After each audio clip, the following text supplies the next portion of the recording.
Welcome to Fly Nubian Money, where we help you master your mindset and maximize your money. I'm your host for today, Laura Lalaki, international real estate agent.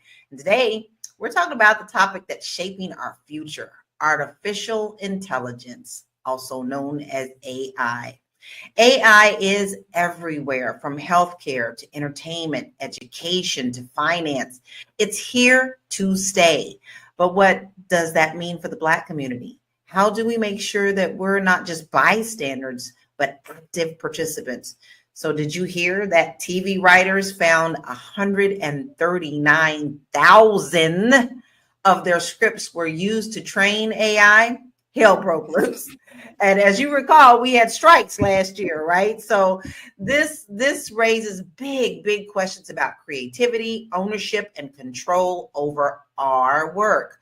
Now, we've got an incredible panel today. Lots of people who know a lot about this in different industries who we've already seen touch in our industries. So we definitely have Athena Gardner, CPA and wealth coach, also AI extraordinaire. We have Tiara Williams, producer and actress. We have Moya, our tax professional. And we have Marlo Layson, TV and film producer. Hello, ladies. We got a lot to unpack before. I mean, this is crazy. Every day, we are finding out new things. And I think it's across so many different industries. But before we get into our conversation, we love it when you guys talk to us and we talk back, but we got something fun. And throughout this show, we're going to pop this graphic up. I want you to start looking at this graphic and I want you to tell us which one of these four is real. Look at them real good. Look at them real good. And at later point in the show, we'll tell you which one. So we'll flash it up more than once or twice. But yeah, can you tell us which one is AI? Now let's dive into this story by starting about those 139,000 scripts.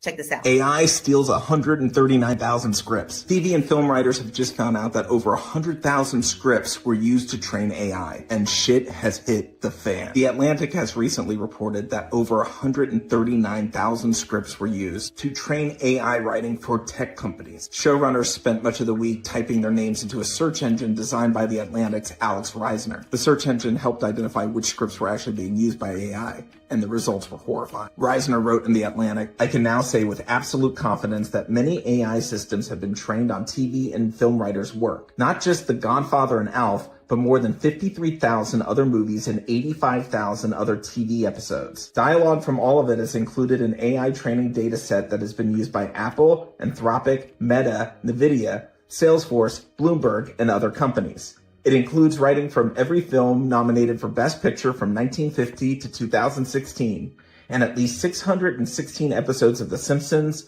170 episodes of Seinfeld, 45 episodes of Twin Peaks, and every episode of The Wire, The Sopranos, and Breaking Bad. If I was a writer, I would be livid. And if I was an entertainment attorney, my phone would be melting. Now, it's also worth noting that many of the copyrights of these films are actually owned by the studios. What do you think of AI using these scripts without the writer's permission? Would love to hear your thoughts. Baby, I would be highly upset because it's happening in the music industry too.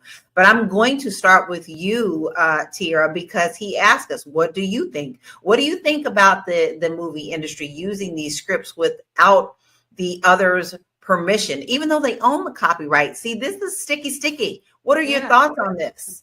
Yeah, I mean, when you sign that contract, you are definitely signing over your rights to have any rights to say, well, wait, that's unfair, because they own that piece of intellectual property. So you really don't have anything to say. I mean, if you sell it, the script that I sold to Universal is Universal's, right? Like I have say so. Well, they optioned it, right? So they own it and I own it. At some point it'll come back to me, but if they don't use it, but they renew that option ever so much, like, you know, there's a terms for 18 months, 2 years. But, you know, it's so interesting because the business had already changed because of streaming, right? So the business model for writers and for the business overall had already changed. So they started to downsize those writing rooms to like mini rooms. So they would have like maybe 3 or 4 writers instead of having a full staff writer, a full staffed room, and then basically working those 3 or 4 writers, with the same, with the same intensity that they would need for, a bigger room. So it's just interesting. Fewer episodes.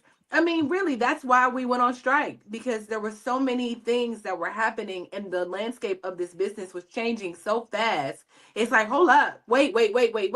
And then the whole idea of AI coming, and then them using those things to train, you don't need writers really. I mean, every time we put anything into Chat GPT, anytime we put anything into that, we're training that AI to really like take over all of our jobs. We're teaching it exactly what to think, how to give us that data back.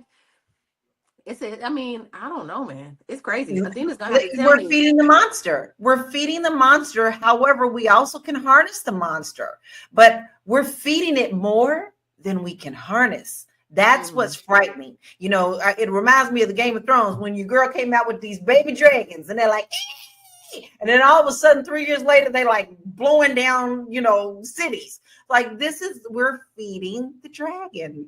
So now listen, I'm gonna take this question to you, Miss AI Queen, because you got the AI knowledge. Now, what is your thoughts about them using these scripts to create new movies and new plays and new everything? What's your thoughts? I'm not surprised that they're doing that. I'm not surprised it's happening. And I think that it's happening in other industries, but people haven't been caught yet. For those of you who don't know, I have an AI and business specialization.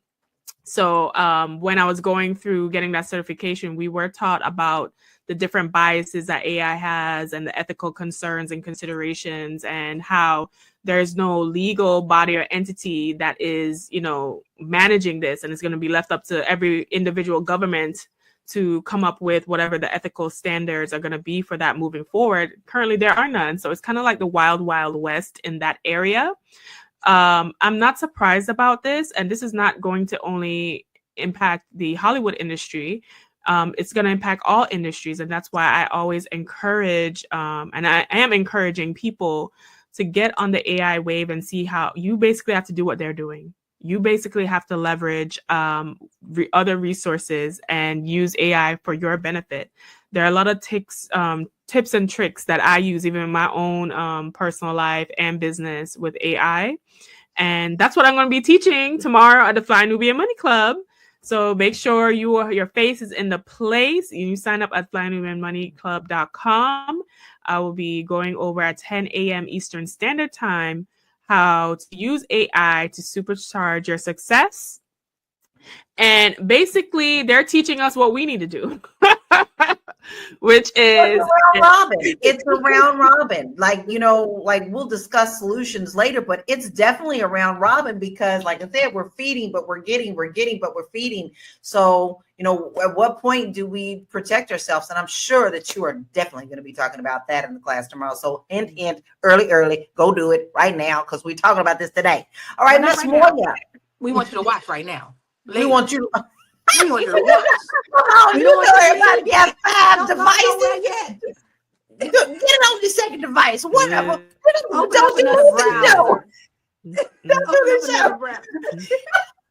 Moya, what are your thoughts about them training with these 139,000 scripts? I think that's why what Athena is teaching is so important, because let's just look at it for what it is. They're already trained. So therefore, they're really powerful. So if you can get in early, you're going to have a really big advantage with what Athena is going to teach to make sure that you can really leverage everything you need to know while we have this window of opportunity. Yeah, I agree.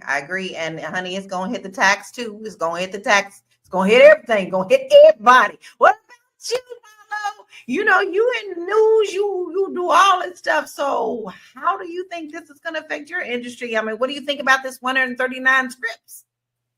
I mean, I'm not like everybody else. I am not surprised, right? I think that people will be surprised how many industries are already affected by AI. It's funny because I actually, I'm always cautioning against the misinformation.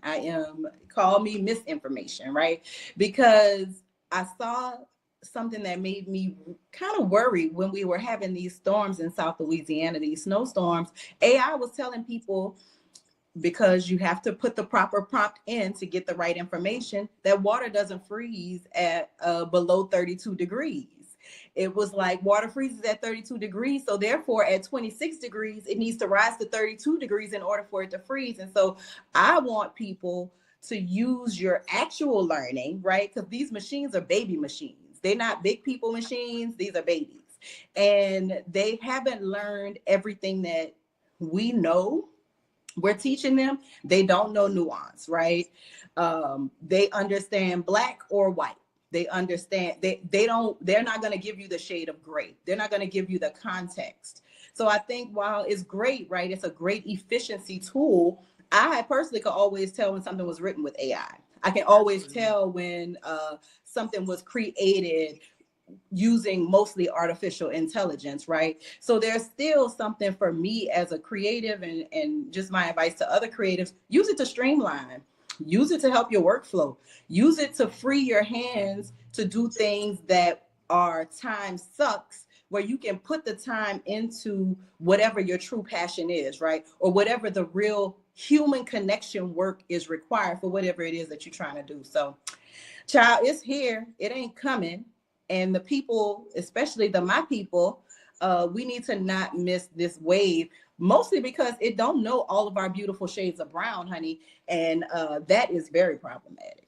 Let me tell you, I do a lot of graphics, and I have got, I think if you had to give me a skin tone degree, I done found every degree for all of our skin tones, but it took a long time to figure that out. Now, listen, we're going to take a short break, but we'll be right back to continue this really important topic.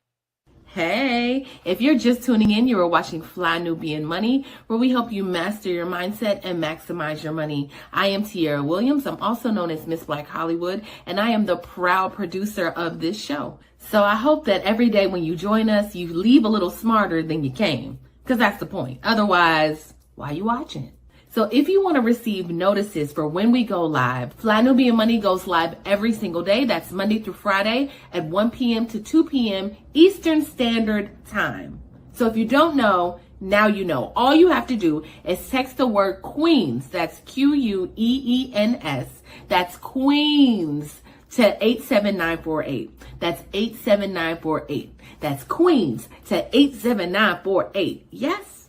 If you want Queens to 87948. Yes. Come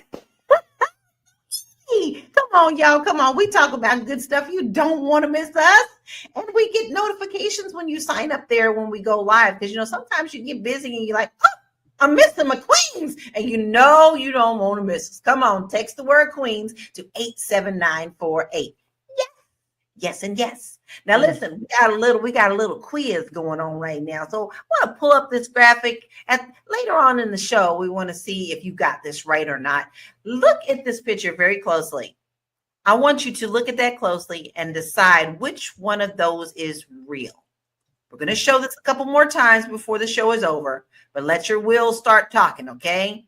All right, so you got that in your brain? All right, let's move on. Now, listen, you've heard us talk about how AI doesn't always get it right.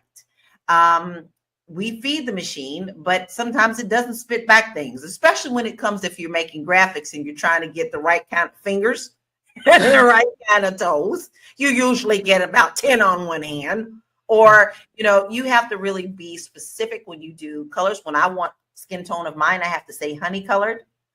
If I want someone like Tiara, I say honey, I say cocoa colored. And that you have to do that in order to get the nuances that you have to get those graphics. But let's see how AI can be very racist. Check this out. The mostly white, mostly male VPs at Google thought that this paper should not come out, and that it should be retracted. This is a scientific paper. And this was after it went through all of the internal review processes just fine. And so I requested to know why this was the case, and they said they wouldn't tell me. and they said, in fact, I should immediately resign. Sent an email to an email list for women in the Google research team, talking about my frustrations and explaining about the issues that I saw at Google.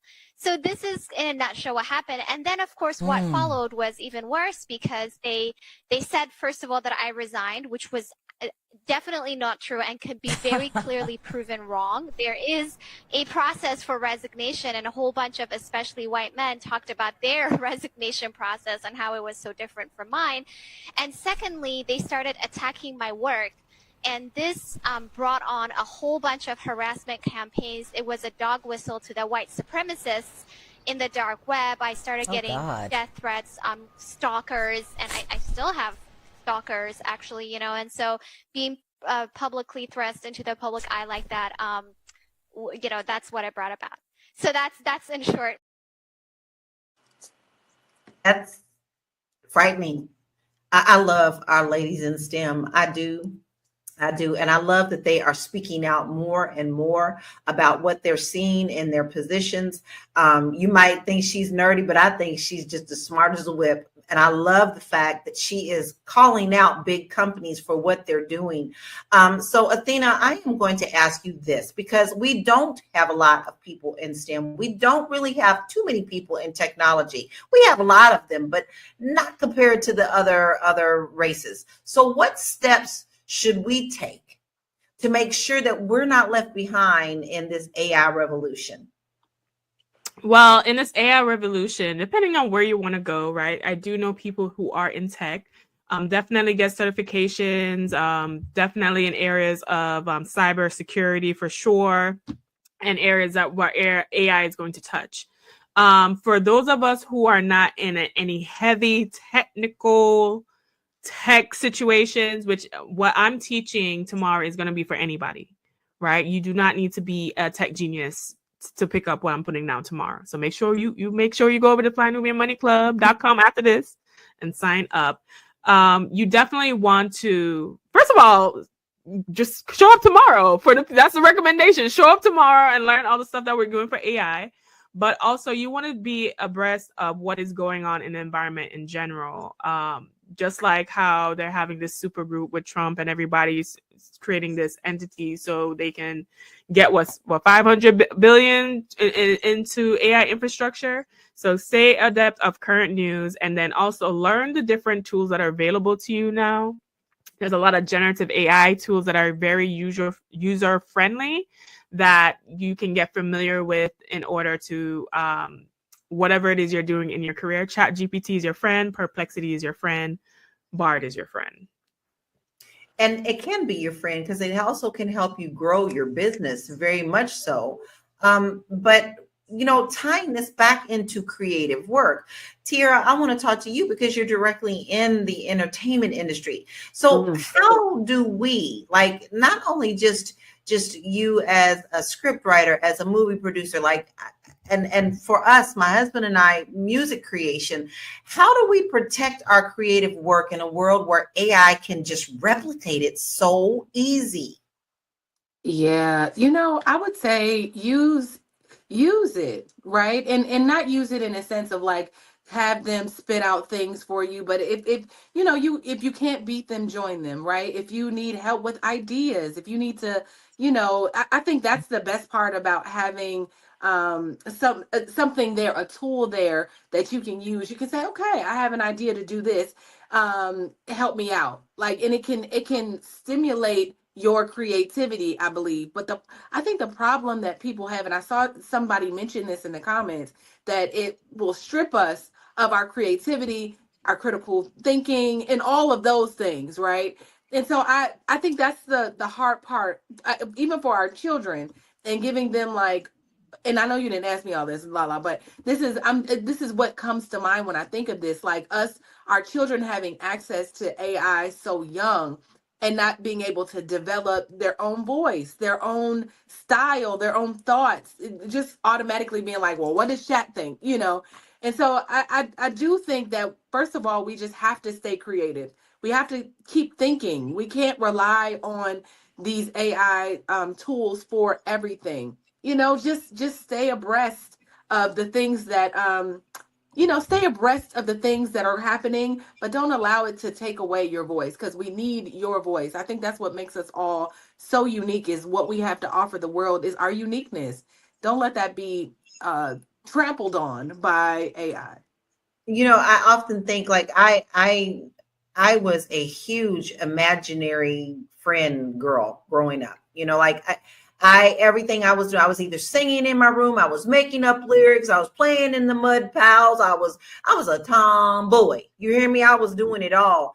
I can't imagine raising a child in this situation where you have to teach them certain things like this so that they could stay abreast of what's happening, but still also allow them to be very creative and get them off the phones and off of the computers in order to grow and grow intellectually and imaginary ways. And that, to me, I'm so glad my son has grown. I would not want to go back to that. So Moya, that brings a good question that I have, because I don't know the answer to it, and I don't know if I'm ever going to have the answer to it.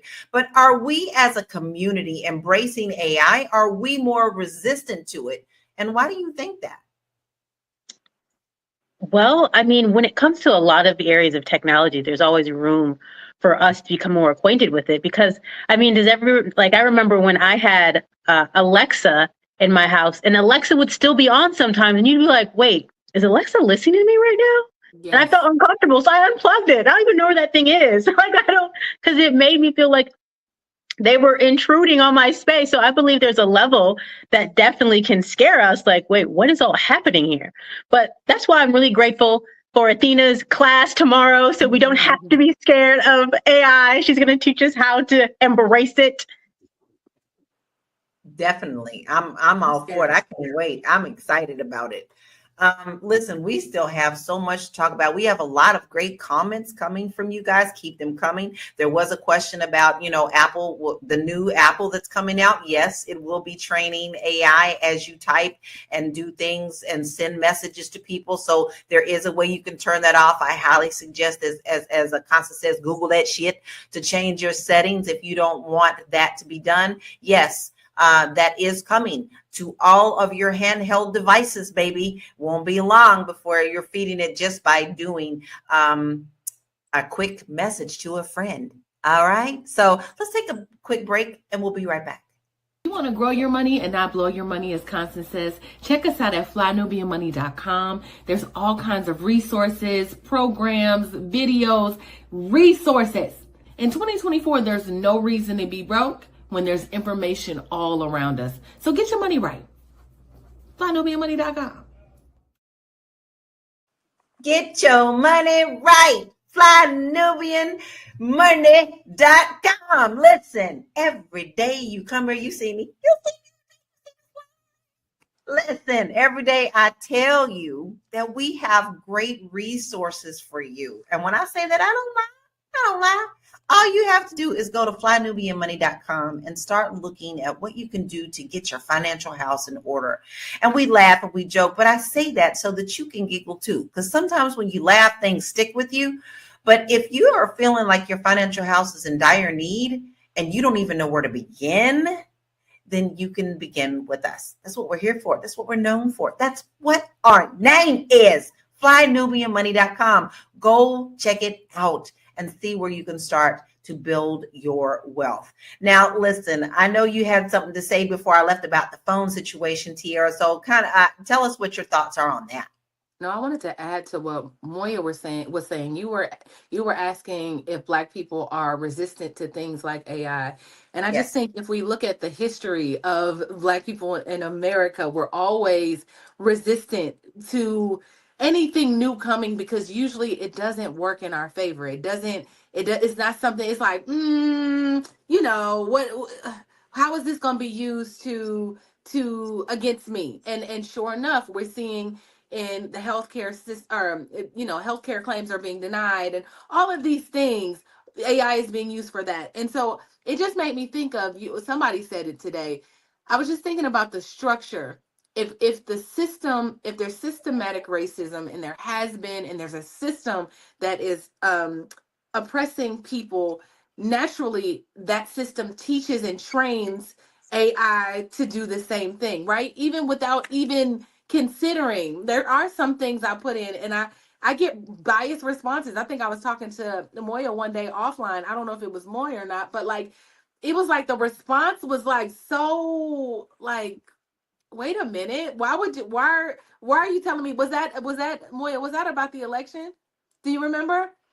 Was it about the election? Like we were asking a question about Kamala or whatever, but it was like encouraging us to think a certain way about her.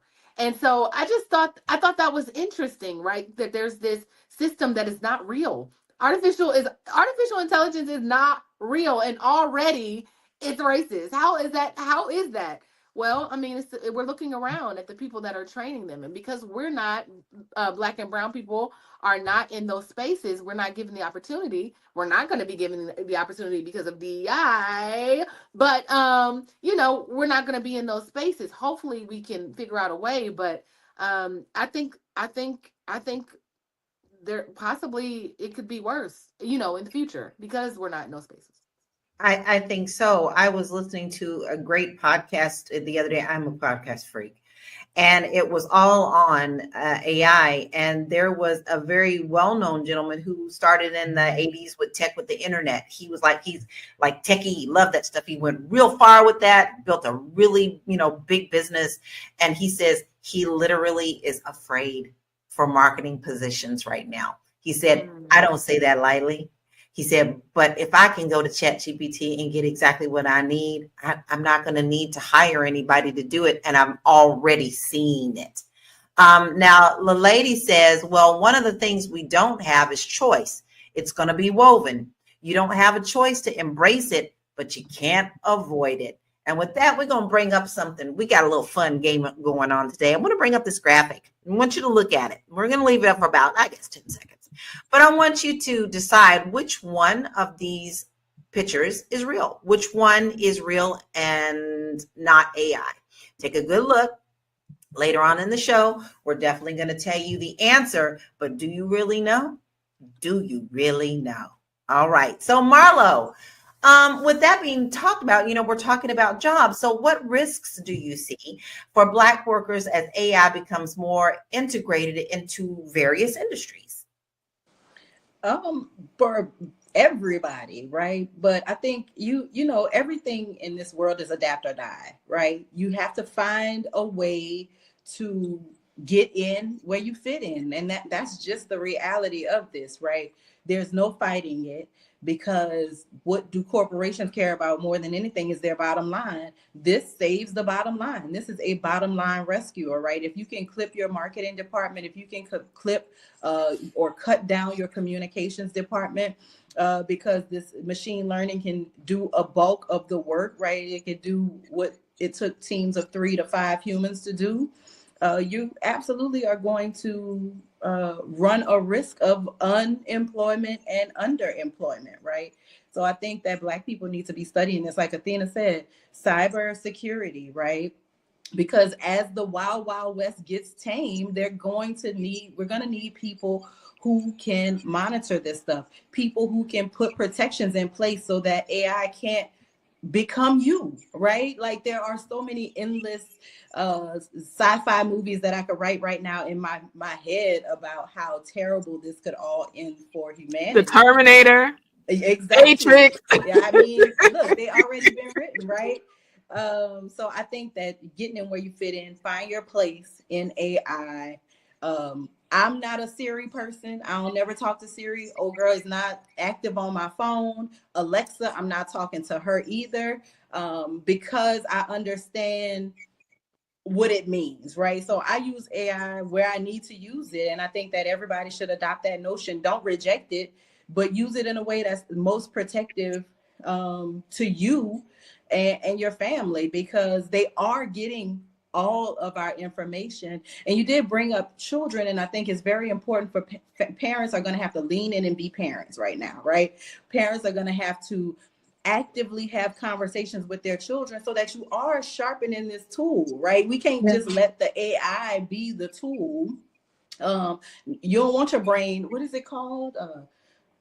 it's not brain mush, it's brain not brain fog. I don't know. There's some medical terminology, right, for the endless scrolling and how it happens, what it does to brain development and how it affects neurons. When two neurons aren't talking and sparking, your brain is not developing, right? Like, you have an opportunity to grow your brain every single day. And I think parents are going to have to lean into that and find a balance between AI teaching your children and you teaching your children, because what it can't give them is morality, right? So this is not a time for parents, especially, to take their foot off the gas. T-shirt. That needs to be on a T-shirt. Listen, we're talking about just AI generating scripts and things of that nature, but they are doing videos as well. Sora is one of them that everybody keeps talking about, and I've noticed that on Facebook. Now I'm on a social media fast this week, but Facebook is putting more and more AI generated videos out. There's one where they have a scuba diver shaving barnacles off of a whale, and it's not real. Now, some people caught that and some people didn't, but it's also not labeled like it's supposed to be labeled, because they're supposed to say that it's AI.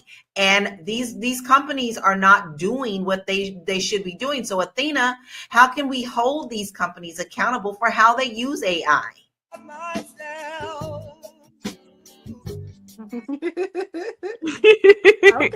Okay, come through, fur coat.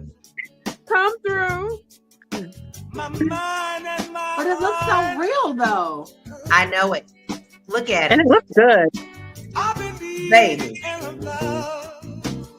If I look like that, I'd be happy. Look at that. I'm going to make me a slow motion walk through New York City. This is what I feel like I look like when I'm walking down the street. Like, for that, that's fun.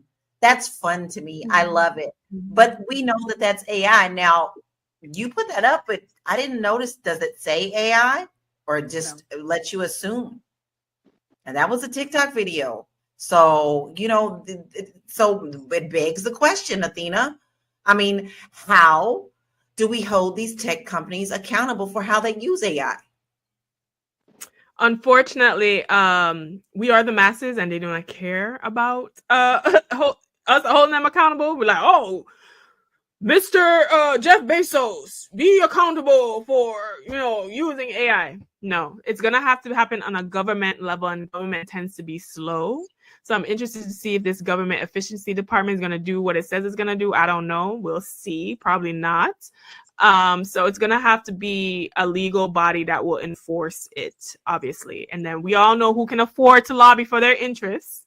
These same companies we want to be held accountable. So that's not going to happen. But on an individual basis, and in some areas, companies have taken upon themselves to institute certain things. So like, even, for example, YouTube, you upload a video, it says, was this made with AI? I know Amazon, if you're creating an ebook, it's asking you if this ebook was created with AI. This is mostly AI generated content. So we're starting to see that, just so people can know and understand.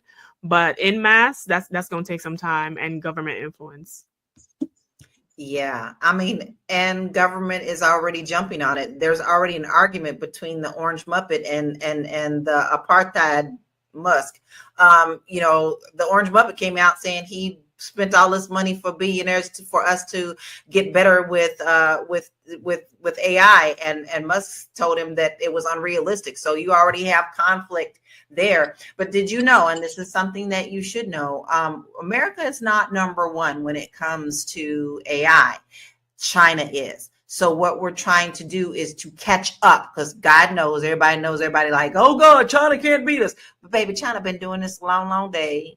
They've been doing this a long day, and they ain't even been letting us know they've been doing it. But we know from elections and everything else, the things that we see are fed to us wrong. This is a part of AI. Okay, I'm just being honest with you. Whether whoever's in office or not, we have to be very, very careful with this stuff. And we have to learn to discern, create discernment on what we can check and look for. Like someone in the comments said after they watched that video, they said we could tell because there wasn't certain hair movement. See, you're going to have to get technical with that. But as you get older, I'm sorry, this eyesight not going to be seeing if that hair is moving or not. I mean, this is a tough thing for us to do, right? So, Moya, now we got these babies out here that we need to protect. So what's your take on AI being used in education? And is it going to be a helpful tool or a potential problem? I can definitely see both, right? It being very helpful. Like my youngest daughter, she calls it Chatty G instead of Chat GPT. Like she's already came up with like a nickname for it. So yeah, that concerns me in terms of, and then my other son, he's like, oh man, I want to do YouTube. So I want to see, can it create like a daily schedule of what I need to post? I thought that was very clever for him to see what that looks like and help get guidance on that. So I think there's pros and cons to it. One of the things that I wanted to ask Athena was, is she going to be talking about, like, because I heard a lot of the highest paying jobs right now is AI prompting and seeing how you can prompt AI and coming out with different, things that you're looking for. So are you going to be talking about AI prompt tomorrow? Actually, the training is very prompt heavy. I'm actually going to be giving prompts to use for certain things. So, you getting gifts, honey, you getting the prompts to use, but also prompt engineering is going to be a very big area. And there is layers to what makes a good prompt, because just like how you said, the data that the AI is actually trained on is important, but what you ask and how you ask it is even more important. So in this training, I'm going to be discussing, I'm giving prompts, and I'm going to be breaking down why the prompts that I'm giving are actually really good, like the elements to a good prompt. But prompt engineering, anything AI related, is going to be the future. They were discussing that at this wealth summit that I went to, Future Fest. It's the largest world's wealth festival, and they were saying that prompt engineering was going to be the area of growth, not only from a job perspective, but like what companies are going to be hiring and implementing as they move forward. See, listen, it's involved in absolutely everything that we do. Like, let's be realistic. You can do a lot of things with it. But Athena is right. And I embraced AI early and learned early. You just don't go in and say, give me a list of alphabetical flowers. You want to be real specific on what you're asking for, because if it's garbage in, you get garbage out. And it's as simple as that. But there's a lot of things that we have to take into account with this on how we can harness this every day in our everyday lives. It's just something that's here to stay, and it's not going to go anywhere. And we're still not done. We still have a great conversation about this. We're going to take a short break, and we'll be right back. Fly Nubian Money is now on Spotify. Yes, we are on Spotify. So if you can't watch us, you can listen to us. All you have to do is search Fly Nubian Money, and we will appear. All of our episodes. Make sure that you leave a 5-star rating and reviews, so other people that come along and are looking for a good show to watch, they'll follow us too. If you are interested in being on Fly Nubian Money, sorry, I don't have any spaces. I'm just playing. If you are interested in being a queen or a king on Fly Nubian Money for the day, please reach out to me. I'm at info@realvirtual.net. That's info@realvirtual.net. Also, if you need help with your business, go ahead and send me an email for that too. Okay. I've said enough. Now back to the show. Listen, we're talking about AI today, but there is extreme positives to using real people with real talent and real skill. You're always going to have that humanity tied to it if you want to build and you don't want to sound generated, because AI can definitely make you sound like a robot. You ain't going to be talking about yourself unless you know how to prompt, right? But if you need to grow your business, if you just don't have time to do everything, you can get the human element with us. We have this magic little email that you could do so that we can help you build your business, take some things off of your plate so you can concentrate on more important things for growing your business as well. So just send us an email at info@realvirtual.net. info@reelvirtual.net, and we will be able to help you. And if you notice, our beautiful Tiara is waving at you. That email goes to her. So it's not like you is going to some stranger. You know we friends. You know we're friends. Go on and email us. Go on and email us. Right. And I won't discover and unlock and navigate. What's the other words that AI uses every time? And I'll be like, do not use dive in. Do not use it. Remove. In conclusion, I'm gonna help you unlock and discover. Hate that. See that, so she knows what she's talking about. This is the human element here. But that actually brings me a question for you. Tiara, how do you think that AI is going to change the way that we consume movies, TVs, and music? You know, I think they're just, I heard an AI written song and it was so good. I said, oh, wow, this was written with AI. I obviously with the video that we watched earlier, they were using some of the best shows on television to create, to create future scripts. So I think it's going to be great with a little bit more. It's going to be awful for us as writers in this business, which is why it's so important at this point to diversify. There's so many people I know who are not working in this business. The business has not been the same since the writers and actors strikes. It's just not. Like, work is so hard to come by, right? At this point because of these tools.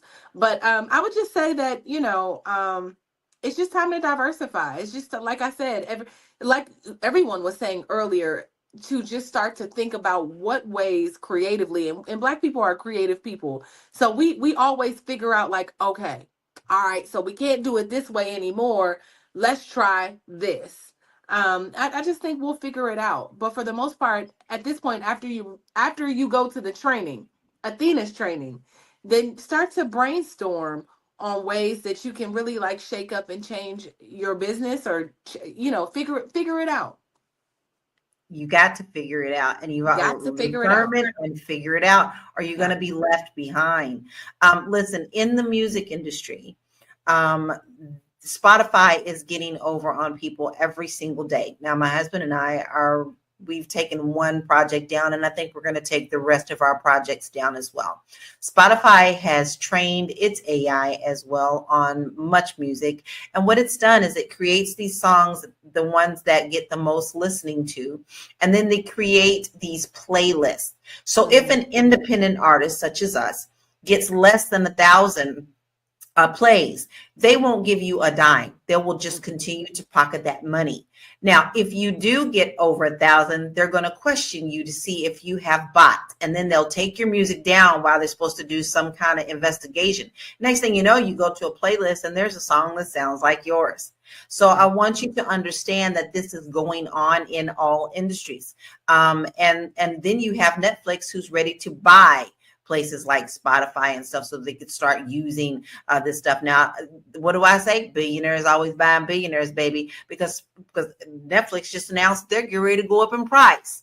So this is going to be a very interesting roller coaster ride. But we have another video from that very smart lady. I just love her. I'm gonna have to go follow her. Let's see what else she has to say about her Google experience in AI.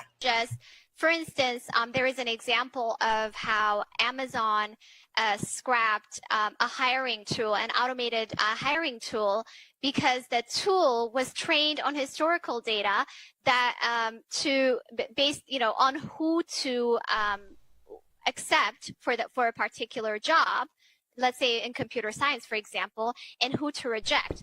And if you look at historical data, we live in a white supremacist patriarchal society. So women have been discriminated against forever, right? And no matter how qualified you are, no matter what, you're going to not get that job because of discrimination. So if you train your model to learn from history and say, hey, this person is qualified for the job because a person like them was accepted in the past. This person, on the other hand, is not qualified for the job because a person like them was not accepted, then we know what you're going to end up deciding, right? So this tool just started having a correlation between, for instance, women's colleges people who went to women's colleges and a low score, meaning that they shouldn't get accepted to this job. So this is just one example, right? But my hope is that, people from marginalized communities don't have to fight the powers that be to just have a seat at the table, work on AI that actually benefits us with a research practice that's not extractive and discriminatory, and work on tools that actually benefit our communities and show the harms of existing tools to our communities. And is simply the goal of the Distributed AI Research Institute. I love how she just lays it right on out there. She really does. Marlo, so with that being said, and she's telling us what exactly is happening, is how do we ensure that Black voices are represented in the development of AI systems? We laughed already about how they never get our skin tone right, and it's all about the prompting. So how do we get represented in AI? Nobody's gonna like this answer. It is going to take Black investment. It is going to take Black people with money and means. It is going to take my brother Nasir Jones, who's part of some kind of what do you call that, where they drop the big money into the thing. I can't think. It's Friday. I don't have my words. But it's gonna take the big money, right? All these people walking around with the fly gold chains, all the people that's stepping out of the backs of Maybachs, those people need to put their money where their mouth is and start to develop this technology, because at the end of the day, they too are being left behind. If all you can do as a wealthy Black person is partner with white entities to make money that's already established, then that's problematic for the community, and it's problematic for you because they are excluded from AI, right? They have the same probability of getting hit by a self-driving vehicle as any of us, because it doesn't understand the nuances of our skin tone. They are as likely as any of the rest of us brown bunnies to be arrested and to be misidentified by AI-led facial recognition technology, right? That only has 5 Black faces. So I think that it's going to take investment. It's going to take people putting their money where their mouth is. And it's going to take Black people being intentional about pulling this great Black talent that has been ostracized from Google and Amazon and all this lady's story is not unique, y'all. And so it's going to take them finding this great Black talent and creating our own learning models that represent us. Because they've already had issues when the iPhones first started doing facial recognition. Any Asian could open any other Asian's phone, right? And we know they got Asians in tech. So why was there only one Asian face, right? Where everybody could open up their friends' phones. I saw about 5 or 6 videos where girls were opening up other people's phones that were Asian. So if we already know this, the ideal thing would be for all communities of color to come together, because everybody's going to be affected. But this is the Fly Nubian Money podcast. So I'm saying for Black people, we need to, those with wealth, those with means, those that are being barred from investing their money. They got Black people that want to make investments in this technology and they can't get a seat at the table. So I'm saying y'all need to find a way to invest, because if we don't make the investment, we're not going to get the outcomes that we need, because we'll never be considered in the way that we need to be considered. Exactly. We definitely have a lot of things to think about. I mean, you can actually boggle your mind when you're thinking about it, but let's look at some stats here, because this is really kind of frightening. So let's check out some of these stats. By 2030, AI is projected to contribute 15.7 trillion to the global economy. 85 million jobs are expected to be displaced by AI by 2025. Y'all, that's this year. That's this year. But 97 million new roles could emerge. Okay.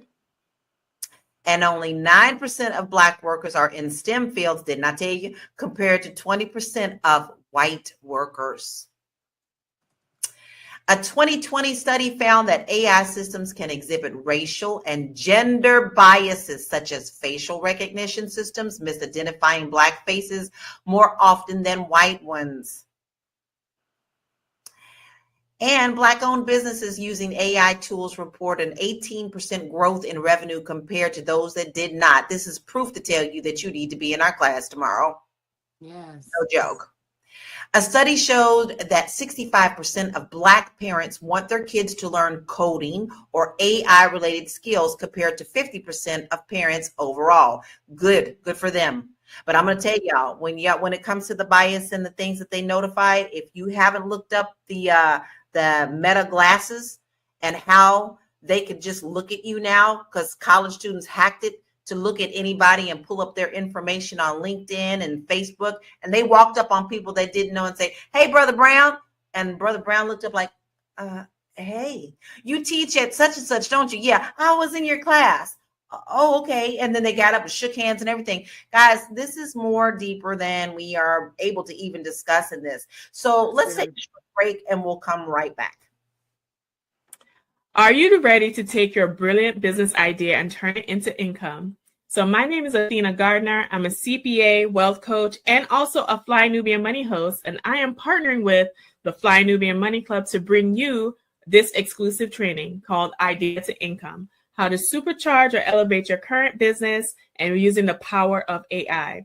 So in this training that is exclusive only to the Fly Nubian Money Club, you will learn how to take your brilliant business idea and turn it into a money-making machine or elevate a current business if you have one already. You will learn the AI tools that will help you supercharge your business, save time and slash costs. And then you will also have a plan and a strategy in how to execute that flawlessly. So if you're interested in that, please be sure to sign up at theflynubianmoneyclub.com and I will see you in the training.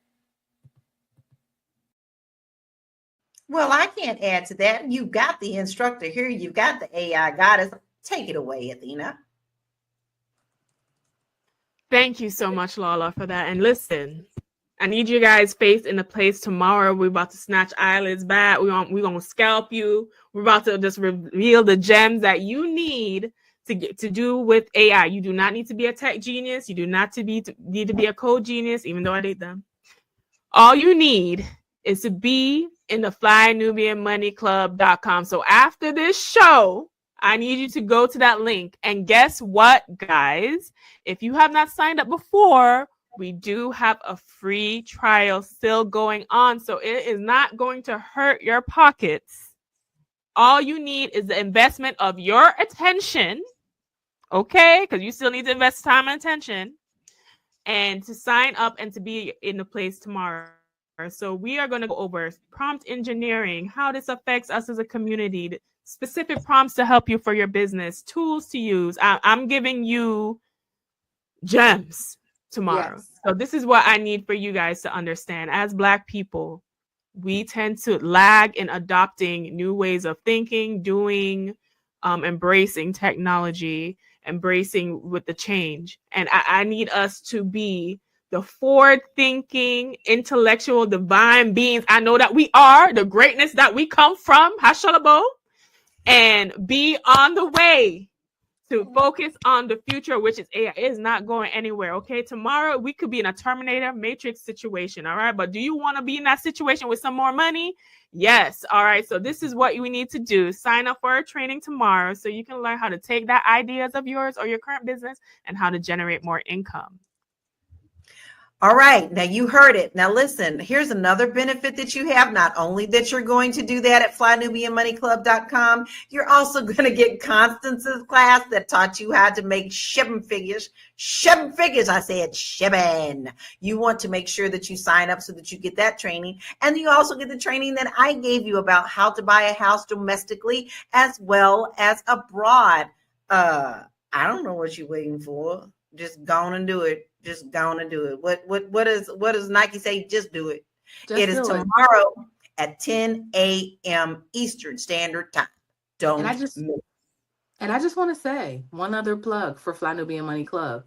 Starting Monday, we're going to have weekly giveaways weekly free giveaways for our members and people that sign up. So every week you will have something that can also help you elevate in your life, whether it's a budget, a ebook, whatever it is, you will have access to that. So I'm excited. See, you Trying don't to even change know your that. life. We just been talking about that, but listen, we are serious about our motto around here. We really are helping you with your mindset and your wallet and your, listen, you have to take control of your financial house, period.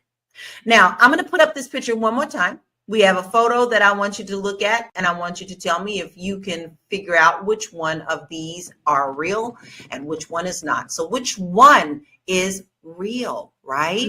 Okay, we got the little, all right, that's what you got. That's what you got. And here is the answer. You ready? It's the man. He's the only one who is real. How many of you guys got it right? No, it's not the man. It's two men. It's two men. Which man? It's the Wahipe man. The Wahipe It's the man with the Hawaii man with the glasses. glasses. Yes. No, wait a minute. Hold up. Which one is real? The The Wahipe glasses. man with the glasses. That's what I said. Okay, I said that, but then someone I know earlier said the Asian lady. Now listen, some of y'all are being a Big little Mac rude. said Ling Ling. Oh Lord. Yeah, now listen. Didn't That's 'cause they be nobody getting tell you tricked to by go them down catfish that profiles. road? It is the man with the glasses. He is real. So look how, see, there was even a debate with us. So let me ask you all this question, and this goes for our viewership family as well. Moya, are you using AI tools personally? And if not, why? Which ones do you use? Yes. I use AI. I use ChatGPT.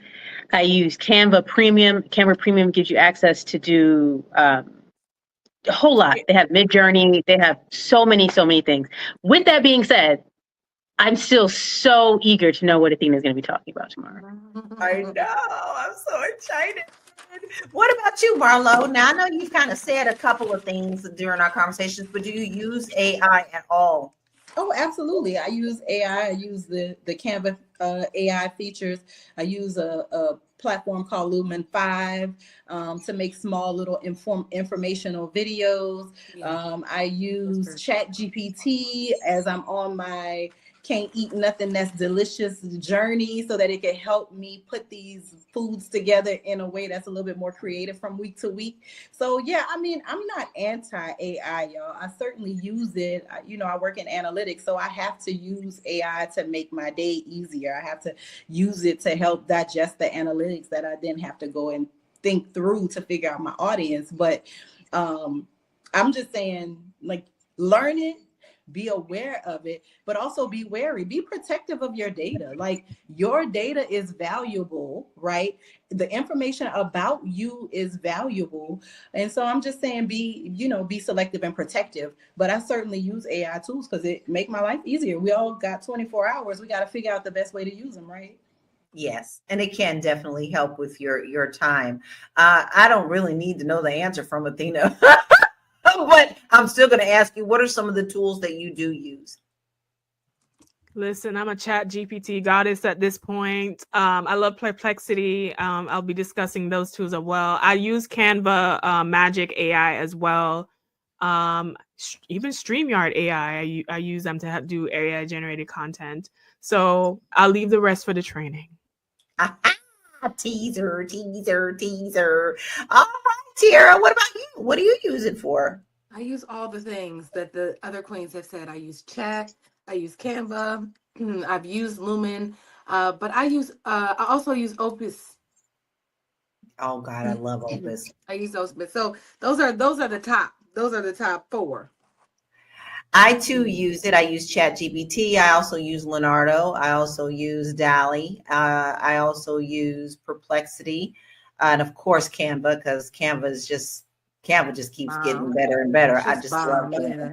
Opus, you name it, I do it. Like I said, I love it. I love being able to do that, and I've used it for T-shirts and ebooks and everything else. I'm creating one as we speak right now, so it is what it is. Quita says, I use the free AI platforms on my computer and WhatsApp and Geo. I didn't know WhatsApp had that, y'all. Anonymous says he uses GitHub Copilot and ChatGPT. And you know, I've used GitHub. I've used Copilot. There is a YouTuber, she asked AI chat about relationships and get info live on her show, even though she is a relationship expert. So you see, there's many people who are using AI for their everyday business and their everyday life. But we could talk about this forever. We really and truly can. But I know that you guys have heard us say over and over, you need to get to the training. But if you don't, you're going to get left behind. So the training tomorrow at flynubianmoneyclub.com is going to, no matter if you feel you're an expert or a beginner or an intermediate, I can guarantee you're going to learn something from Athena. So please make sure that you do sign up so that you can join us tomorrow at 10 a.m. Eastern Standard Time. And that is on the 25th, which is tomorrow. All right, ladies, we need to kind of like wind it down. And I don't want to. I feel like we're all just having tea and having girlfriend chat. But I am going to start with you, Athena. Can you please tell us your final thoughts and where we can find you? Well, final thoughts are this. Skill or get killed is the name of the game with this economy. We are in a Trump era, honey. Okay? Trump era, full court press. If you are not innovating, if you're not about getting your money, you're going to be left behind and try and be a part of the permanent underclass that they're trying to make us into.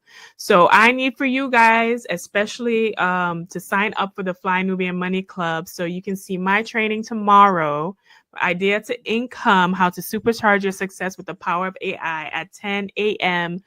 Eastern Standard Time. I will be going through prompts, tools, especially the prompts, right? And giving you guys prompts to use to help you with creating the business ideas and executing them flawlessly.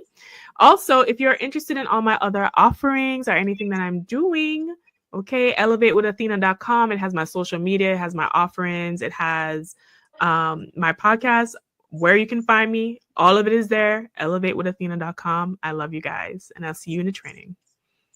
All right. I'm excited. I really am. Moya, what are your final thoughts and where can we find you? My final thought is I'm obsessed with Athena's cat. I love the cat in the background. Oh my God. So yes, I think AI is a crucial tool that we need to use in order for us to get ahead. If you have any questions about anything, you can always, in terms of taxes, in terms of college funding, you can send me a DM at moya.business or just go to my website, www.moya.tax, to get any information you need. And she's got a lot of good stuff, guys. For those of you who have students that are going to college, you don't want to miss out on the information that she has for you, because honestly, it could mean money in your pocket, right? You need to make sure that you go to her site and get that free resource as well. Marlo, what is your final thoughts and where can we find you? My final thought is the same as Athena, right? Use it or lose it. Get left behind or catch the train, y'all. That's really where we're at with it. Be discriminating. The more you use AI, you'll learn, the more you can discern what was created with AI, because deception is a big part of this that we didn't really get too much into today. But ride the wave, get on the train, make you some money, increase your discernment of online lies and scammery by being a tech savvy person. It's the 21st century. We are pushing through the 21st century. This is 2025, y'all. Technology is here to stay. There's nothing wrong with being rooted on the ground and being off the grid sometimes, but if you're trying to get your money is on the grid, so you got to get there. If you're looking for me, you can find me in all the internet spaces. On Instagram, I'm Ora Marlo. My name is on the screen, or my screen name is on the screen, and I write about all the things, including all of these feverish executive orders that our new old president is writing, and I'm trying to decipher DEI for y'all. I'm trying to decipher what his AI approach is and how he has literally taken the training wheels off AI. So it is really the wild, wild west. And if you want to keep up with me, those things are under my name, Marlo Layson. You can find me out in the wild because that's where I be.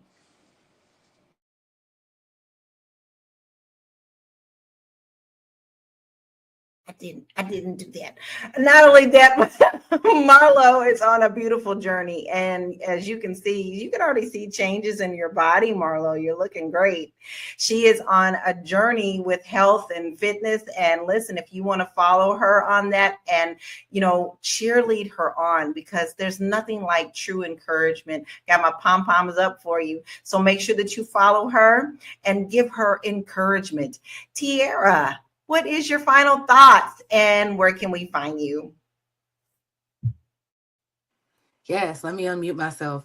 Every day we come on and we have these conversations about what we need to do as a community and, how far, you just get, sometimes it can be a little overwhelming. The news that comes up and how we're like, listen, we're behind every day, we're behind. But I want to tell you this, Black people, we are so resilient and we are overcomers. Like, that's what we do. We are creative. We can take a very little and make so much. And I think it's just in our DNA. It's just where we've come from. It's what we've had to overcome. So just like Trump is here doing all the DEI stuff and, there's already systems in place that we know are not always to our benefit. If we can just step back and just really think and strategize and come together, I feel like that's really all we need, is to just start to lean on each other. I was talking about it in a previous podcast, just like we were able to come up with those millions of dollars for Kamala Harris overnight. If we just had that same type of energy, if we could just say, like, here's the goal. All Black people need to be on one accord with is a goal. That's it. Once we know it, we understand the assignment every single time. So let's figure out what that goal is. Let's make the goal to get ahead. Let's make a goal to uplift each other. Let's make the goal to take it to the top, right? And so I challenge you today to do that. Excuse me, I'm a little under the weather, but I want to do my part. Fly Nubian Money Club. I am the co-creator of the Fly Nubian Money Club. I created it as an extension of what we're doing here at Fly Nubian Money. A lot of people had questions in the comments about why, how to do this or how to do that. And it really sparked something inside of me that said, what if I could bring queens in bi-weekly that could teach you something to change your life? Every day I'm mulling over ways to change your life. I'm like, can we give away giveaways? Can we do this? Can we do this? Can we do that? Just to make sure that we don't leave 2025 feeling behind. We have a plan. We have a strategy. We've heard it. I always hear Constance say we got to be hearers of the word, but we also have to be doers. So I just want to encourage you to do all of those things. Go to flynubianmoneyclub.com. I see some people in the chat saying, listen, I'm on a fixed income. I ain't got it. Guess what, sis? I'm going to allow you to come in for this 30-day trial and get the game either way. So come on in and do it that way. We love you. We love the fixed income ladies. We want to help you figure out a hustle to get you beyond that fixed income. So come through. I love y'all. We want to help you unfix the fix. Yes. We're going to level you up. We're going to get level the you up. Now, did you tell everybody where we can find you? Oh, yeah. I'm at Miss Black Hollywood across all platforms. That's MSBLACK Hollywood across all platforms. Y'all, I am currently on a social media hiatus because my soul can't take it, and it's for spiritual reasons. Hallelujah. But I will be back soon. I've been working on a music album. So I have some things to share when I come back. But for now, I am taking time away thinking about ways to make you greater. And I am too. And I can tell you, I have been off of social media since Monday, and my spirit feels so much lighter. It's good to take a sabbatical from all the madness. So we do encourage people to do that as well, because we do have Spotify, baby. Because if you miss us during that sabbatical, you can catch up on Spotify. Just go over there and make sure you download Fly Nubian Money so that you can hear us on Spotify. Now, listen, here's my final thoughts. There is always going to be something that we have to learn, something new, something that may be scary. There is a lot of fear around artificial intelligence. You always hear they're going to take this, they're going to do this, and then we're never going to, but they can't take away something that you can learn and take the time to put into your educational bank. Listen, we cannot be left behind. There is a wonderful way to balance. You don't have to dive into absolutely every single thing that somebody's telling you need to do, but this is important enough for you to learn and to teach your family, to use it in your daily life smartly as well, and also to teach our children how to use it to the best of their abilities, but still allow them to be imaginary wizards. Because fairies and wizards still need to be in the imagination of these children so that they can grow up with that educated brain. Don't stunt them with technology, but you can add to it. So that's what I have to say. You can find me at my website, which is www.laurakey.net. I have a lot of free resources there for you. I have a budget creator, and it's pretty in-depth, that can help you kind of look at your finances to see, oh my goodness, do I need to get this together? Or I'm doing pretty good, but I could do better. So go ahead and download that free resources. And I also want to say that the California fires are still raging, and we have more fires going on. I have 4 clients who have lost homes, and where the fires are right now in Castaic and areas like that, I have 3 clients that are in serious danger. So on my website, at the very top, it says LA Fire Resources.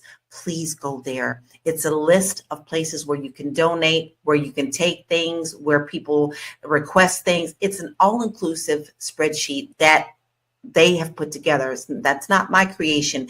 Everybody as a community is using it. So I am asking you to please don't forget that just because the news is not reporting it, that LA is on fire. Yes, and people are losing their homes and everything. So please keep them in your prayers. So listen, today was a great show. And I can't tell you that how much I enjoyed it. I enjoy every show because I get to spend time with my girlfriends. So AI is here and it's changing the world, and it's changing it fast. So the question is, are we ready? As a community, can we afford to sit on the sidelines? We need to educate ourselves, embrace the opportunities, and fight for fairness and representation in this space. Let's remember, every new era of technology comes with winners and losers. Let's make sure we're on the winning side. If you take away one thing from today, let it be this: AI isn't the future, it is the present. Let's stay informed, stay prepared, and stay ahead. So I thank you to all my incredible panel, Moya, Athena, Tiara, and Marlo, for sharing your insights. And thank you to our viewers, you family, for tuning in to Fly Nubian Money. Be sure to like, share, subscribe, and as always, master your mindset and maximize your money. See you tomorrow in class, flynubianmoneyclub.com. Peace out.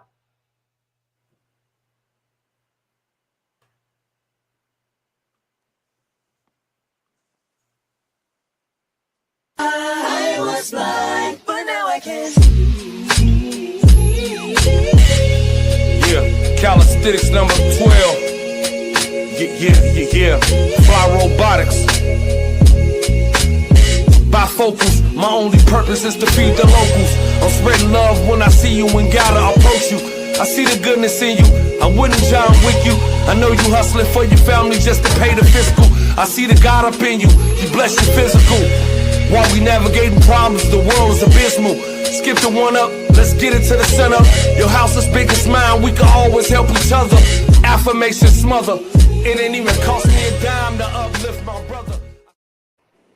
Yo, what's up, everybody? Welcome back to another episode of Vulnerability is the New Sexy. Got a lot of guests with me tonight, but first of all, this is the safe space where Black men learn to be vulnerable, are encouraged to be vulnerable, and destigmatize mental wellness and getting better. So if you're here for that, you're in the right spot. But tonight is part 2 of the 4-part series on relationships. Part 1 went very well. We talked about emotional connection and the foundation of friendship. in relationships, and tonight we're talking about conflict. A lot of people in relationships try to avoid conflict, but we are teaching tonight to grow connection through your conflict. And tonight I have a special guest, a couple special guests. I got Mike and Kim Pruitt. I know you've seen Mike on the show before. He brought his wife tonight. So welcome to y'all. Derek Moore. You know, you've seen Derek in the previous episodes, but then he brought his wife tonight. The argument backstage, so this is gonna be good. Conflict. No, I'm just playing. Welcome too. And we got Jeannie Johnson, CEO, founder of For Love and Psych, another therapist. So I'm going to be switching hats today between a husband and a therapist. So I'm going to lean on Jeannie to talk about some of her, give some of her clinical insights.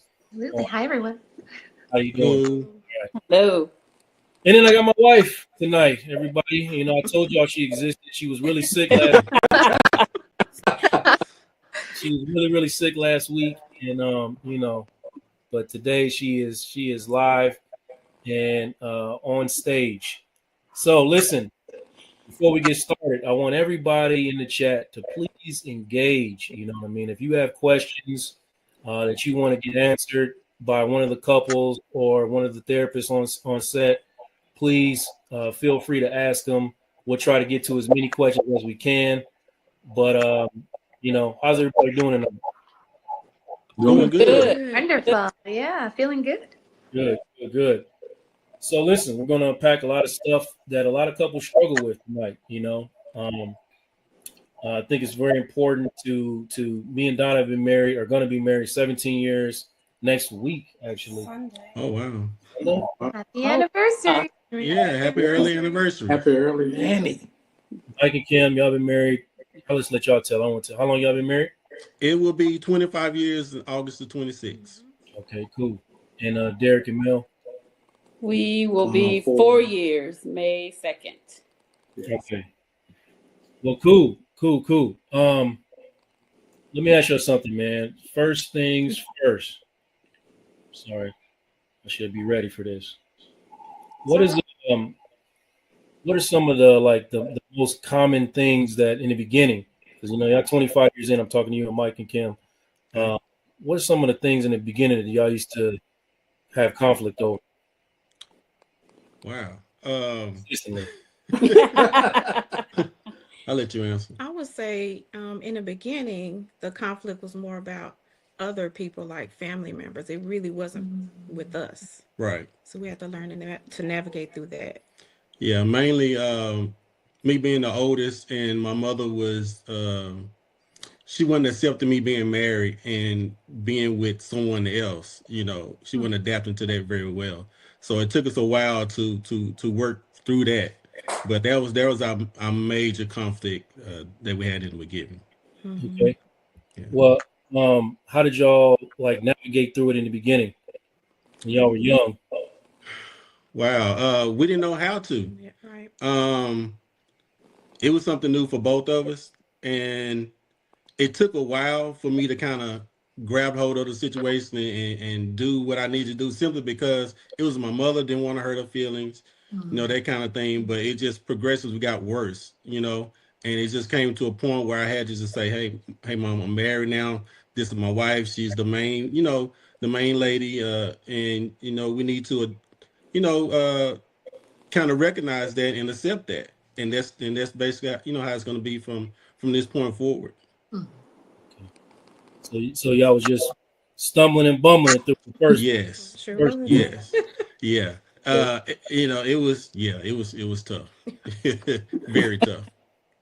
Derek and Mel, y'all been married 3 years, but you know, y'all, met each other after previous situations. So had a little experience, had a little more knowledge on what you didn't want.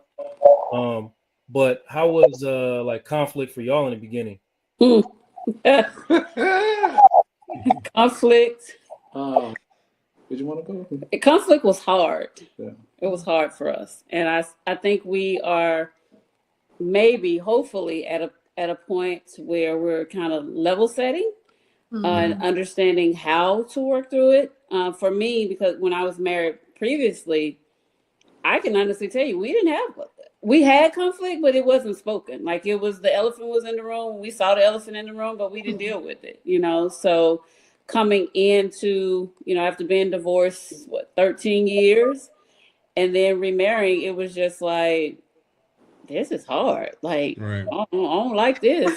I'll be telling Kim, like, friend, I need help. Yeah. And part of it was too, I was used to having hard conversations, and we struggled with, I wasn't used to having kids in the house. And and these were adult kids. And so, young adult kids. And so I struggled with little things that I was accustomed to and how they were done. And yeah, we had some rough conversations. Yeah. Well, how about Uh-oh. how about you? I know we had we really didn't have any conflict in our marriage for like the first 5 years or so. At least 5 years. It was kind of weird. Yeah. Like, it was easy going, other than maybe like Mike and Kim said, maybe other people, like other family. Right. But it was so minimal that it was like, well, is this what marriage is like? Yeah. And then it was like, oh shit. Went crazy. And honestly, I don't think either one of us really possessed the skill or the talent to like deal with conflict in a mature way. As a matter of fact, I mean, we probably were experts at avoiding it as much as possible. And that only, you know, what I hope the people gain tonight is that only causes more issues. Avoiding conflict. So, Jeannie, I'm gonna ask you, what are some of the common conflict issues that you see in your practice when couples come across your office? Absolutely. I mean, I think that your couples did such a great job, and you as a couple as well did such a good job giving some of the central triggers for conflict in relationships. And it can be family dynamics, right? Adjusting to family dynamics can be really tough on individuals in their relationships. Not having a clear understanding and allyship as far as their values are concerned. So where, you know, I have an understanding about what I want for my children and how I want to navigate conflict in front of young adult children, my partner maybe never had that in mind for themselves or never understood that to be something that's true. Huge conflicts include things around intimacy, how often intimacy occurs or does not occur. Other triggers include things like how the finances are managed, whether there's a person who plays a primary role in the finances and taking care of finances, or it's more of a shared governance in those types of ways of being within the relationship. Many times, those are some of the core conflicts that I see in relationships. Yeah, I think for me, in my practice, centers around a huge lack of communication. Yes. And it be people who be together for years and years and years and years, and then when you try to break down like some of the things that they're arguing about and really dig down to like the underlying issues that are causing their conflict, it's usually never about the thing they're arguing about.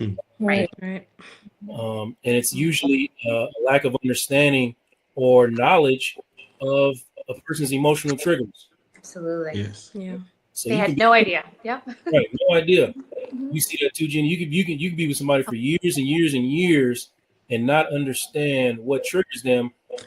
You're steadily triggering them and taking it personal. Right. Yeah.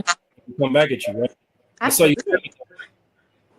Man, we are just now learning that. Yeah. After all these years of marriage, we're just now beginning to understand what each other's triggers are. Yeah. You know, it took us this long to figure that out, and it's been rough along the way. I'll just say that. Yeah. That can be very strange for couples. And sometimes you know that you're pressing a button, you know that you're activating someone, but you don't know whether it's on the side of something that's normal. Like, so it's, oh, you know, you're a little agitated every now and again, or, you know, when I say this to you, you get an attitude and you're like, oh, but that's normal. For some people, right? They're like, it's normal to be a little agitated every now and again. It's normal that she gets a little quiet on me, or it's normal that he when we have a little argument or a little tiff, he goes and hangs with his mom more often. That's normal. And other people are like, no, actually, it's not normal that you leave the house when we have an argument. Right. Something that's triggering my husband. It's actually not normal that she doesn't want to have sex with me whenever we have had a rough day with each other. That's actually not normal.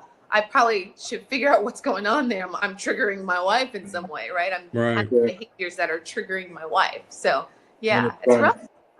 Yeah, 100%. Bill, let me ask you: do you feel like when you and Derek are heading into like a really destructive argument, like you feel like you see it coming? Oh, for sure, for sure. And I'd be like, next stop, I'm off. Like I'm not doing this. Yeah, but we're learning, and I've learned that that's because that's what was modeled to me. You know, my thing is I'm one of them, like Jeannie said, that would be like, okay, I'm exit stage left because I can't deal with this. And it's not that I can't, it's that I don't know how to. You know, my conflict, again, being divorced, and that was one of our things too, being divorced for 13 years, my communication was with my children. So I had to learn how to communicate with a spouse and communicate on hard things. And the other Melanie was like, girl, we can't do this. Like, this is hard. Absolutely. You're what we would call conflict averse, right? Yes. Conflict for you. Not like even diverse. Averse. Yeah, like adverse. I'm out of here. Yeah. Exactly. Yeah. Gone. Yeah. Explain what that is, Jeannie. Oh, sure. So someone who is conflict averse, or a synonym, conflict avoidant, is someone who struggles with emotion regulation inside of conflict. So something bad happens between them and their partner, and they have really strong emotions that bubble up that start to scare them, or really strong thoughts that start to scare them.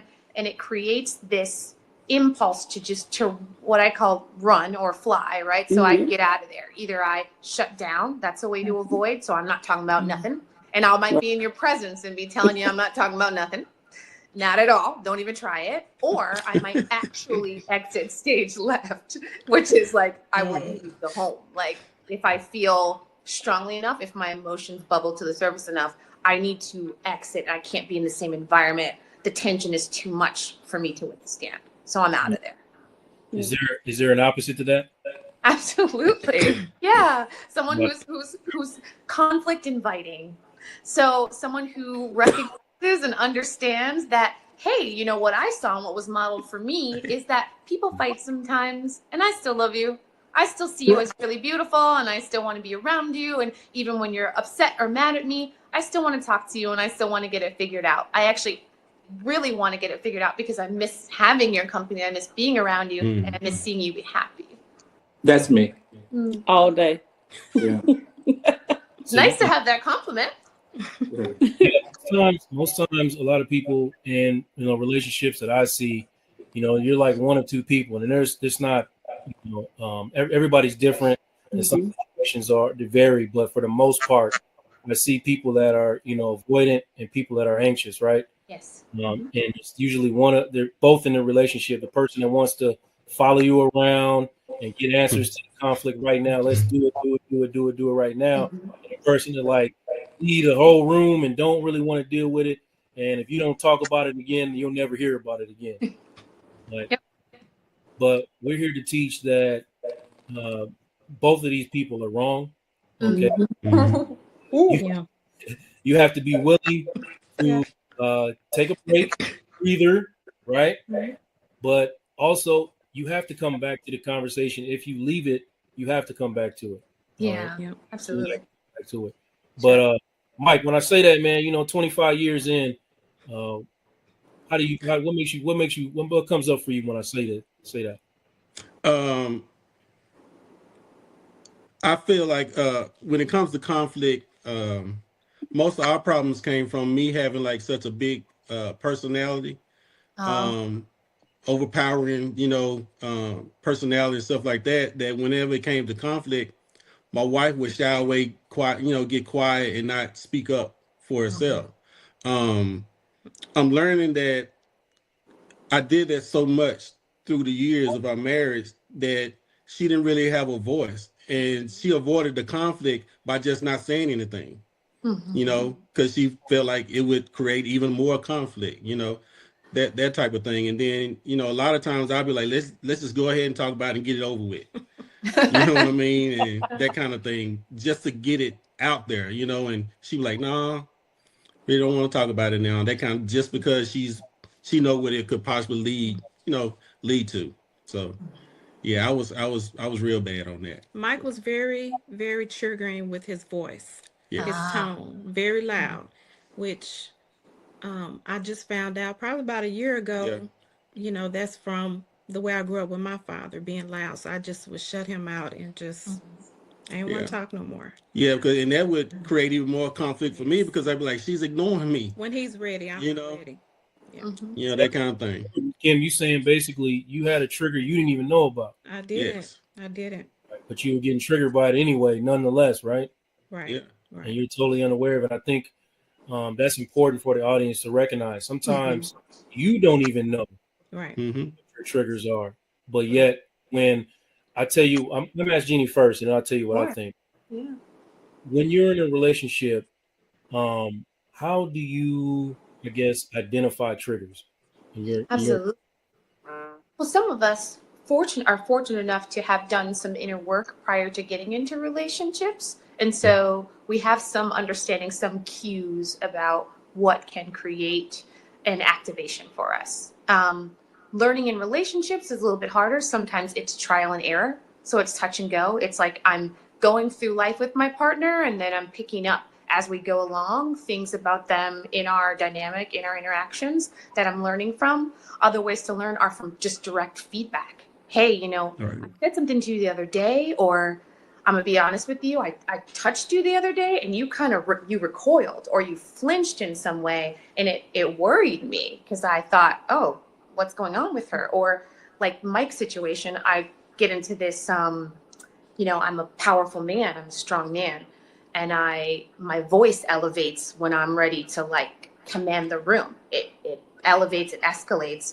And my wife was shrinking, like literally she shut down. She couldn't withstand it. And I don't know who noticed it first. Maybe Mike noticed it first. Maybe Kim noticed it first. I don't know. But oftentimes we can get insights from other people around us who will help us to have further insights to ourselves. So there's various ways that you can experience that for sure. No notes. You leave the room. So when you start smiling when I talk to you. What do you think you can identify some of the signs when it's like he not going today, or he? Oh yeah, you wear all your emotions on your sleeve. Good man. And that's our show. We're so glad you was able to join us. It's okay. We love that. We love a vulnerable man who's vulnerable and expressive out loud. We love it. No, they don't. It's tough. It is tough. Not gonna lie. I had to learn. Right. It didn't come, like, oh yeah, this is cool. But then, let's talk about. You said some of that. Some of us are lucky to have done pre-work before we get into relationships, right? So. I was in my 20s when I got married, as she was too, but so I didn't do any pre-work, right? So vulnerable, yes. Understanding of my emotions and how to manage my emotions, and not knowing anything about what my triggers were, thinking I was fine. And meanwhile, I really just recently dealt with a whole bunch of trauma, and I never even picked up on it. But so prior to at least half of our marriage? Yeah. Prior to understanding that about myself, like what was your strategy in like dealing with me when I was really off the range, like really low? That's a good question. Like what I do now is just consistently trying to pick you up and, hold you when you're too weak to, stand on your own or, think straight. It's like I'm trying to. You have an uplifter for a wife. Oh, how nice. We call it that. You Couldn't hear you though, Donna. lift me up after she hit me with the frying pan first. Oh, okay. That's the other half. That's That's okay. just a joke. If y'all out there, that's just a joke. But look, Derek, I'm gonna ask you, man. Like, do you feel like you understood everything that you needed to understand about yourself to get yourself ready for mail, especially considering you got out of some previous stuff? Like, were you ready when you got in this, or did you get in this like, oh, I got more work to do? I think it was a combination, and the reason why I say that because after my divorce, I did go to therapy, and I did have some really tough internal work that I did, and I had to look in the mirror and see some ugly stuff. But by the time I met her, I was really in a healthy space in some areas, not all areas, but in some areas to where I believe I was ready for another life partner. And so, but that work it was grueling, it was hard, but it was good stuff that just had to come out. So it was a lot of life lessons learned from my mistakes. Yeah. Okay. Did you see that shift, Mel, or do you feel like he was understanding more things about himself and it was helping y'all in y'all situation? I think now I do. I don't know. I know what I was looking for, and I know the work that I was doing on myself. So I wanted someone that would be like compatible with that was doing the work. Because the first time I got married, I was in my 20s. There was no pre-work at all. You know, we jumped in. Love was the pre-work. Oh, I'm in love. You know, so you get married because you're in love. Yeah. But this time around, I think because of what I had experienced and what I knew I did not want and what I knew I would not tolerate because I wouldn't tolerate it from myself, I was able to voice that early on to Derek and let him know, you know, all this sounds good. You're coming, you sound great, all the things, but when is Jack gonna jump out the box? Like he would always say, why you keep saying Jack gonna jump? Because I just know like something has, because for me, I know there's something there. And if you push the right button, if you push it too many times, it's gonna pop out. But for the most part, I would say I can definitely see going in where he's done the work because we had a lot of conversation around it and where he continues to do the work. Love that. Amazing. Yeah. Love that. Yeah, I love that too. Let's talk about some of the main things that arrive in communication between partners that kind of signify that things are going to go left. And before I say this, I want to just make sure everybody understands, like if you are in a relationship with a person and you have chosen to be in a relationship with a person, you are in a partnership, y'all are on the same team. So logically, having conflict or arguing, I shouldn't say arguing, having conflict that escalates to dangerous levels is illogical. Because ultimately, if you're in a relationship with somebody, you should want the same things. You're in partnership. You have the same goals, at least if not individually for each other, whatever, or as a unit, you have the same goals. So escalating conflict to the point of like yelling is illogical. But the conflict is necessary because you learn each other through conflict. But one of the things I want to talk about is how blame and criticism shows up in a relationship. But before I get on it, Jeannie, you got something to say about that? Oh, yeah, sure, absolutely. I mean, oftentimes people, rather than address the problem at hand, they can have numerous reactions to having a situation occur between their partner that include, you know, I don't really know if we can resolve this. I'm sort of frightened as to what could be the outcome, or I feel a sense of hopelessness or powerlessness over the situation.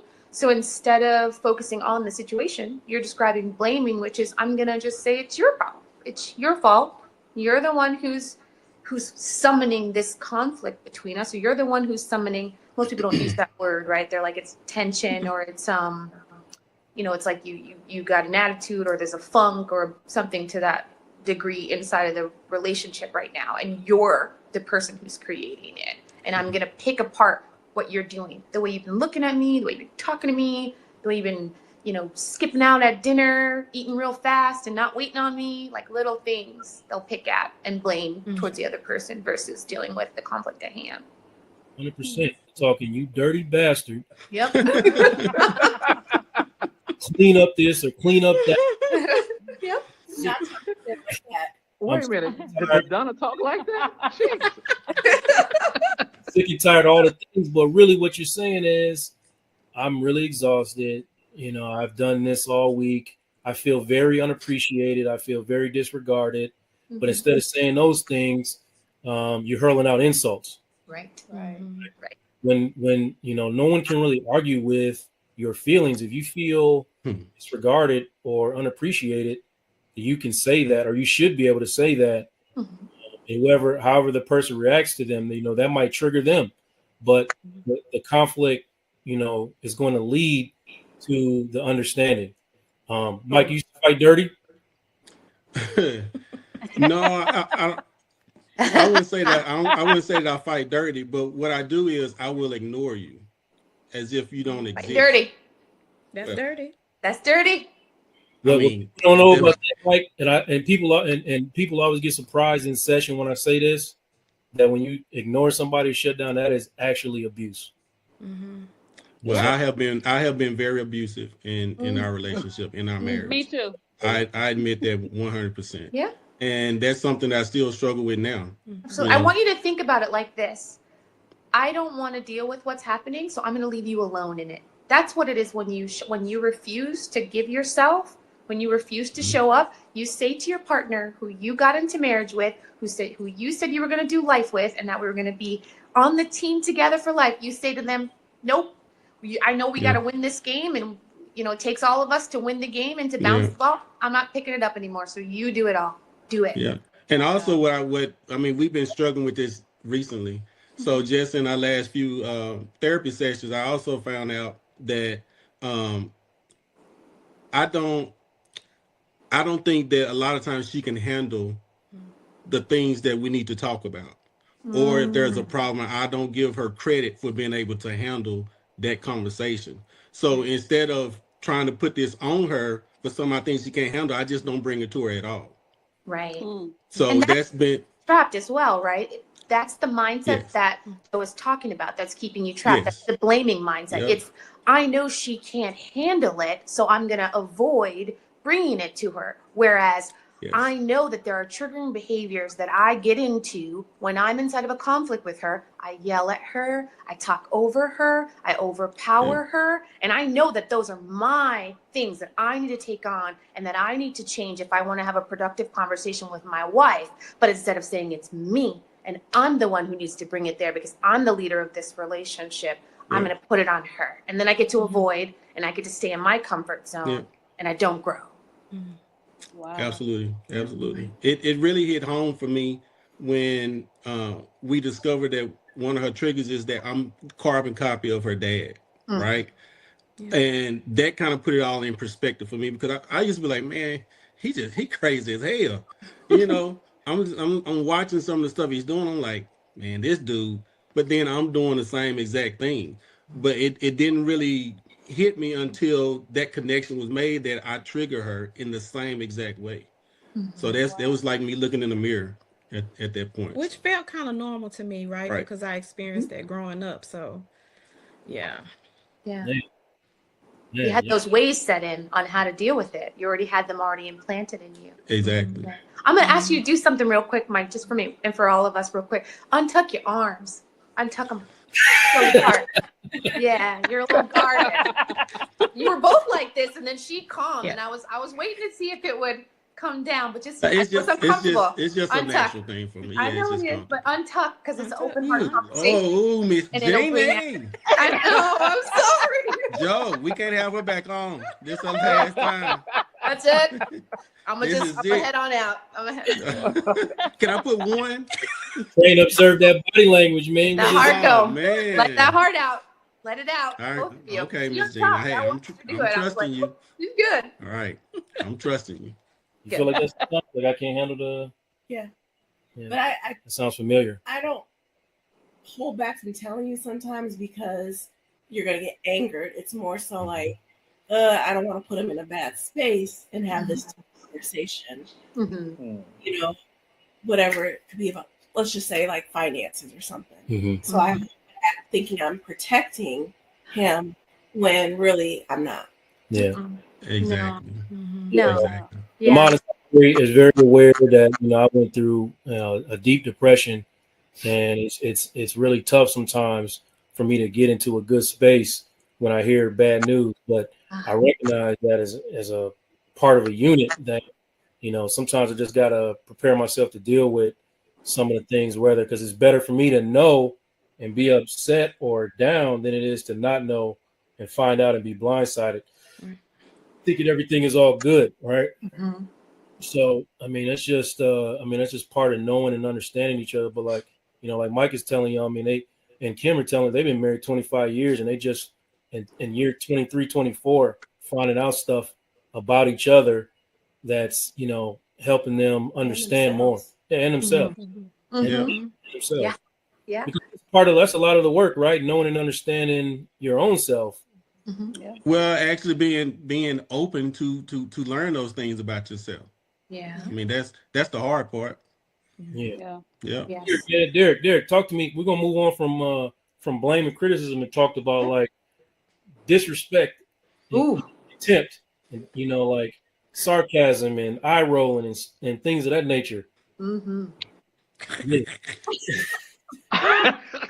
It's some. I'm gonna leave it there. Speak on it, brother. What you got to say about them things, man? Jeannie had brought up something earlier about how to trigger your partner. Yes. You do. And there's certain words, certain body language, eye rolls, all of that happens. And for men, we look at that as total disrespect when we're trying to have a conversation with you and you're not looking at me, or you're eye rolling, cut me off, or you try to finish what I'm saying. And so for us, we're still learning that process because Jenny, part of the issue here has been, and even recently, when I'm frustrated, my voice does escalate. And I realize that my wife doesn't receive from me at all when I am at a high pitch. Yeah. She totally shuts down.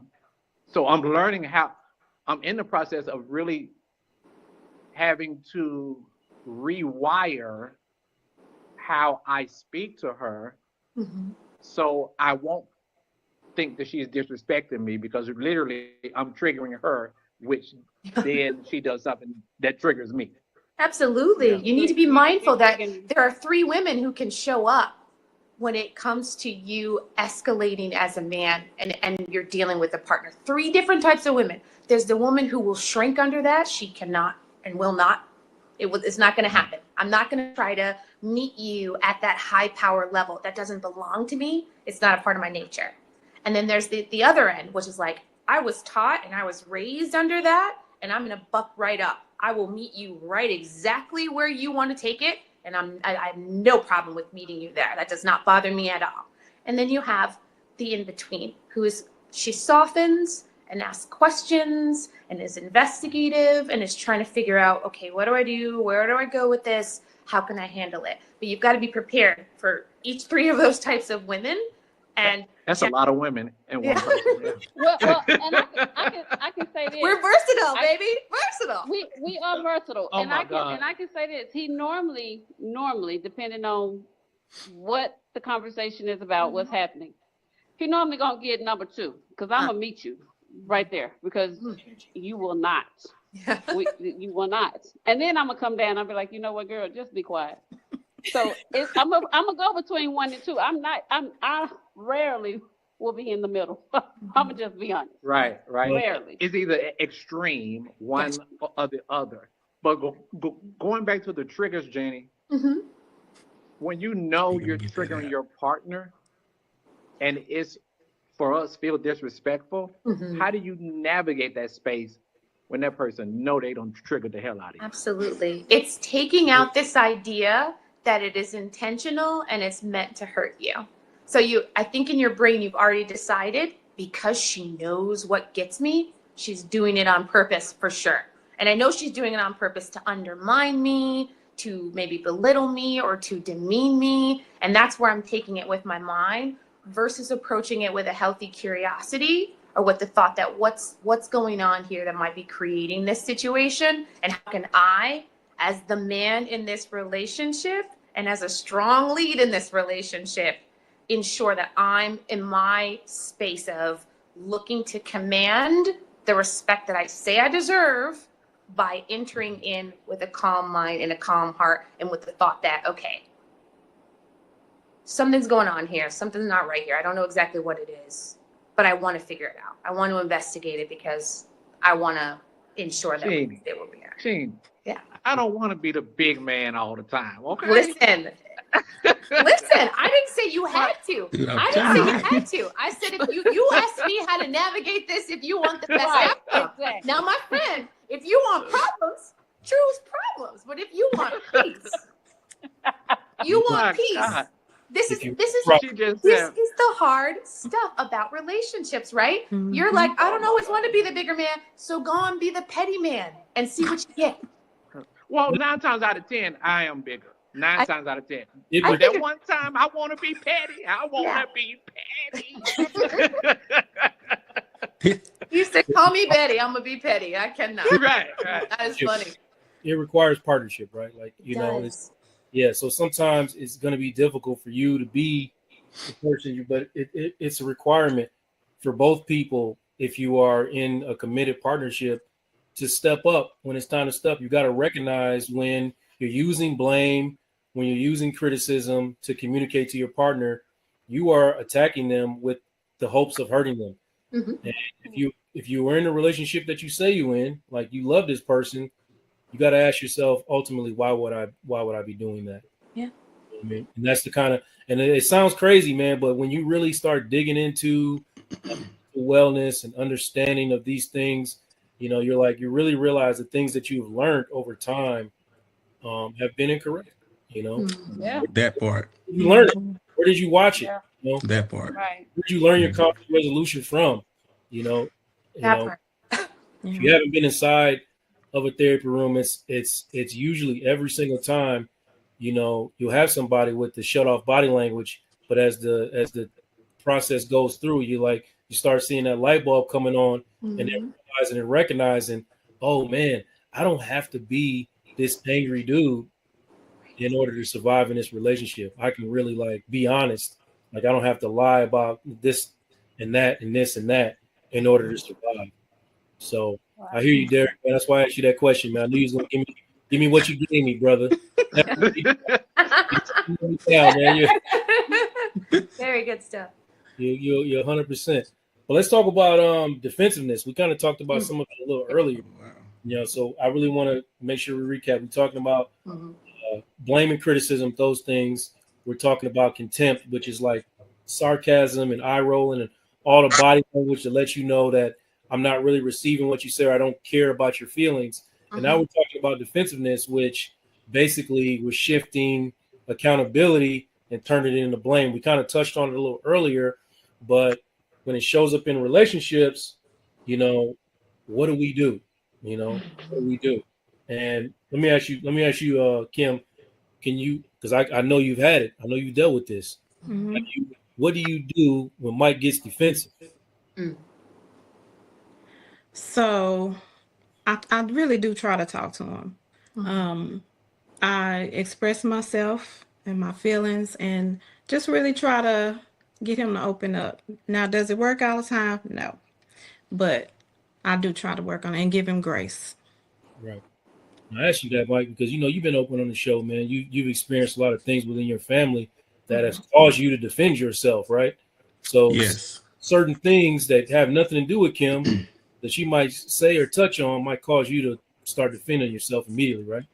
Yeah, it's just one of those things. Like it's a collective from everybody, right? Throughout the years, when you have to be so much for so many different people, when somebody question you about something, like how dare you question me when all I have to give and do for you, you know? I'm like, how dare you question me now when you ask me for so much?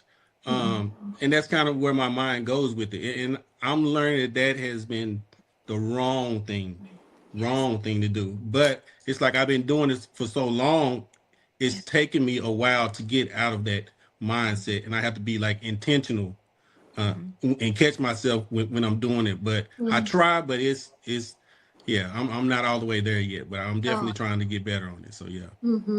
Yeah. Donna, let me ask you. There's so much in that. How do you start difficult conversations? You can be honest. You can be honest. Yeah. Honestly, I don't know if I start them. Yeah.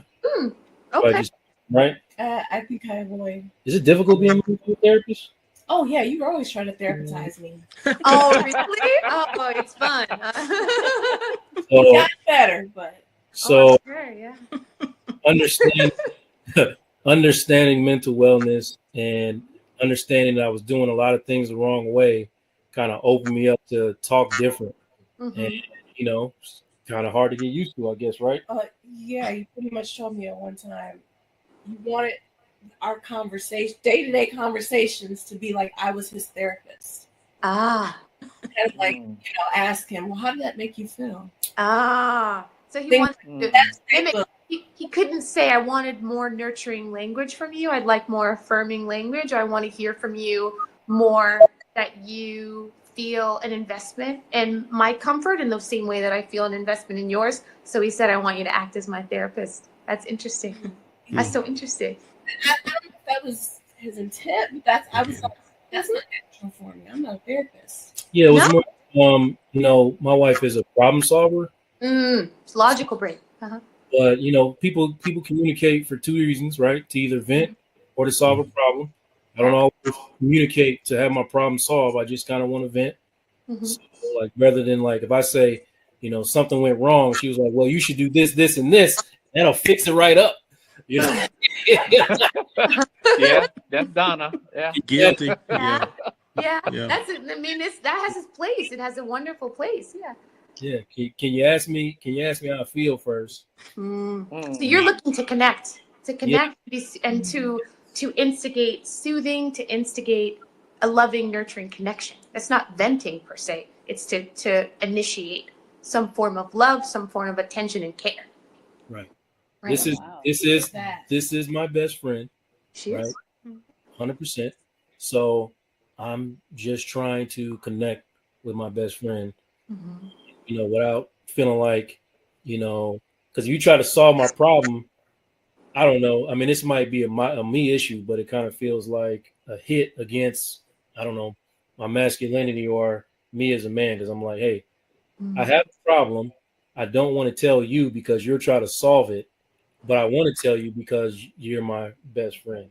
Right. So it's a weird space, right? Yeah, because you're looking for the role you occupy from your standpoint is, I'm not looking to be on a level where I want solving of the problem. I've got that part. I can solve the problem at some point. I need a cheerleader, or I need someone to tell me that I have the tools to solve the problem, that I can look inward to solve the problem, that I'm smart and cunning, and that I'm not, I know you feel down. I know you don't feel great about where the situation is right now, but just so you know, I've seen you come through this before. You've got this. So you want more of a cheerleader. It's a nurturing effect that you're looking for from your wife. And she's like, no, listen, let's just solve the problem. And then you'll be at peace. And it's like, no, that's her tool. She's the one who's at peace when she uses it. She's the one who feels useful when she's using it. But for you, it isn't useful because it's not what your heart needs or wants.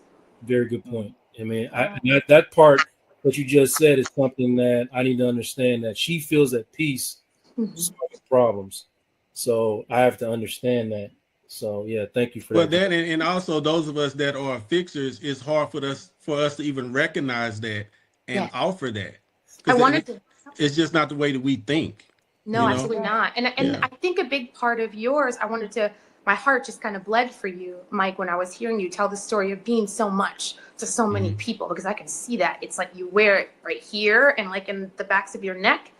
And in that, when you get that questioning that you're talking about, when you get people being like asking you too much or investigating too much about what you're doing or how you're showing up, for you, you experience it as a mistrust in like your entire being, right? It's a mistrust in what I've shown you. It's a mistrust in the objective ways that I've come and I've been there. And it's like, how dare you in that, right? Because this is all. I take it personal. Yeah, you do take it personal. I can see that. Like, that's a part of what we need to investigate when we're looking to understand our own selves. When I'm hearing what I'm hearing from my partner, or when I'm experiencing what I'm experiencing from my partner, am I taking this as a deeply personal hit to me and my person? Or am I actually hearing them, looking at them, and looking at the problem as a whole? So my wife says, you know what? Kim says to you, you know what? I feel like, I don't know, you just don't seem to be around. It just seems like you're bothered to do this and that for me. And you're like, wait, what? I just cleaned the gutters. I just did this. I just bought you this. I just put the gas in the car yesterday. I handed you some money for this. You got my paycheck. What are you talking about? What are you talking about? And meanwhile, that's not a personal hit to you. It's that, hey, I don't feel connected to you. So you're doing all that stuff, and it's great. And I love that you do all that stuff. I'm sure it's great to have that as provision, but maybe emotionally, I don't feel connected to you. Or maybe as you're doing those things, you feel somewhat removed, as in like, I'm not there, I'm not present. Maybe you're overwhelmed. You know what I mean? And you're not hearing that. And so she feels something's wrong intuitively, but she can't put her finger on what it is. Look, that's really good.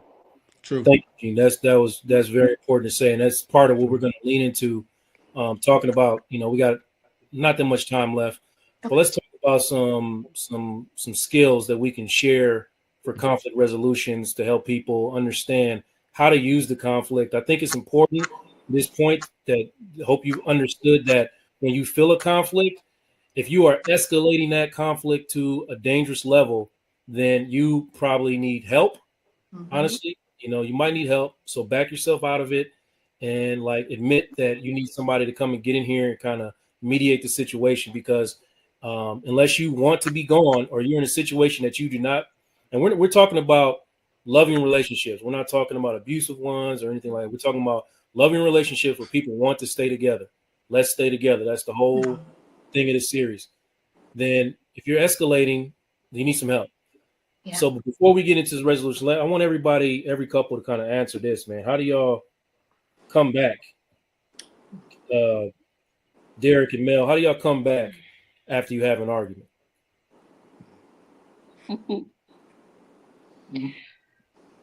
It really depends on what the argument was about. I think we've gotten better in this area most times, because again, what was modeled to me, and can relate with Kim. So growing up, which was one thing I won't do, I won't argue, because growing up, my grandfather and my parents argued, and so just the loudness, even as a child, like I would cover my ears because it's too much. So I would shut down. So 10 times out of 10, Derek will be the one who will initiate the conversation. Mm-hmm. And I think we've grown to that place, because I have shared with him that it's hard for me to push aside or come out of my emotions, because I'm hearing a lot of things, I'm processing a lot of things. And so I have to kind of de-escalate myself. I'm very self-aware. So before I say anything, before I say the wrong thing, I won't say anything. Mm-hmm. And I realize that that's not always a healthy thing, because to him, it does appear that I'm shutting down. Mm-hmm. But it's really, I just need a long pause. And then once I gather myself and my emotions are in check, I will have some words for him, but I will have some. Let me finish. Let me finish. But most of what I've done, and this was recent, once I gather myself, I will text him like my true raw feelings, because I can become very emotional. to the point of where I will cry. And he'll be like, why are you crying? And I don't really know, but it's coming. I know it's coming from a place that I'm not completely healed yet. And I don't know how to handle this because I've never experienced this. So it's difficult for me. But we will finally sit down and talk through why this happened, you know, how can we do better? But it's initiated by Derek. And I appreciate that about him because I don't know what that looks like. And I will say this, I've done it with children, but I never did it with a spouse. So I think for me, it's the fact of I don't really know how, but he's teaching me and I'm learning that this is how you come back from an argument because I'm also learning we're on the same team. Kim reminds me all the time, Derek reminds you're on the same team. And I never heard those words in my first marriage and I've never seen it. So I did have a great understanding of what that looks like. That's a good girlfriend right there.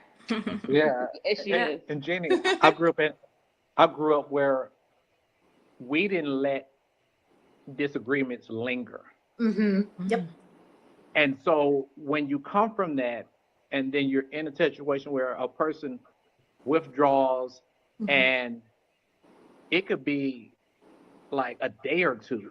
Oof. And I'm like, are we still here? Right. You know, like, hey, let's talk because, and here's what I shared. The narrative that we tell ourselves can go way off the wall when one party just refuses to talk or is very little. I said, I'm not trying to give that space to us to where the negative narratives are in long because you never know where that could go. So I say, let's just talk it through and get through some things. Even if we don't solve it all, I don't like that tension there because like you said earlier, I'm not with my best friend now, you know, and we're not connecting. And so, yeah, I can literally get something off my chest and maybe 15 minutes later, I'm good. Yeah. You know. Whereas I'm still that girl number 2. I need a little bit more time. Yeah. Listen, days go by. Very important that both of y'all, what both of y'all just said. I probably should ask for y'all to be faster because we run out of time. But I'm glad y'all, you know, took your time with that answer. But I'm running out of time. So I'm gonna go to Mike and Kim. Like, how do y'all come back from arguments? Yeah, I'll let you answer. I would say I assess Mike at the end of the night. I feel like we communicate better at the end of the night, and I would just start out by asking him, you know, how is he feeling about everything, and he's very receptive to that. So that works for us. Just like I call pillow talk. Yeah, that works. It turned into sugar bear night, don't it? No, I knew he was gonna fit in there some. I knew it at some point. Dude. Joe, how do you and Donna bounce back? You know, I'm gonna be real with you, man. I'm gonna take all the accountability. If she does it. Okay. Because I do not, and that's embarrassing for me to admit as a therapist. But You know what? Hey, remove. No embarrassment. Remove growth. Growth belongs to all of us. Growth belongs to all of us. Growth belongs to all of us. Because it's important, right? I mean, it's part of who I am, what I do as a profession. So I know better. But when we get upset, I will shut down for as long as you will allow me. Okay. And what did you say? We know better, right? That's mine. That's all cerebral. That's not heart speak, right? That's why you stick there. I know better. I'm not feel better. I'm not in heart space. That's the growth for you. Meanwhile, she's like doing little sweet things to let me know, like it's okay, Negro. Come back to the light. Yeah. Come back to the light. Yeah. I wanted to hear. Mike actually didn't say. I know Kim did, but Mike he deferred to Kim. I wasn't taught how to come back. I wasn't shown that growing up. I didn't have an example of that or anything. My mother was anybody could get it, family members to whoever, and when she finished saying what she's saying, that's it. You know, that's what I saw. So that's exactly how I am. And with having these type of hard conversations with my mother, I just recently found out that's how her dad was. Yep. You know, I'm trying to learn how. You're doing better. Thank you. I will tell her, give me a moment, you know, because I don't want to say something in that moment that'll hurt her feelings or say something I really don't mean. Just give me a minute to sit in it, and then we can come back and talk to it, right? What I have learned how to do lately is if it's something I know is very touchy for me, I'll ask her, can we talk about that in therapy session? Simply because I know I don't have all the tools to work my way through whatever it is that we need to talk about without having somebody there to referee or give us guidance. I think that was hard for her to hear because she feel like we should have the tools by now to do that. You're still practicing them. Okay. Right. That's Yeah, because I've been a whole fool for 20 some years. It's gonna take a minute. Not a whole You know what I mean? And I'm getting better now also at if time goes by, it's easier for me to text her while I'm at work. Like Mel. Okay. Right. Versus being there in person. I don't know what it is about it, but it's I easy feel you, for bro. me to do that, you know, and that kind of breaks the ice.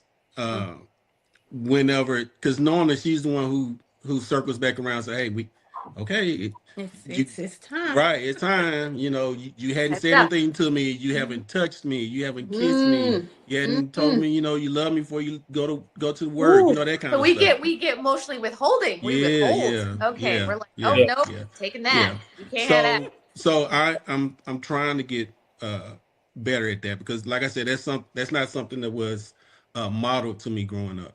Gotcha. You new here, so you gotta ask Mike all your questions in the beginning of the show. Oh, sorry. No question. But yet he keep asking me. I'm a collaborator. Sorry. Let him know. When it was when he deferred to Kim, I was like, he got them light skin problems. Sorry, I'm so sorry, Joe. You didn't tell me the skinny. I love everything you say, man, but you know, not on a time crunch. You got to ask somebody else. But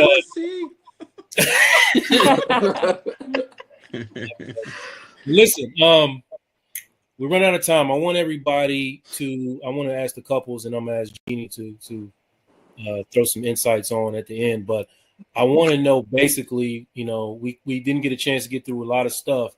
This conversation went good, you know what I mean? But we did miss out on a lot of things. So want to know if you can just tell the audience, and how has conflict strengthened your relationship? How have you connected through your personal conflicts? And I want each person in the couple to answer. And I want the women to, I know Mel has already told us which woman she is, but I really want to know which one of them three women y'all are that Jeannie described earlier. So Derek and Mel, let me ask y'all, how have y'all connected through y'all conflict? So definitely by having better communication. So if you don't know, Jeannie, you don't know, but Derek is an over communicator. I could tell. I am not. So because even in the difficulty, even in the hardness, and I use the analogy of a butterfly, like in a cocoon. Like sometimes I feel like I'm in a cocoon and I'm ready to come out. He has helped me to kind of come out of that, like a metamorphosis. So we are learning how to connect. We are learning how to have the difficulty. And you're right, Joe. When I'm in it, like the first 2-3 years, I was definitely woman 3. But because Derek, he sees me, I see him. He is my friend. I do have my best girlfriend to be like, now friend, she will call me out. I'm finding that middle. Sometimes I have to tell number 3, like, no, stay right here. So I'm learning, and I see the growth in me, which spills over into us. Quickly, Joe. Yeah. For me, conflicts brings us closer. For me, it's a bonding time. Although it's hard, it's bonding. I'm sorry, Joe. Yeah, Joe, I tried to do it like land your plane. Good. I'm like Mike. It was good. It was good. We needed it all. Mother. Me and Mike, we related. You saw me, Donna, like, Land this plane. Damn. Good. I know. I'm sorry.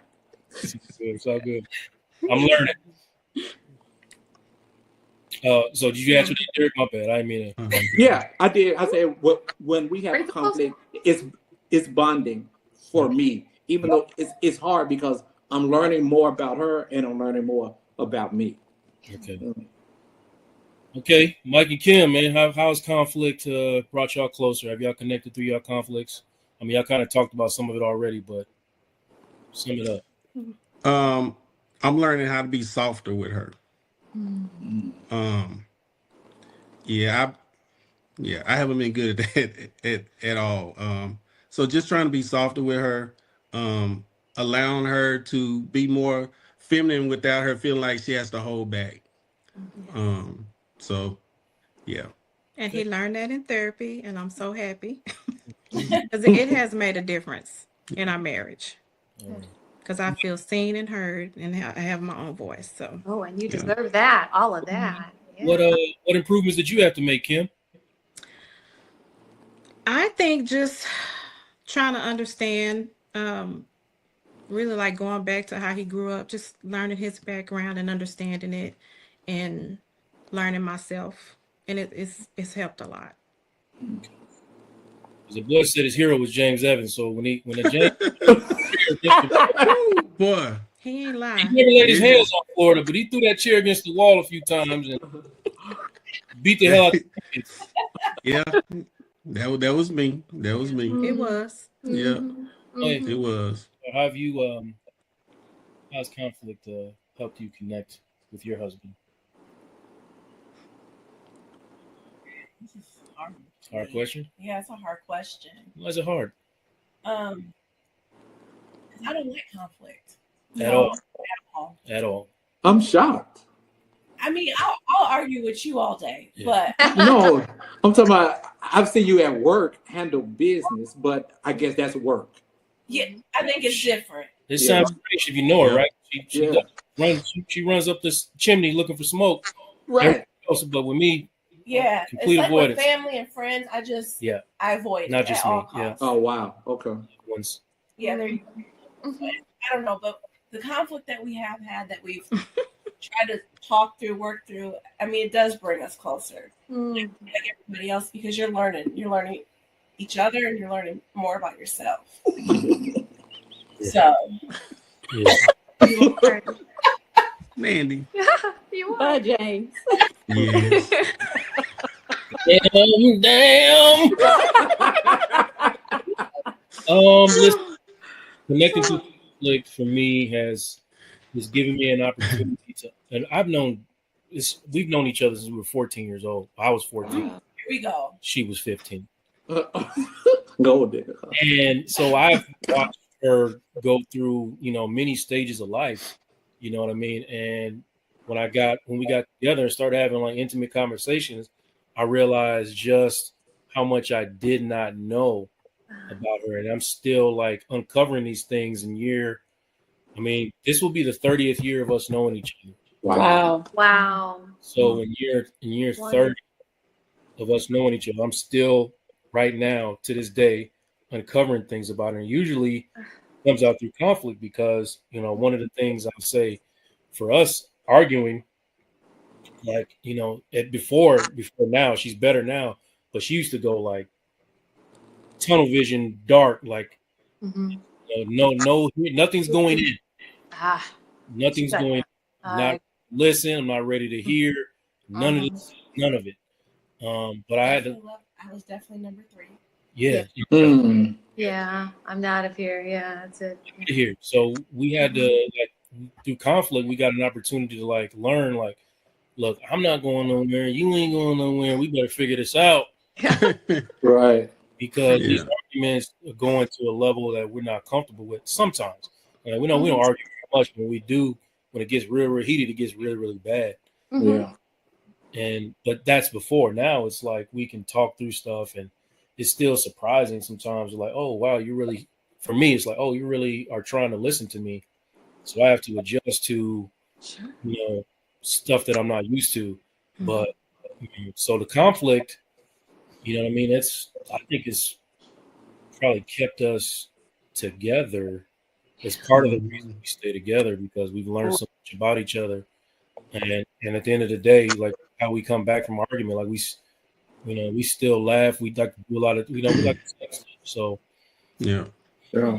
yeah, we're born together. We're born together. You know, I've said this to Derek and Mel before, but I don't know if I've expressed this to Joe. But in the last year or so, I've been learning who Mike is, right?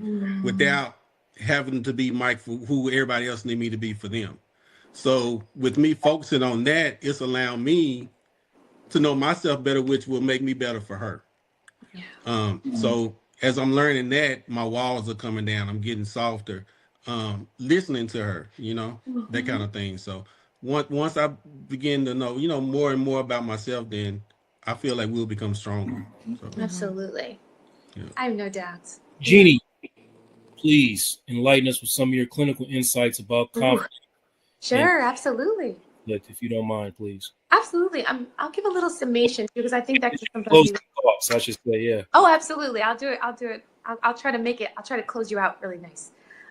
So, related to conflict, whenever we're beginning in conflict, we all talked about all these stages, right? This idea of like, I need to be asking myself when a conflict arises in the relationship, who am I in that, right? Like, what am I coming in with?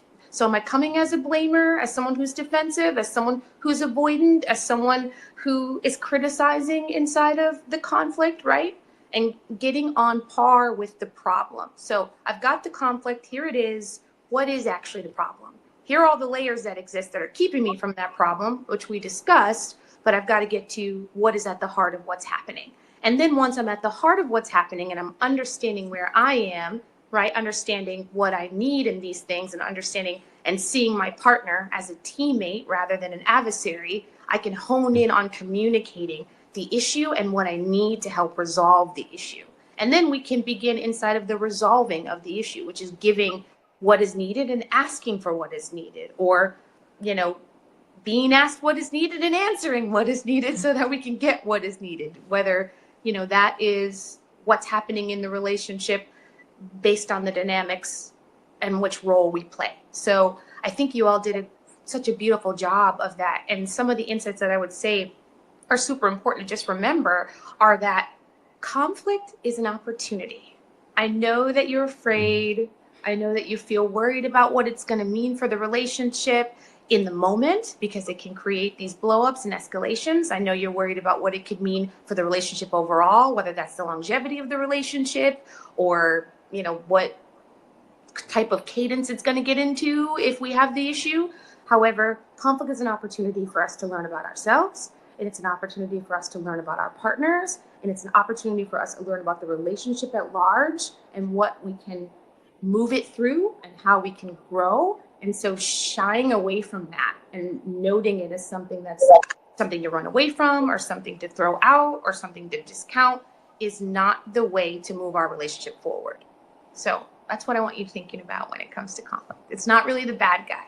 It's a tool. Wow. Thank you. Thank you. Thank you, Gene. Yeah. Really appreciate you and the Pruitts and the Moores and my wife, Donna, for showing up tonight. I'm going to leave it at that. I would just say that join us again next week for part 3 of the series. And we're going to talk about the art of turning towards your partner, which, we'll explain it next week. I don't want to get into it right now, but it's very important. Remember, the mission or the goal of this month of February is to teach couples how to stay together. If you're in a situation where you are feeling out of place or uneasy and, you want to learn how to stay together, then you should be here, like listening to things and having takeaways. And I hope y'all had some takeaways tonight. I know that I did. There's some things that I still get to learn from, community with other couples and other therapists, or, I'm learning things on a regular basis. I get an opportunity to connect with my wife. So just, let's we on a mission. Let's stay together, y'all. Okay. Stay together. Absolutely. Hey, appreciate everybody for showing up tonight. Thank you very much. Thank you, Joe. Thank you. Thank you. Thank you for having me. And you, thank you, Jamie. Mike and Kim, for having your arms down. Oh. Yeah, I appreciate that.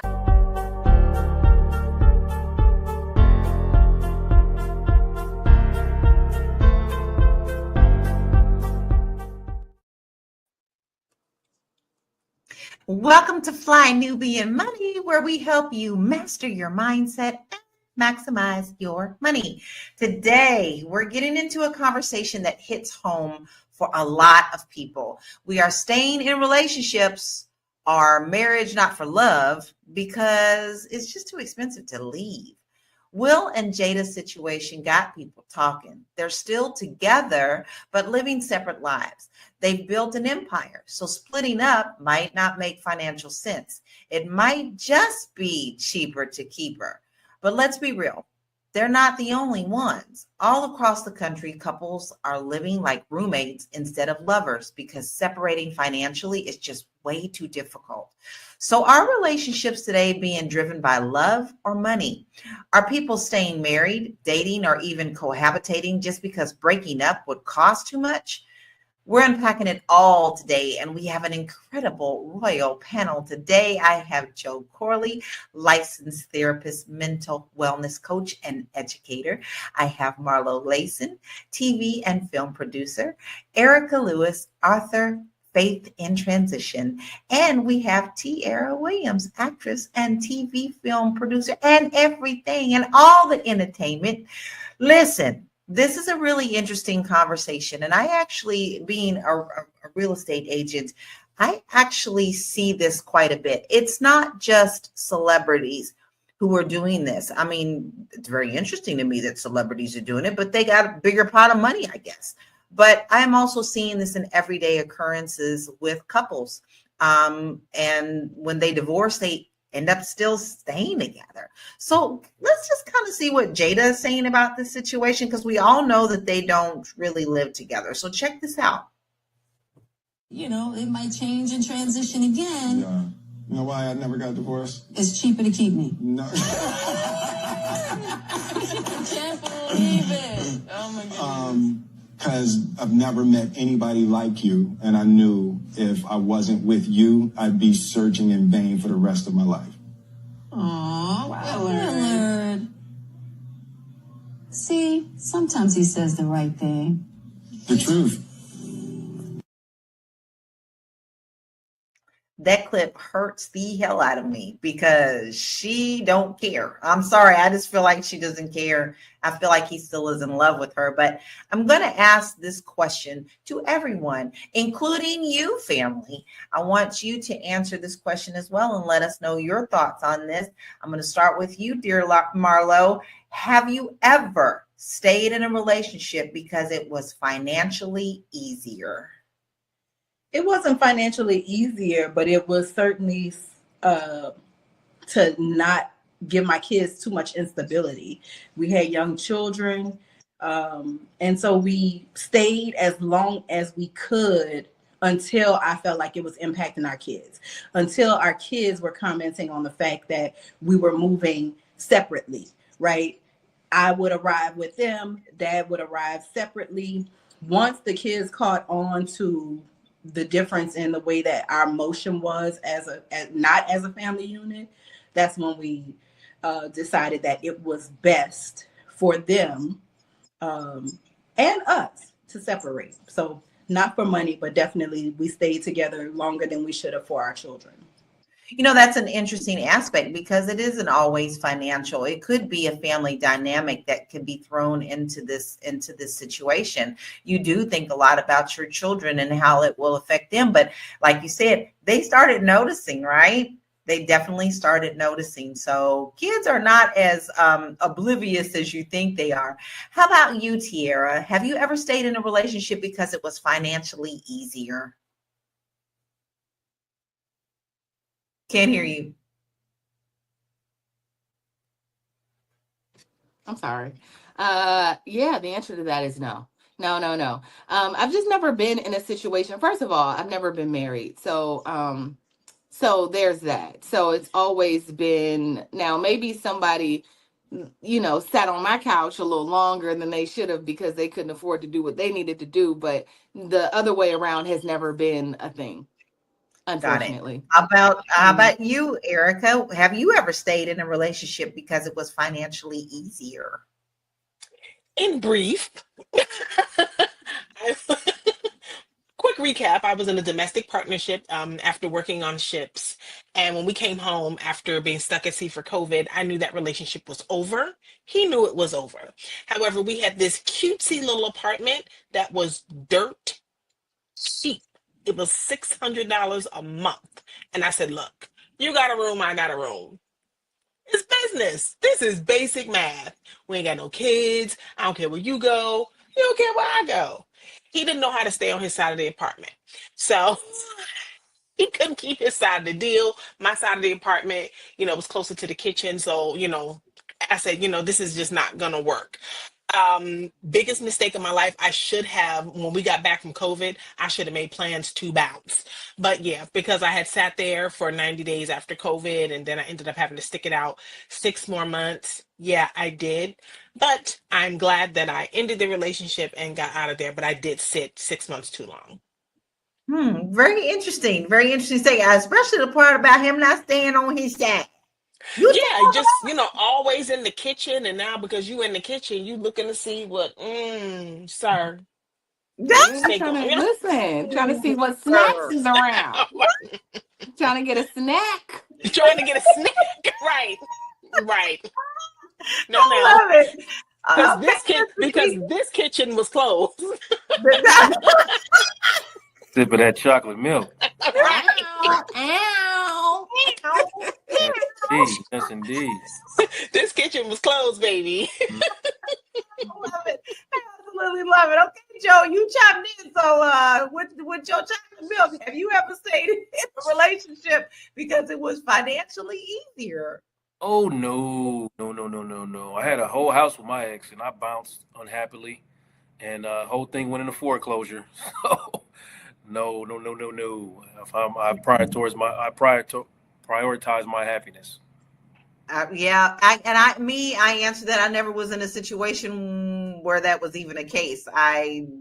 Me and hubby've been together forever, eating ramen, splitting a ramen noodle package or splitting a Big Mac. So it never was a case for me. So Incog says to split assets costs more for Will financially, and his secrets will be exposed. Better to keep her or some woman as a beard. I don't know what that last part means. Am I?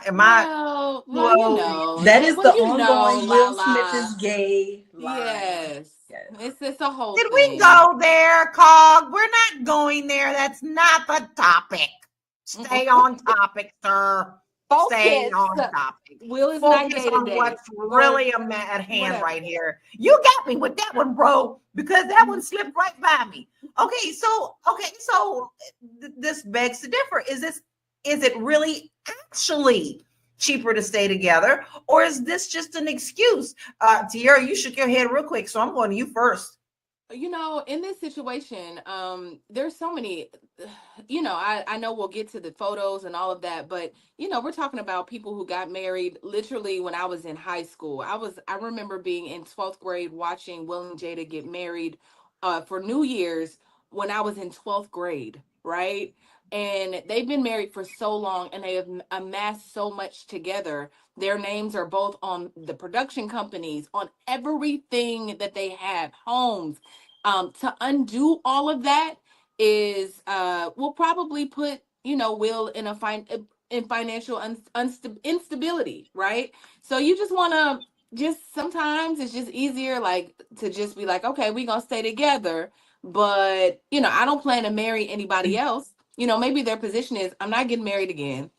I'm not, I would rather we want to keep each other's last name because the legacy of what they built is great. You can't deny that. So when it all goes down, they stayed married, they stayed together, kinda, sorta, legally, technically. And so, all of their assets can stay under one roof and go on to the grandchildren and the great grandchildren. So in legacy, in terms of legacy building, I see the importance of all of this, but in terms of what's being happy, what's peace, like is like they are still in peace because they're separated, but and so it's just like, what is peace at this point? Would I do it? I'm not sure. Would I Well, do just that? last Like, would I week. break up? Yeah, for me, I think that it's the disrespect for me. I think if this is something that they're going to do, we didn't really need to be a part of the logistics of it. I just think that I would rather have not known.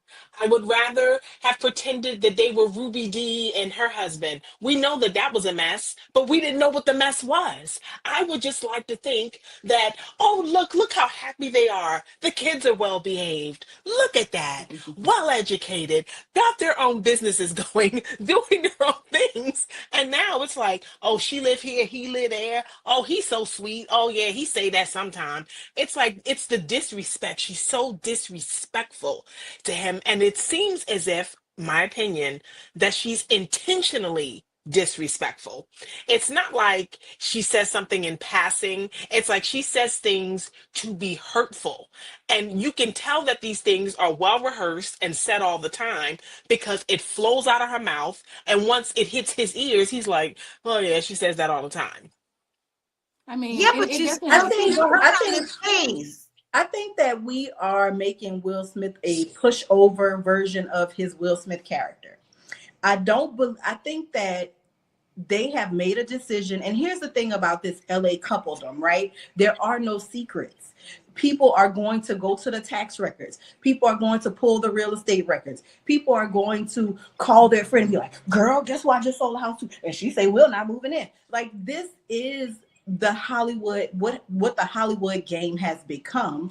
And I think it is, I'm not gonna say unfair to Jada because she certainly made her bed, but I think that to live in that Will Smith bubble when Will Smith was at the height, when Will Smith was getting one of the only actors getting his merchandising money, right? Everybody else, Will was taking less money on the top so he could get the merchandising money, right? And so I think that living in that bubble for her, I don't think we ever take into account what that was like when your whole life is someone else's facade, right?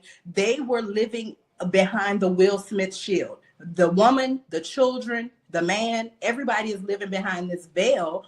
And I think that we look at her because she started as a around the way fillet, right? Jada was our favorite little hood chick.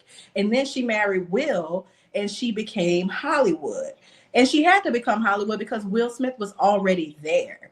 And I think that, y'all not gonna like it, but I think that Jada gets a lot of this heat because of who we perceive Will Smith to be, right? Because Will Smith has been living in this fake facade, right? This image. And they all were forced into the Will Smith box. Now, they went by choice, but it's part of the game. And so I think, I don't know her personality to know if she belittles him and talks down to him and all of that stuff. I just know that she sounds like a person that is sick of living in the manufactured bubble, and she just speaking.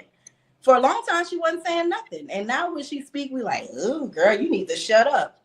I don't know. Did you not? I mean, you said you can't hear the condescending, but nobody else calls Will Willard. She'd be like, oh, Willard. You could just see it in the video we just watched. Listen, it's all super man, condescending for him. You know my man name. You know my man name. And every chance I get, yes, I do call him by the full government old man name. No. Okay, Willard. We're gonna have to take a break. We are long overdue for a break. So let's all chew on that and marinate on that, but we'll be right back.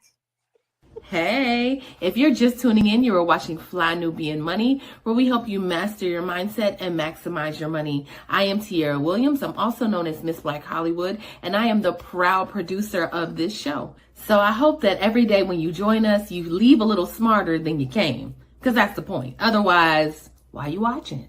So if you want to receive notices for when we go live, Fly Nubian Money goes live every single day. That's Monday through Friday at 1 p.m. to 2 p.m. Eastern Standard Time. So if you don't know, now you know. All you have to do is text the word Queens. That's Queens. That's Queens to 87948. That's 87948. That's Queens to 87948. Yes? If you want. Yes, yes, it's so easy, y'all. So easy to make sure that you don't miss any of our shows. Now, listen, you heard us say we're on Monday through Friday, 1 p.m. Eastern Standard Time. That is bet. You could write that in stone. But, sometimes you may get a little busy and you may forget. So if you want a text reminder, all you have to do is text the word Queens, Queens, to 87948. And then you'll get the notification as well as us, because we do too. We don't need a reminder because we can't wait to get on here because this is what we like to do. Now listen, my name is Corey said she hates Will. She wishes star power was hers. Yes. Joe, I'm believe asking that, but do you agree with that? Sorry. As a therapist, what do you see as a therapist? I'm glad you asked me as a therapist. Because I look at that situation and I'm like, yeah, there's no affection there. She does talk to him. If I'm observing it with my therapist eye, I'm looking at it like, yeah, she might hate him. So, the body language, immediately criticizing him after he tried to give her a compliment and try to lift her up. All terrible signs of communication issues within the marriage. I agree with you. It's just the icky feel. I'm an empath. I can feel when something just isn't right. And when I see them, it makes me cringe because to me, I could just see that he does love her. I'm not saying everybody, what's the new word now? Simp. Okay. I'm not with that, but you can see that he does love her and she's standing in where she wants to be, but he clearly wants to be a part of that world and he's going along with it. That's my opinion, but that is just what I see in it. So go ahead. I don't know if he loves her. It's all acting. Everybody's an actor. Yeah, I can't tell from this. I can just tell that she don't necessarily care for him. So I don't know. He, I don't know who's a better actor. He probably call her all kind of bald head bees. Y'all don't know. Okay. Here's my point. All right. So I feel y'all, right? But here's the thing. I read the book. And basically, she said before she got married, she was in the back crying. Like, I don't want to marry this person. I don't want to do it. She cried and boohooed and ran and went down the aisle anyway. And I think that was unfair to her and unfair to him. Like, just say no and walk away. But I think she wanted what a lot of women want. Security, safety. I know he loves me. But the very thing that she wanted ended up being the thing I think that she resented the most, right? Like, I don't like you. I resent you. I hate the way, I'm pretty sure she, at this point, it's like, I hate the way he chew. I hate the way, I know me as a woman, right? I hate the way he sound. I hate his voice. I hate him. So, so I could just imagine the buildup. So now she don't care. She just say whatever. I saw Judge Lynn Toller do an interview a few days ago, and she said, if the person that you're going to marry, make sure that there are at least five things about them that you don't like, because who's the perfect person? There's no such thing as a perfect person. There's got to be at least five things about them that you don't like. It seems like Jada has a list of about 55 things that she just does not like about him. Maybe it's career animosity. Maybe she, her career was on the uptick as well as his, and then all of a sudden now I'm just the wife and the mother and I got to play the back. And there could be a lot of animosity. It may be, maybe she does love him, but she does not love what she had to do sacrificially for her career in order for his career to be what it is, in order for her children's career to be what it is. And now I'm playing catch up because 30 years later, here I was just playing mommy. Okay, so we actually have a video that I want us to see, because I don't want to get too far away from this, but we now have pulled in emotions to this, because listen, emotions and finances can also be a very tricky thing. You can still be like, I want to be with him, but I know I can't. But what about my career? What did I do? Hey, it's really easy to tie those things in, but is it really fair to pull in something if you're not happy? Check this video out. It's cheaper to keep her. And you know what I said? Not on your soul. Right? It could be cheaper financially to stay with someone. It could be more convenient to stay with someone because you have kids together and you don't want them to live in a family that's separated. It could be because you have a house together and you have the same friend group and you're so afraid of that convenience being taken away. But at what cost? At your own freedom, your own liberation, your own sanity, your soul, yourself. So you have to ask yourself, what price am I willing to pay? Because it's not going to be an easy price. I wish we could put a monetary value on that kind of pain. When someone hurts you, betrays you, lies to you, cheats on you, manipulates you, and erodes your sense of who you are. You can't put a financial price on it. I've had people tell me they can keep everything they want. I just want to be done. I don't care. They can take the house. They can take everything we've made together. I just want my freedom, my sanity. I want to be able to come back to myself. So that's a question you need to ask yourself. What price are you willing to pay? What does your soul need? And what's the price on that? Are you willing to continue sacrificing just so that you could have those conveniences? Or I really want people to be compassionate with themselves, because we rarely stay because we want to stay.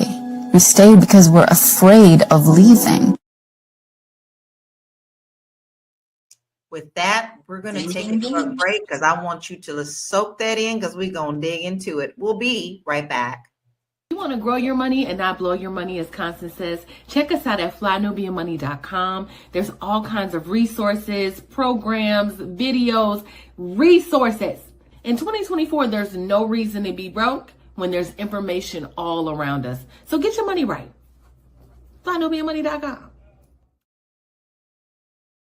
We are not just talking about, emotions here. We are actually talking about finances. Is it cheaper to keep her? Well, you know what? You may not even know what your finances look like right now. You really need to look at your assets and your liabilities and your financial house path. Especially now when it's so critical for you to understand what's going on with our government and everything else. Yes, I got political because it affects your money. People are looking at your money, right? So what you need to do is make sure that you go to flynubianmoney.com. We have free resources for you, a lot of good places for you to start, and you can help get your financial house in order. All right. Now, listen, Joe, I'm actually going to pull you in on this because we did touch on it before break, and we brought that video in. To her, she seems like at what cost? And tell us some of the costs of our well-being, not just financial, that this can affect. This is why joy is sometimes so very difficult to achieve, because there's so many things to unlearn when you're trying to achieve joy. Like, you're going into a situation and you gotta remove all of these layers of things that you have considered to be happiness, and you're seeking happiness, but you're not seeking joy. So you're sitting in a situation that's financially lucrative, and you're comfortable, but you're miserable, and you're scared to get rid of these things because you're afraid if you get uncomfortable, you're not going to be happy. Well, cheaper to keep her, I don't know.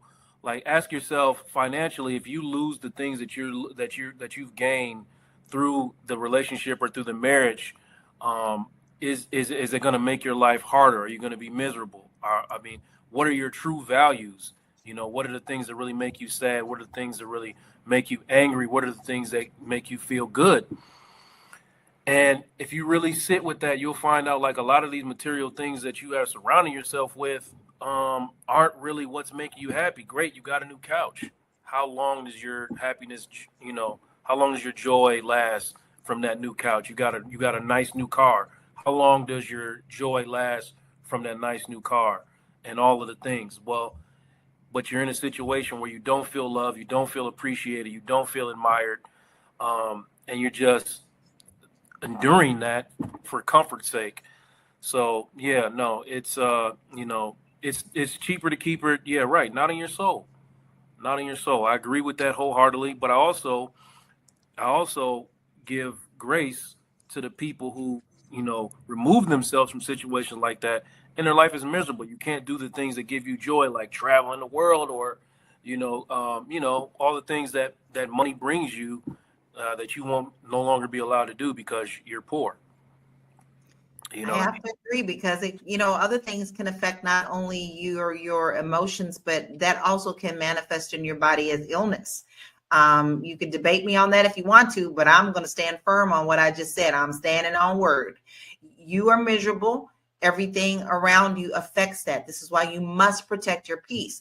But let's see how they're protecting their peace. Okay, so let's look at what they got. This is their portfolio. Will Smith and Jada Pinkett have an impressive 63 million property portfolio, though they are currently not living together amid a 7-year separation. Pictured is their 11.3 million Hidden Hills home where Jada is said to be living. Now that's Jada's house. All right. They actually have other properties too for the kids, but this one here is Will's. Meanwhile, Will is said to be living in the pair's former mortgage-free 42 million Caballas mansion where they built together. And this is actually, yeah, sorry, I don't even know why I did that because I sell there. I've sold there too. Dirt, Laura. Made my country come out. So, okay, listen, let's check this out. A Hollywood couple have 4 mortgages and 2 mansions for kids, Willow and Jaden, as they live apart amid a 7-year separation. So clearly they're still all tied together. I think this is a very interesting dynamic for this couple. But listen, it's cool. It's cool to talk about people who got money. Let them people deal with, they gonna deal with their money anyway. Tara, you hit a very important part. They did build that empire together. And that may be the reason why they feel like that empire needs to stay there, because splitting it would cause more problems. And with all the legal fees, you may be losing a whole lot. But let's get back to real folk, okay? Like, how common is this type of arrangement among the wealthy and high-profile couples? We spoke about someone last week. Now, in Living Together, what was her name, y'all? Shirley Ralph.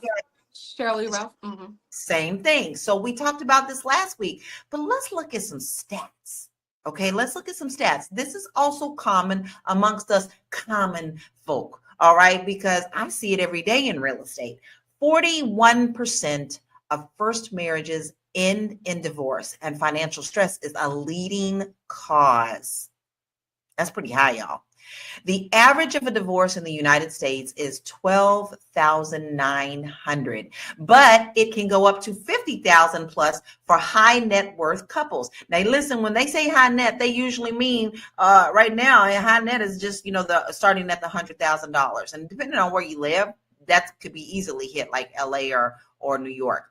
A study from Ohio State University found that divorce leads to an average wealth reduction of 77%, affecting both parties involved. I said 77%. That's high. That's high. So research indicates that men may experience a decrease in household income post-divorce. A study by the U.S. Government Accountability Office found that men's household income fell by 23% after divorcing past the age of 50. And check this one. Over 30% of divorced or separated couples in the U.S. still live together due to financial reasons. I'm going to pull it back right there because this is what I see. Selling property in California, and I've sold to many couples who struggle to even just be able to afford a house. When they fall apart, which I absolutely hate to see, they let me know. Because the first thing that they say is, how much you think it's going to cost us to build an ADU in the back? Because we can't afford to sell, but I can afford to live in the back. Do you see what I'm saying? This is a common thing. And it's not just in California. The price and cost of living right now is so high. So, how does the financial impact of divorce influence whether wealthy or everyday common folk deal with being married, and how do you separate the two when you're struggling so hard? And I'm going to ask you that, Marlo. You do a lot of TV and probably have done reports on this. So is this something that you have seen and reported on? I don't really report on divorce because I have my own, so I don't need to live through other people's little moments. I have my own that I can reflect on at any time, and I think that what Joe was saying about peace, right? That's the conclusion that we both had to come to. My ex and I have been together since high school, and our whole lives, our friendships were intertangled, our families were intertangled. So the biggest thing for me was us splitting up. We about to split up all these people, right? What we gonna do with the friendships? What we gonna do with the family ships? What about my mom? My mom and his mom became like sisters, right? What happens to our moms? Everybody had to get a divorce when we first separated, and slowly we've migrated back together, right? In terms of the money, lucky for us, we ain't have none. Like, that's just the reality. We ain't had no damn money. So there was nothing to separate monetarily, but we both had to experience life without the partnership support, right? So now all my bills, all his bills, right? So it did change a lot for us, and it was it was life altering, literally life altering. You know, being with somebody for that long, I didn't even know what I like, right? I like what you like. Like, that was me, right? I was, hopping on Coming to America time. Like, I love what you love. So I had to rediscover myself. I think that those are the things that, money aside, right? If you made money once, you can make it twice. That's the reality. If you could have skills, you can make money. Money can be recuperated. It's all the other intangible things. It's all the other things that you cherish, right? The things that I never cherish. Money is not a thing I cherish. Money is a tool I use to get the things that I need, right? The things that I cherish were the things that caused me to be sick on the inside, right? What happens at holidays, right? Oh, now my holidays are so lonely because I can't do that anymore. What happens when we get new partners, right? How do we navigate? It's so many other things, and I know that this is the Fly Nubian Money show. But money is such a small part of what you lose in divorce that you got to talk about all the things. You've got to talk about every single thing. And your money gonna be all right. Y'all ain't got no money. Y'all had to split the money up. Y'all busted up, whatever. I like Will and Jada for doing this, because why pay the lawyers? Why give the lawyers all this money to now the lawyer's gonna get half of your assets. Now y'all got to split half of what y'all made with them to split it together. Why not just do it your own way? I do appreciate people who make life decisions as adults to do their own thing. So I don't know. I ain't mad at it. And because it's Hollywood, we definitely hear of it more than often than not. So this is a great question. Now listen, Marilyn Sewell said, my grandparents couldn't afford 2 homes, but they slept in separate rooms for the last 15 years till death did they part. Now, I'm going to ask you this, Erica. Listen, it seems like everybody's acting like this is a trend that's happening. But, do you think that this is something that has always been there? But of course, now we're hearing more of it because of the fantastic Beyonce's internet. We hear everything. Why all of a sudden do you think we're hearing more of this? What, the separate sleeping or the cheaper to keeper? Both, because like she's saying, her grandparents couldn't afford 2 homes, but they slept in separate rooms. So what's so different than them doing this than what Jada and them are doing? What's funny is that I remember hearing vows, until death do you part. And for me, it's always been the death of what? The death of respect, the death of love, the death of growth. Like, what has to die in order for this relationship to end? It never says anything about the individual dying. It just says till death do us part. And for me, it's the death of what? And no, there is no difference from between what grandma and Will and Jada and them are doing. There's no difference. We great grandma and great grandpa didn't have a lot. So it's like, hey baby, that room down the hall, you can go on down there, because I ran into your other family at the market this morning. So you go on down the hall and you sleep in there. And the crazy thing about it is we still maintain the family structure. Grandpa was still home, grandma was still there, he was still able to tell his crazy stories, but grandma maintained grandpa's respect. He was respected. He was revered. We didn't know about all his infidelities and things until maybe when he died at the funeral. And then here come all these unexpected cousins we didn't know nothing about for 40 years. Everybody grown, and we got baby cousins we didn't know nothing about. It was unfortunately the family secret, so to speak. Those family And the secrets reason that you ask who your mama is when you date who that person right. mama. Who that person is, and that haunts us in the Black community, because you just, that's just what it is. I mean, but there's really no difference. But the key thing here is the maintaining of grandpa's respect and dignity in that home. And I just don't think Jada has done enough to kind of protect his dignity in that way, especially since he has found it's cheaper to keep her, and she's being well kept, might I add. We might want to put a little respect on it.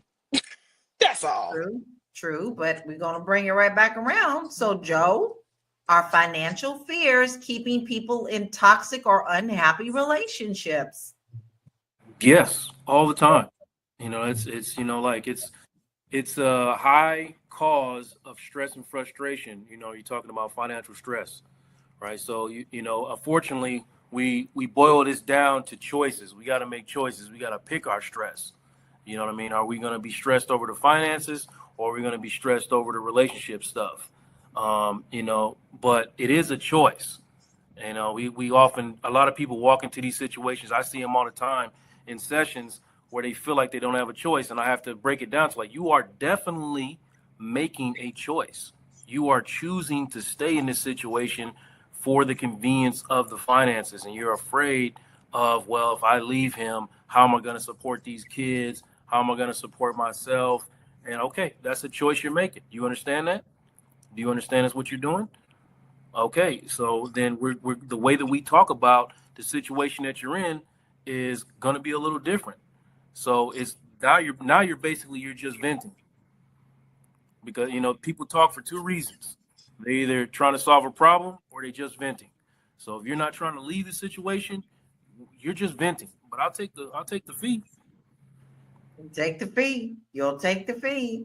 Listen, this is a really good conversation. As you can see, it's not always tied to money. Emotions can get in there. Yes, business is business, but it gets a little icky sticky when there's love involved, right? So we're going to take a short break and we'll be right back. Fly Nubian Money is now on Spotify. Yes, yes, yes. We are on Spotify. So if you can't watch us, you can listen to us. All you have to do is search Fly Nubian Money and we will appear. All of our episodes. Make sure that you leave a 5-star rating and reviews so other people that come along and are looking for a good show to watch, they'll follow us too. If you are interested in being on Fly Nubian Money, sorry, I don't have any spaces. I'm just playing. If you are interested in being a queen or a king on Fly Nubian Money for the day, please reach out to me. I'm at info@realvirtual.net. That's info@realvirtual.net. Also, if you need help with your business, go ahead and send me an email for that too. Okay. I've said enough. Now back to the show. I love it. I love it that you love being here with us. I love it from all your comments. I love it that you hit us every single day, but sometimes you just may miss us because you have lifing, right? But you can take us on the road with you. Maybe you need to take that jog and get some of that steam blown off. Maybe you need to just be in the car going to an appointment, but you can catch all of our episodes very easily on Spotify. So make sure that you go on Spotify and you download Fly Nubian Money. Now, I just said that you're busy and you got a lot of things going on, right? Listen, here's the word that I'm going to tell you every single day. Maybe you are really swamped and you just need to delegate something off of your plate. We can do that for you. And it's very easy. If you want to know how you can balance your time and your work, go on and send us that email. We got that little sprinkle email that all you need to do is send it on over and ask us what we can do to help you get along a little bit further in your day. info@realvirtual.net. That's info@REELVIRTUAL.net. Now we're going to dig back in this, but we're also going to kind of take a little trip to the South Street. Let's check this out about Steve Harvey. For some reason, you lost everything twice. Yeah. In 2005, you had $1,700 left. This was after Kings of Comedy. Yeah. You got $1,700 after you made, what, like $30 million on that tour? No, we made more than that. What the hell happened to the money? Yeah. It's called a divorce. I got jumped on, man, but it was even before the divorce. Cause, not gonna say who did it, but they got in cahoots with my financial planner. And I was writing checks to the government for 7 years. Writing tax checks, signing the tax checks, giving them to turn in. They was keeping them, taking the money out the account like I was paying taxes. And keeping it for themselves. When my accountant passed, a lady went in the office and found a box on the floor, and I had 7 years of unpaid taxes. And I'm thinking I'm even. And then my lawyer said to me, you ain't paid taxes in 7 years. Ooh, so you haven't paid in 7 years plus the interest. Then I had saved some millions, but before I split the assets, she took all of that out the bank, moved it. The divorce was over. Right. It was just, let's split the assets, but you took all the assets. Right. And I was stuck with this tax bill. So I had to pay 7 years of back taxes with interest and get current. I was in a world of trouble, man. When I looked up, I had $1,700. That's a lot of missing money. And I don't know if y'all understand that you do not play with the tax man. Because if you do, they will come and take every little piece of crumb that you even thought about having. Your mouse in your house will not even have a crumb if the IRS come and knocking on your door. I'm saying don't play.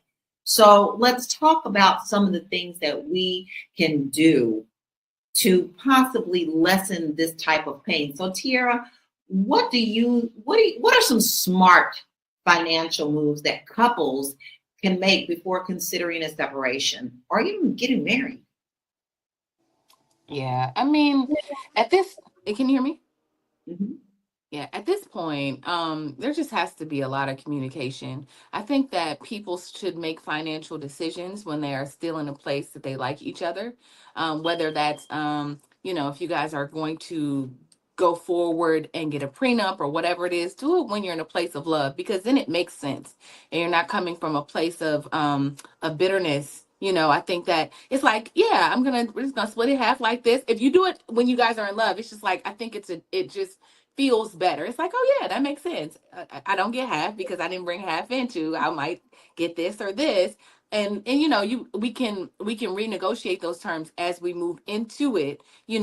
Based on what we amass together, and even that could be you can already account for that in the documentation. So I would just say go into things and handle money matters when it's still love between the two of you, because once that love is gone and you don't care about that person anymore, you're bitter towards them, you want to hurt them, I think it makes a difference. And you end up in situations like this, like Steve Harvey, where, whether he was dealing with other women or whatever the situation was for the divorce, he's still like a human being. And I think at that point, if somebody's going in and saying, I'm going to take all the money, that was just, maybe somebody was hurt and wanted him to feel that pain. And they knew that through money, they could make him feel pain.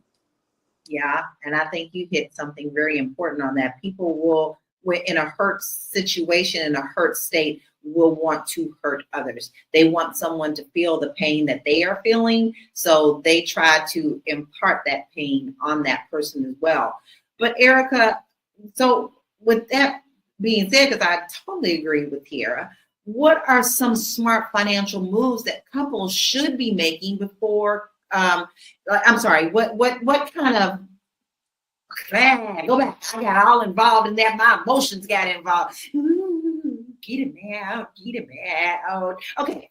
Can prenups or financial planning help prevent financial entanglements in relationships? That's for you, Erica.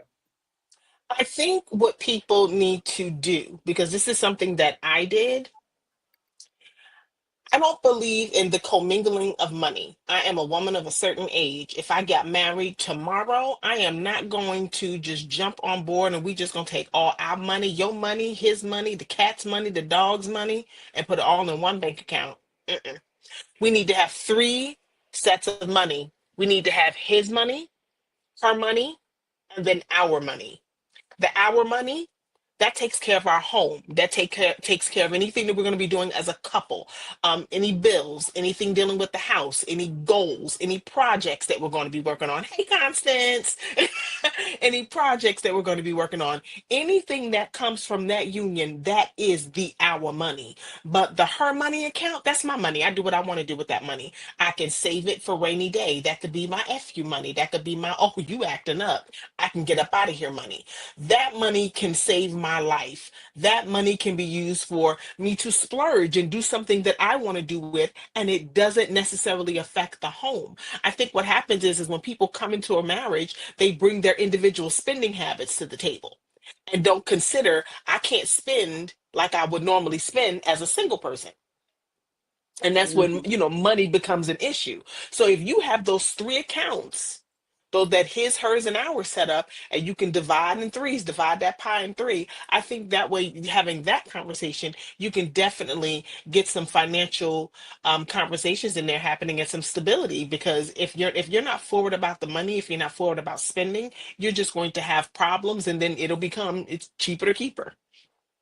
I agree. And you know what? Honestly, even though I grew up in a world where I had a lot of aunties and uncles that were married for a very long time and were very open in their marriage, my mother always taught me, baby, you always need to have something put aside for yourself. Because what happens if something should happen to your husband?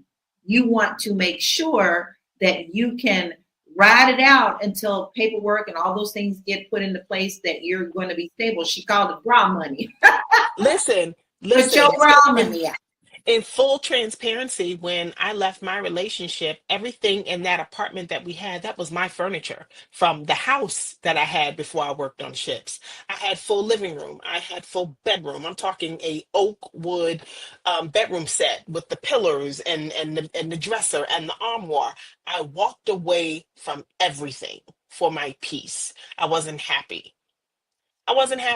I tried it. I stuck it out. But like I said, I stayed 6 months too long.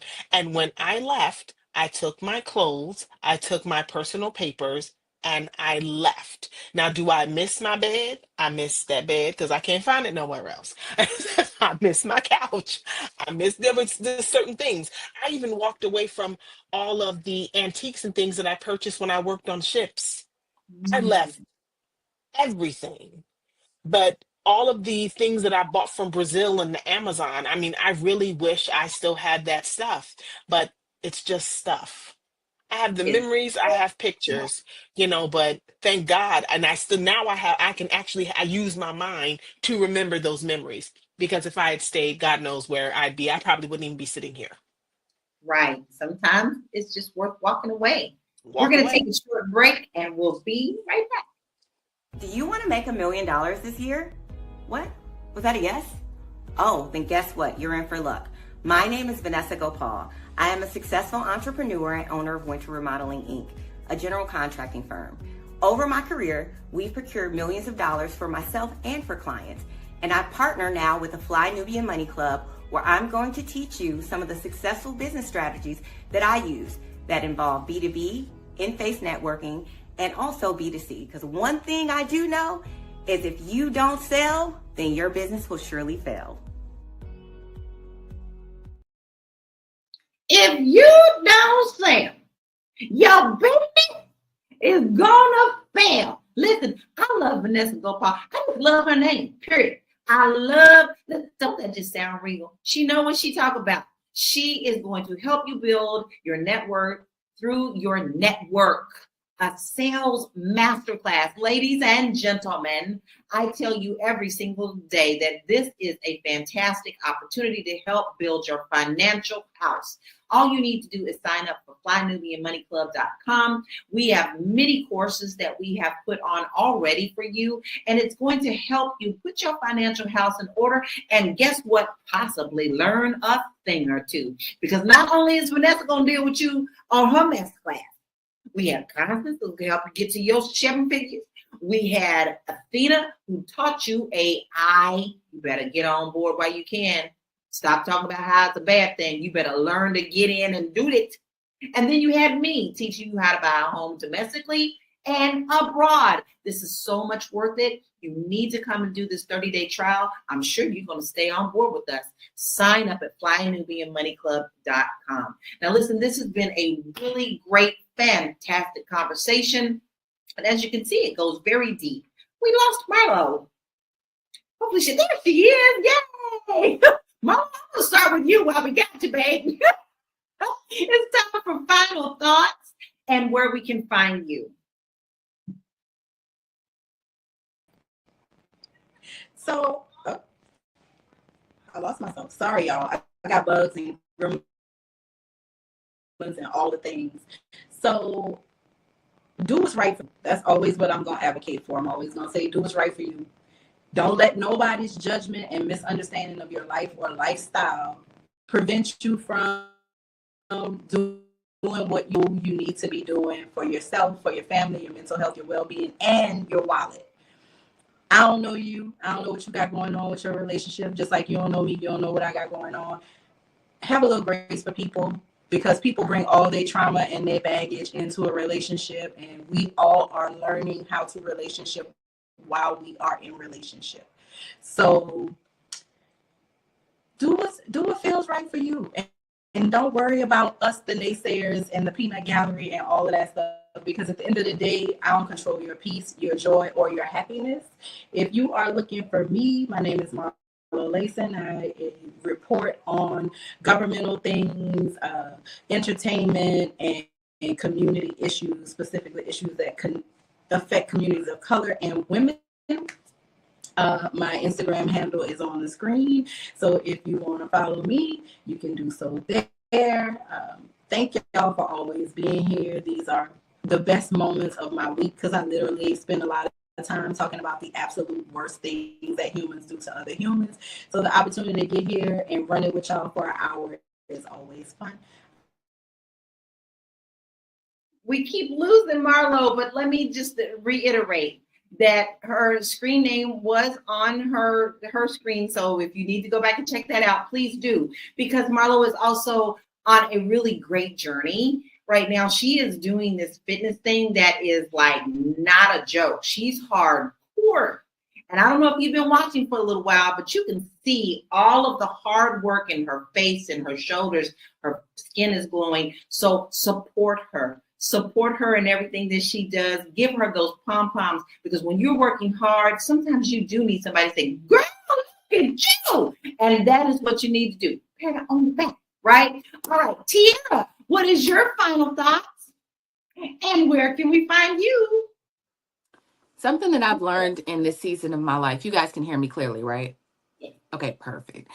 Something that I've learned in this season of my life, especially with losing a very sister friend once, this is your life that you are giving to other people. So when you get into a situation and you feel like, oh, I can't get out because of money, I can't get out because what will people think, I can't get out, and all of these reasons, it's like, but this is your life that you are handing over. I never understand how people stay in situations and they're like, man, I'm gonna just stay in it. I'm unhappy, but I mean, we got kids, we have this, we have that. This is your life, right? So I just don't want to look back on my life and think like I gave my whole life to someone. That's why it's so important to really like vet the people that we marry, and really just and that we're in relationship with, even our friends, even just people that are in your life. If they are sucking you dry, if they are draining you, if they are causing you harm in some way, shape, or form, they stressing you out, remember these words. This is your life. Do not give it to them. Please, I beg you, don't give it. So that is my spiel. Tomorrow, we gonna be in a training with Vanessa Gopal at the Fly Nubian Money Club. Y'all, I am so excited about running this club. I am so committed to bringing these fantastic, brilliant women to be with you and to teach you skills. I feel like this is what we need is skills, and that it will make us competitive in this market. So tomorrow is a sales masterclass.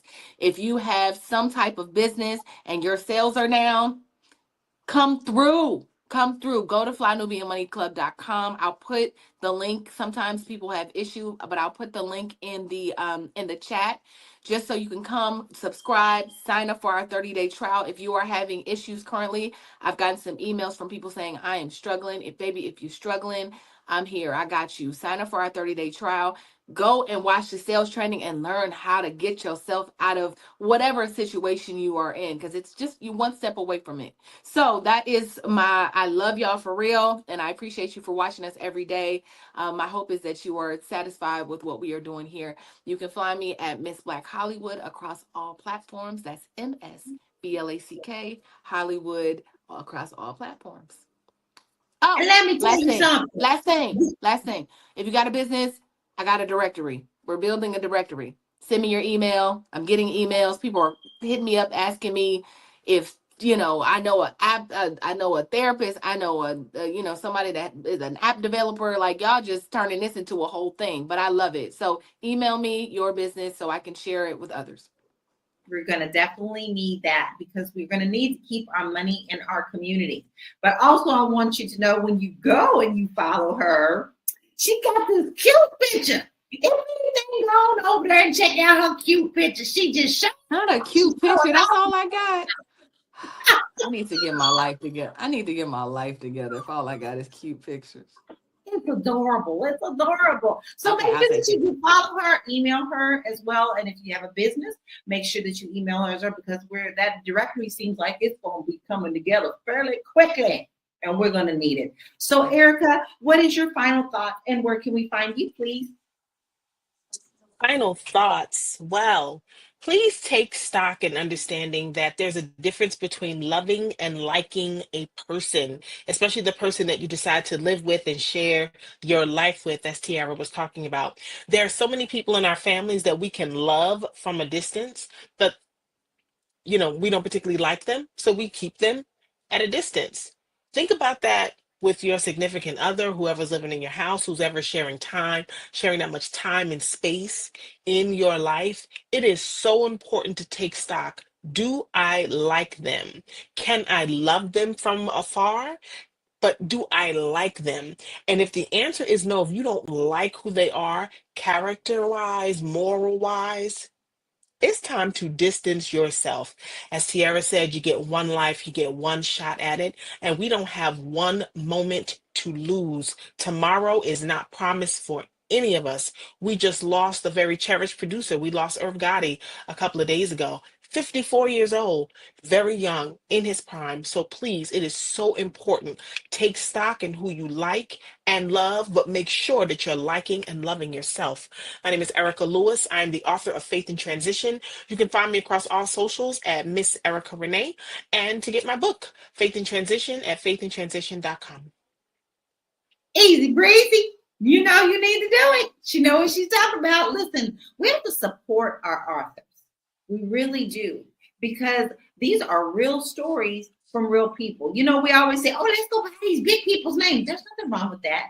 But we also need to make sure we support one another. There is solutions in our struggles and our upliftment, and we are being lights when it comes to being authors and sharing our stories. You need to make sure that you go and get Erica's book. Do that. Support our communities. So go ahead and do that today. It's on sale on Amazon, half off.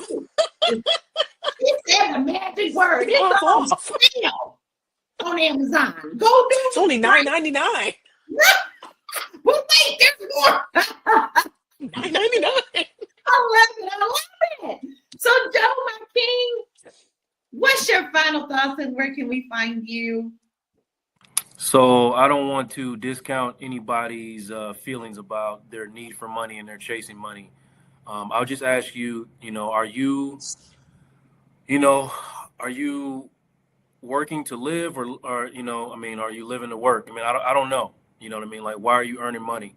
And if you're earning money, and are you acquiring the things that you actually want in your life, or are you just obtaining things that you think you need because of the situations that you grew up in, and you feel like you need these things around you to make you feel better? And I don't know, you know what I mean? I'm not judging or coming down on anybody, but I would just say that people every day are making choices. That's what it comes down to, folks. Choices. People are making choices every day that are turning towards joy. And I don't want you to be afraid to do that. You can do that. You can make a choice today that leads you and turns you towards joy. And that's all. That's really all I want you to start thinking about. Like, do you want what's in your life? Are you listening to your emotions? Do you like the way that you feel, or do you want to change the way that you feel? Are you saying, look, I don't like this. I don't like this reoccurring thing that keeps happening in my life, and I want to do something about it, but I have to really understand maybe why I keep making this choice, even though it's bad for me. And it takes some processing. You know what I mean? There's no shame or embarrassment to it, and we have to really work towards like destigmatizing, the process of going through therapy. I mean, and I don't care if you go see me or not. I'd be nice if you come to see me. I really would appreciate it. But as long as you're getting the help you need, like this is, that's my purpose. I'm out here to lead as many people to the healing space as I can, and I do that, on a daily basis, virtually or right here in person on my couch at consulting.com. You can follow me, Joe Corley, on all socials, or just tap in every Tuesday night, especially for Black men. We're doing Vulnerability is the New Sexy. And, we're trying to figure out and find out ways for us to have a safe space to say the things that we need to say and live authentically, and, experience, some of that Black boy joy. I absolutely love that. And what I want you guys to not miss is the fact is we have a beautiful Black man who is willing to help other beautiful Black men know that they can get help too. Because a lot of the times they do feel alone. So you do have the support, and there is somewhere for you to go. Please make sure that you reach out to Joe. You follow him on his journey. Make sure that you definitely hit up his podcast, but also reach out to him at realuconsulting.com. Now, listen, here's what I have to say. I'm going to sound a little old school today. I am 54. I'll be double nickels in just a couple weeks. All right. So listen to what this woman got to say to you. Be smart before you put that ring on someone's finger. Sit down and truly discuss the things that are going to be important. I understand that when you're in love, you just think nothing is ever going to happen. Okay. But sometimes life does happen. So how are you going to handle it? Well, you need to talk about that before you say I do. Take advantage of the marital therapy. Take advantage of taking your time to really plan out things before you walk down that aisle. It's worth your peace of mind. It's worth you, every bit of you. Very easy to find me. I made it very easy. You could just go to my website, www.laurakey.net. I have a lot of free resources there for you.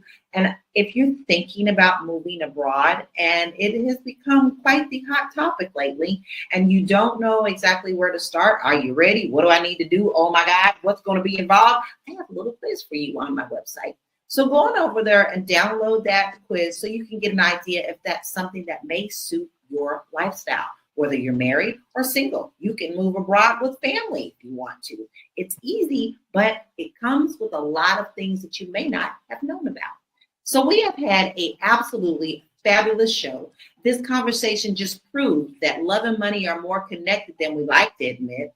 But while we want to believe relationships are all about emotions, the reality is money plays a major role in why people stay, leave, or even return to relationships. So from Will and Jada to everyday couples, breaking up isn't about moving on. It's about finances, housing, and stability. So if money is keeping people in relationships, is that wrong? Or is it just a smart financial decision? We want to keep this conversation going. So we want you to drop your thoughts in the comments. because we always come back and check out comments. Don't forget, we also leave important links in the comments as well.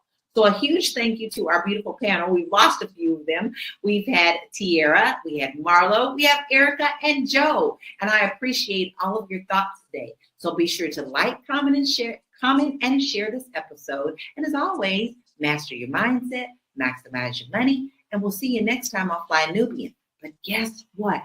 But wait, there's more. We are celebrating our history this month. I don't care what nobody's telling you that we can't do. We doing it. So just stay put. We've got a really cool fact for you. And guess what? If you didn't know it, share it. Check this out. We'll see you Monday at 1 p.m. Eastern Standard Time. Peace out.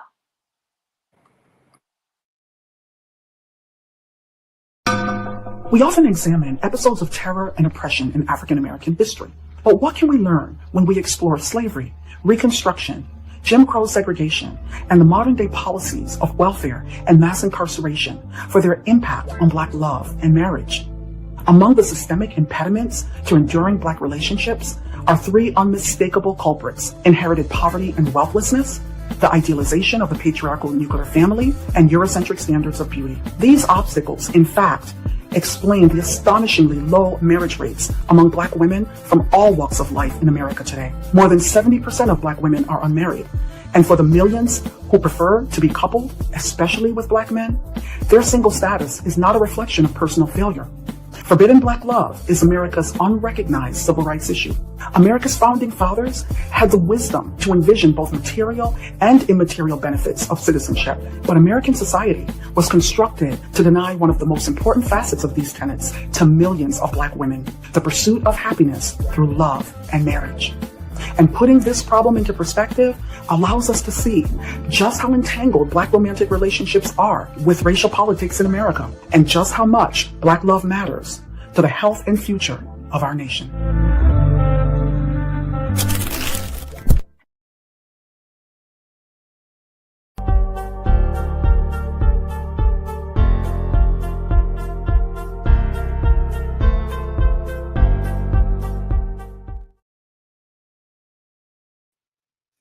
Happy Friday, everybody, and welcome to Fly Nubian Money, where we help you master your mindset and maximize your money. Today, we are tackling a serious conversation, one that affects public health, race, and trust in the medical system. So Senator Angela Alsobrooks called out Robert F.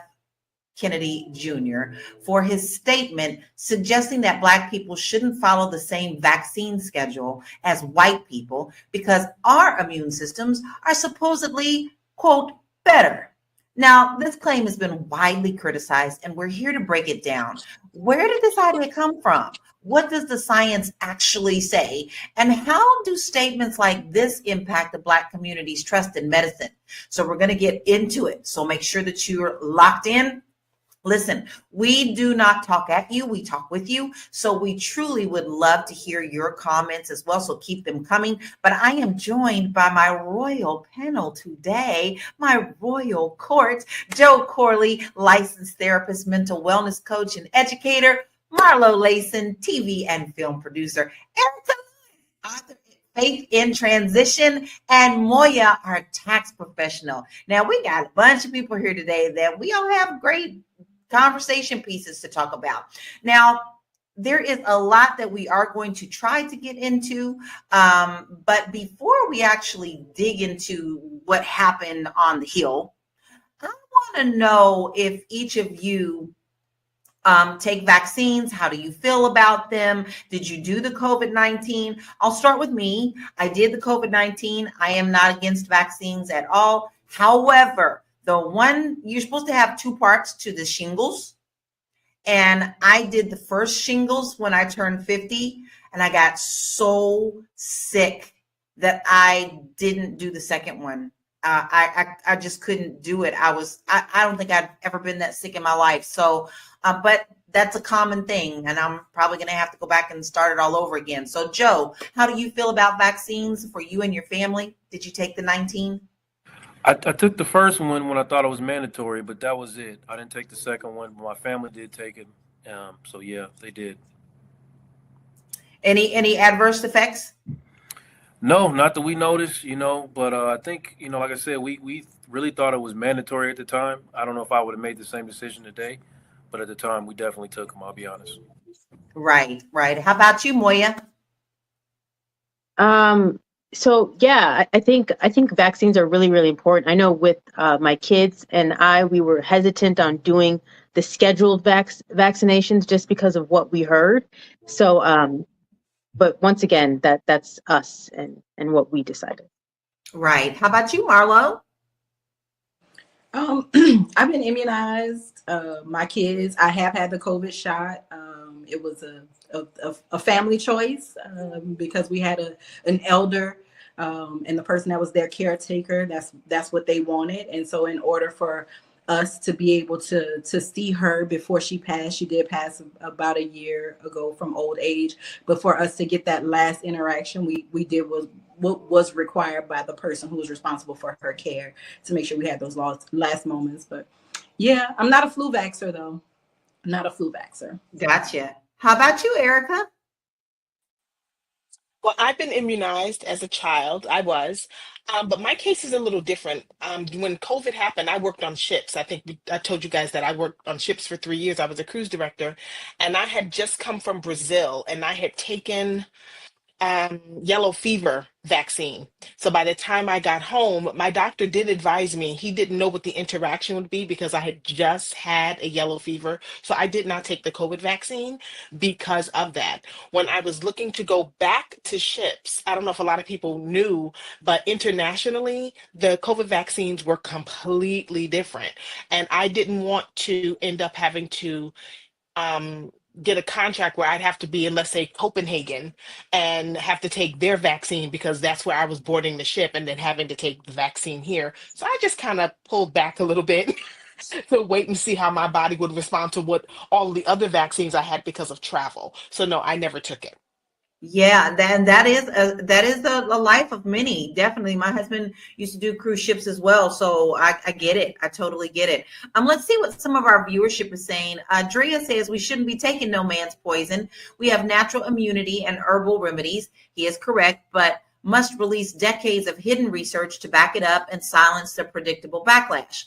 Now, Coco said, me, myself, I never had COVID, but I took the shot. And then we have people saying, hello, everybody, we love you. Brian says, melanated people have superior genetics. Manifested Genius says, our bodies are different than whites and any other group of people. Where's your science behind that, Manifested? Throw it up. If you guys are going to put bold statements out there, back it up. Back it up. We'll take it. Go on and put it in there. Don't just be throwing out stuff and then not backing it up, because we're going to back up what we talk about today.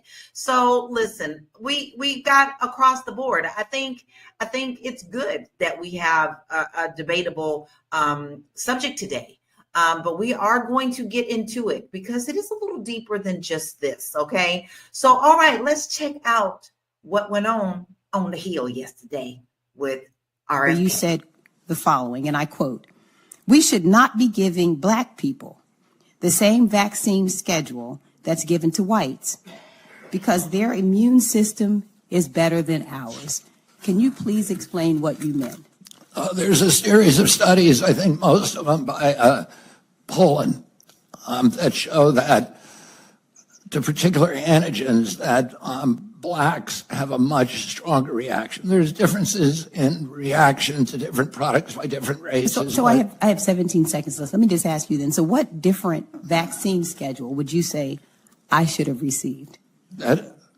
What different vaccine schedule should I have received? I mean, the Poland article suggests that Blacks need fewer antigens than this is so dangerous. You get the same measles vaccine. Mr. Kennedy, with all due respect, that is so dangerous.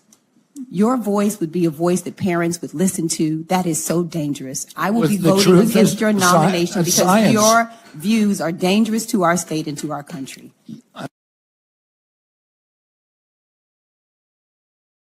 She made it plain. But let me give you just a tad bit of history before we move forward, because I said we were going to come with facts, right? All right. So I have dug into this quite a bit This is something that is very interesting to me.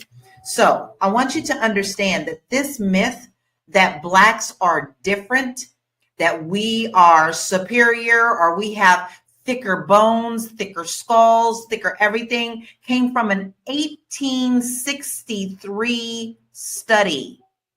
And it was Dr. Theodore Watts who published a book called Anthropology, saying the Negro had heavier bones.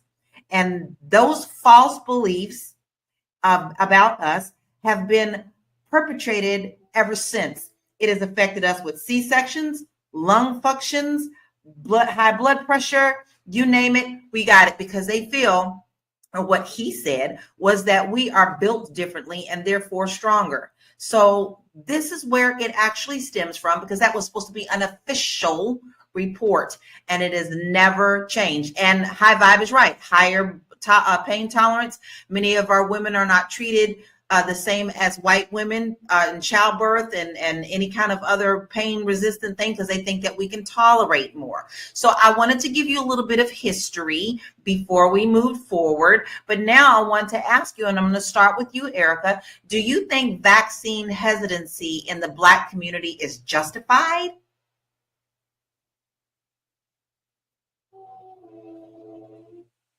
Sorry about that. I couldn't turn off my microphone. I'm like, can you repeat the question? I had a panic attack. Yes. Do you think that vaccine hesitancy in the Black community is justified? Absolutely. Absolutely. Because we've seen it with the story of Henrietta Lacks. We've seen it. We rush to the doctor and, they want you to keep coming back, keep coming back. I'll tell you a story. When I was working on ships, I needed to renew my physical. There's a special physical that you have to take to be on ships, and it has to be done every 2 years. And I found a doctor in Jersey that would do it. I get there and she's like, "Oh, well, you're 40." I think at the time I was 47. And she says, "Oh, well, you're not on any medications? You're not this, you're not that. You are overweight though. We need to control that. Hey, maybe we could do a GYN visit while you're here, because I can't believe there's nothing wrong with you." This woman was so adamant about me having something wrong with me, that I couldn't be a 47-year-old Black woman and not have diabetes and not have high blood pressure. It was driving her crazy. She took 4 tubes of blood, which is normal for a CBC count, which is normal. And then she says, "Well, I think I want to go back in and take more blood." You ain't getting nothing else. You're going to use what you got. And you took enough out of each tube where you can, recycle stuff. You ain't getting nothing else from me.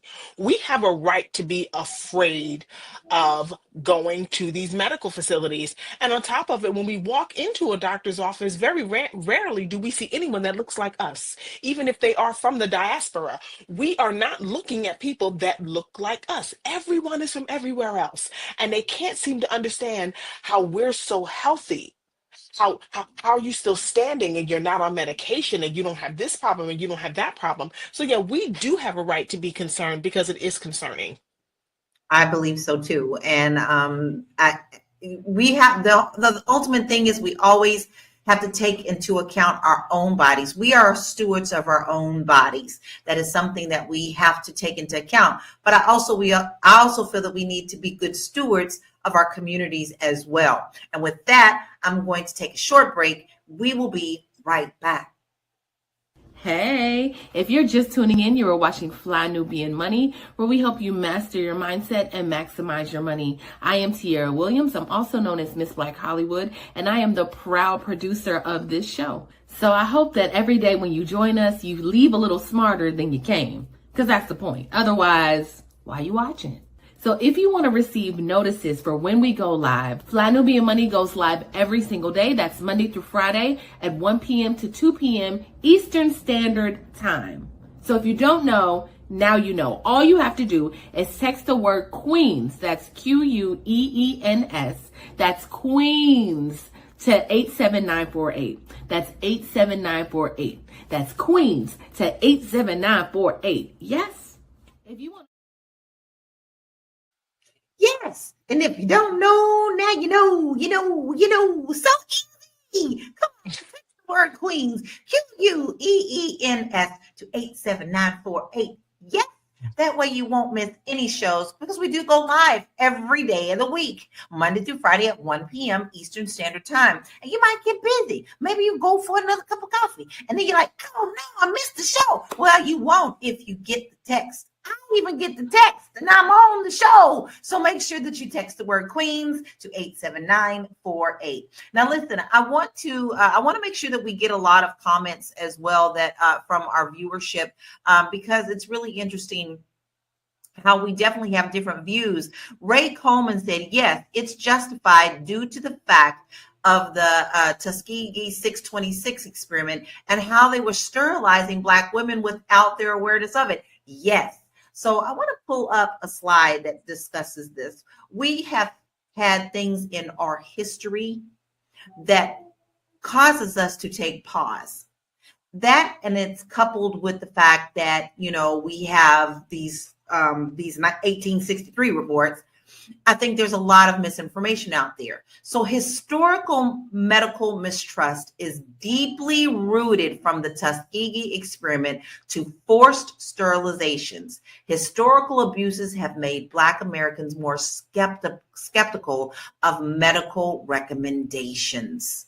As this is something real. This is something very serious. Now, Erica brought up Henrietta Lacks. Now, she didn't get the treatment that she should have been getting because they was too busy taking her cells to save everybody else while letting her die. If you don't know that story, you need to write it down and look it up and read the book. It's very valuable. So, Joe, what role do you think medical racism has played in Black people's trust in healthcare? I think it's caused the distrust, even for me as a therapist. I don't have anything to do with medical, but I know that, a lot of people distrust even what I'm doing. I ain't going in there and telling all my business, because so you can go back and tell them people, everything that I did. And so it's like that, and for me, personally, you talking to somebody whose mother died in 1996 because of negligence. She went in there as a Black woman with an aneurysm in her brain and they released her, told her she was having headaches. It was very preventable. She could be alive today, if not for that type of nonsense. So I personally, I can't even watch TV shows where doctors are like guessing or the intern is messing up. I get frustrated even looking at that because they're just in there, using us to learn. They're using us to learn. We get interns. We get to be the guinea pigs all the time. Happens. This is real life. This happens. Yes, it does. And we have proof of it. So, so Ray Coleman says, even though I don't do vaccines, Black people should have the option. No one has a right to tell you how to risk your life. And let's be honest, bodies are different. But not according to race. We're all human, right? But bodies are also different. Like, I'm allergic to nickel, there's just certain little things like that can throw you off, where if I did do a vaccine that wasn't nickel friendly, I could get very, very sick. So, where do we draw the line? So, Moya, how does misinformation impact vaccine confidence? Yes. So misinformation, I feel, does impact the confidence of people. But I think we also have to understand, where's the misinformation coming from? Because it really can affect how we conduct ourselves and where we decide to trust and who we decide to trust. Because Joe brings up a good point. If we're not even able to trust someone that looks like us, then what are we supposed to do? Because we have to seek help, whether it's medical, psychological, emotional. Like, we have to have a place. And so we have to be able to go somewhere. We do. And here's what's interesting. Remember how we said, it is your choice, but there was also a lot of backlash from the public if you didn't get the COVID-19. So I'm referring to COVID-19 right now. Canadian Bro says, I never took that jab. I was not allowed to work. Everybody was mad at me at first, but 3 years later, everyone is saying you were 100% right. Now, everyone in my job asks me questions about health. And it's a personal decision for sure. But, Marlo, should we be forced to do what the government is telling us to do, knowing the history of the government being so not truthful? I'm trying to be careful with my words. But you know what I mean? Yeah, I don't think that we should be forced to do anything because your health is part of your personal autonomy, right? I think that there is something to be said about protecting your neighbors, right? And that's supposed to be the purpose of the vaccines. But again, it's still a personal choice. I think that part of why the government had a hard time selling the COVID-19 vaccine is that we all were sitting inside and everybody was getting access to what they did to the Blacks, what they did to Native Americans, how Black people's bodies have been studied, how Henrietta Lacks's cells were stolen, right? Everybody had an opportunity to really delve into this information that a lot of people outside of Black circles did not know prior. So I think, no, we shouldn't be forced. I think we should educate ourselves more, especially in terms of medical history with Black people, right? And how we're treated differently, how they think we're impervious to pain. So our pain tolerance has to be through the roof for them to even take it seriously. It's a dirty game out here. But somebody in the comments, I think it was GMB Health, said, about Kennedy's own personal health, right? We're sitting here debating a man who says that he has a worm in his brain eating it alive, right? So the fact that we're even debating a person who says an amoeba is eating his gray matter and he is going to be in charge of making medical decisions on behalf of the country is just part of the circus, right? The circus will never not come to town.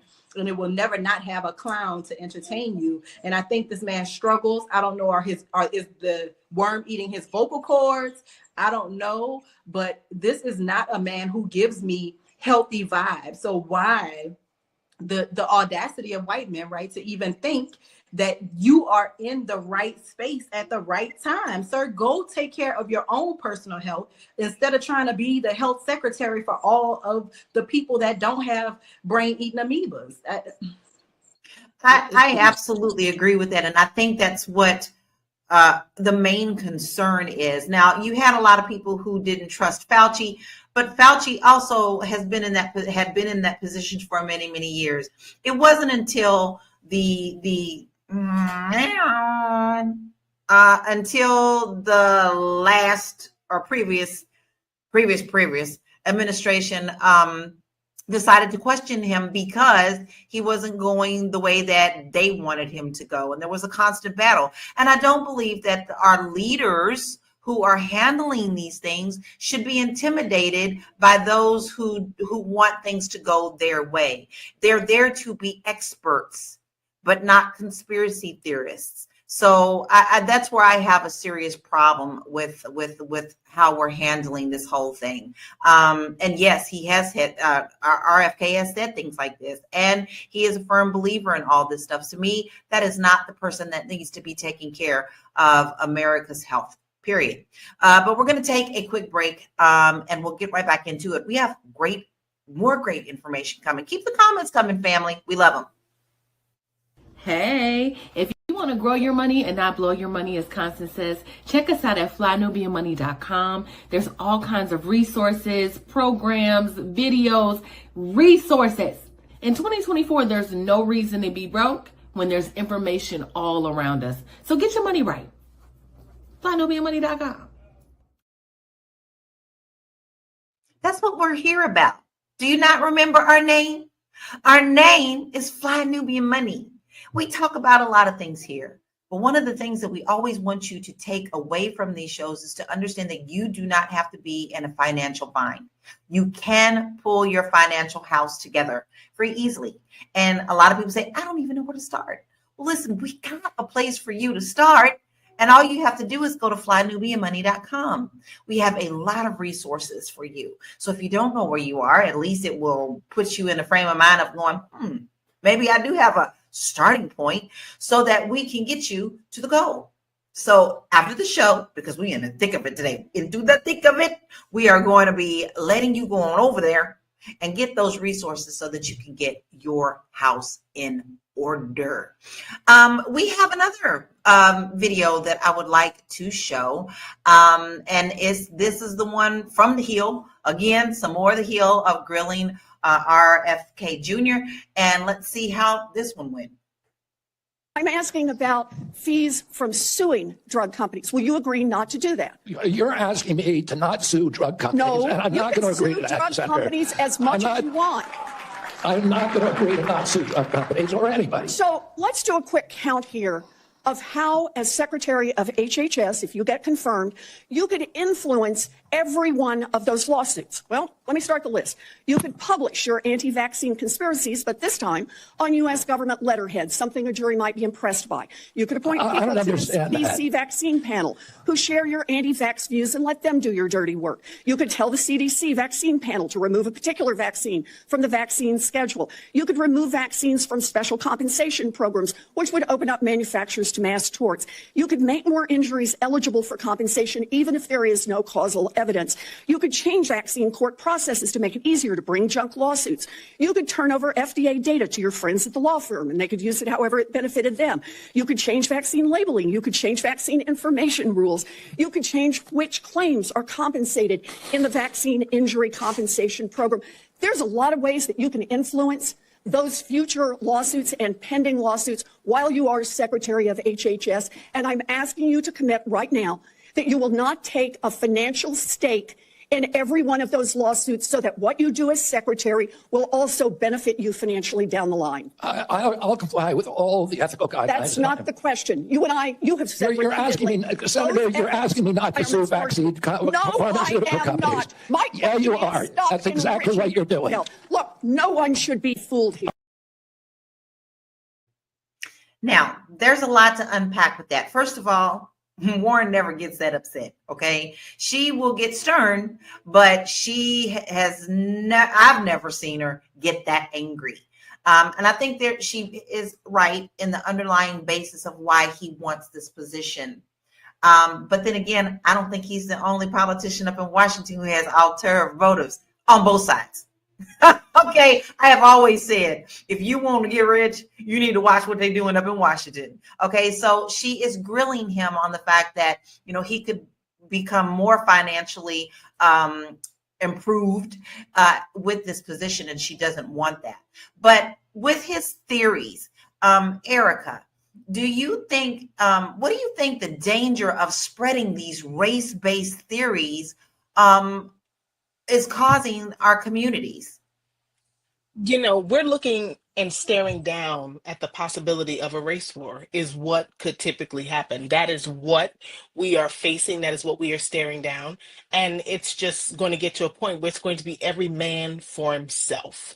If we are placed as, oh, blacks are superior in body, so if someone's afraid of you, what are they going to do? They're going to wipe you out.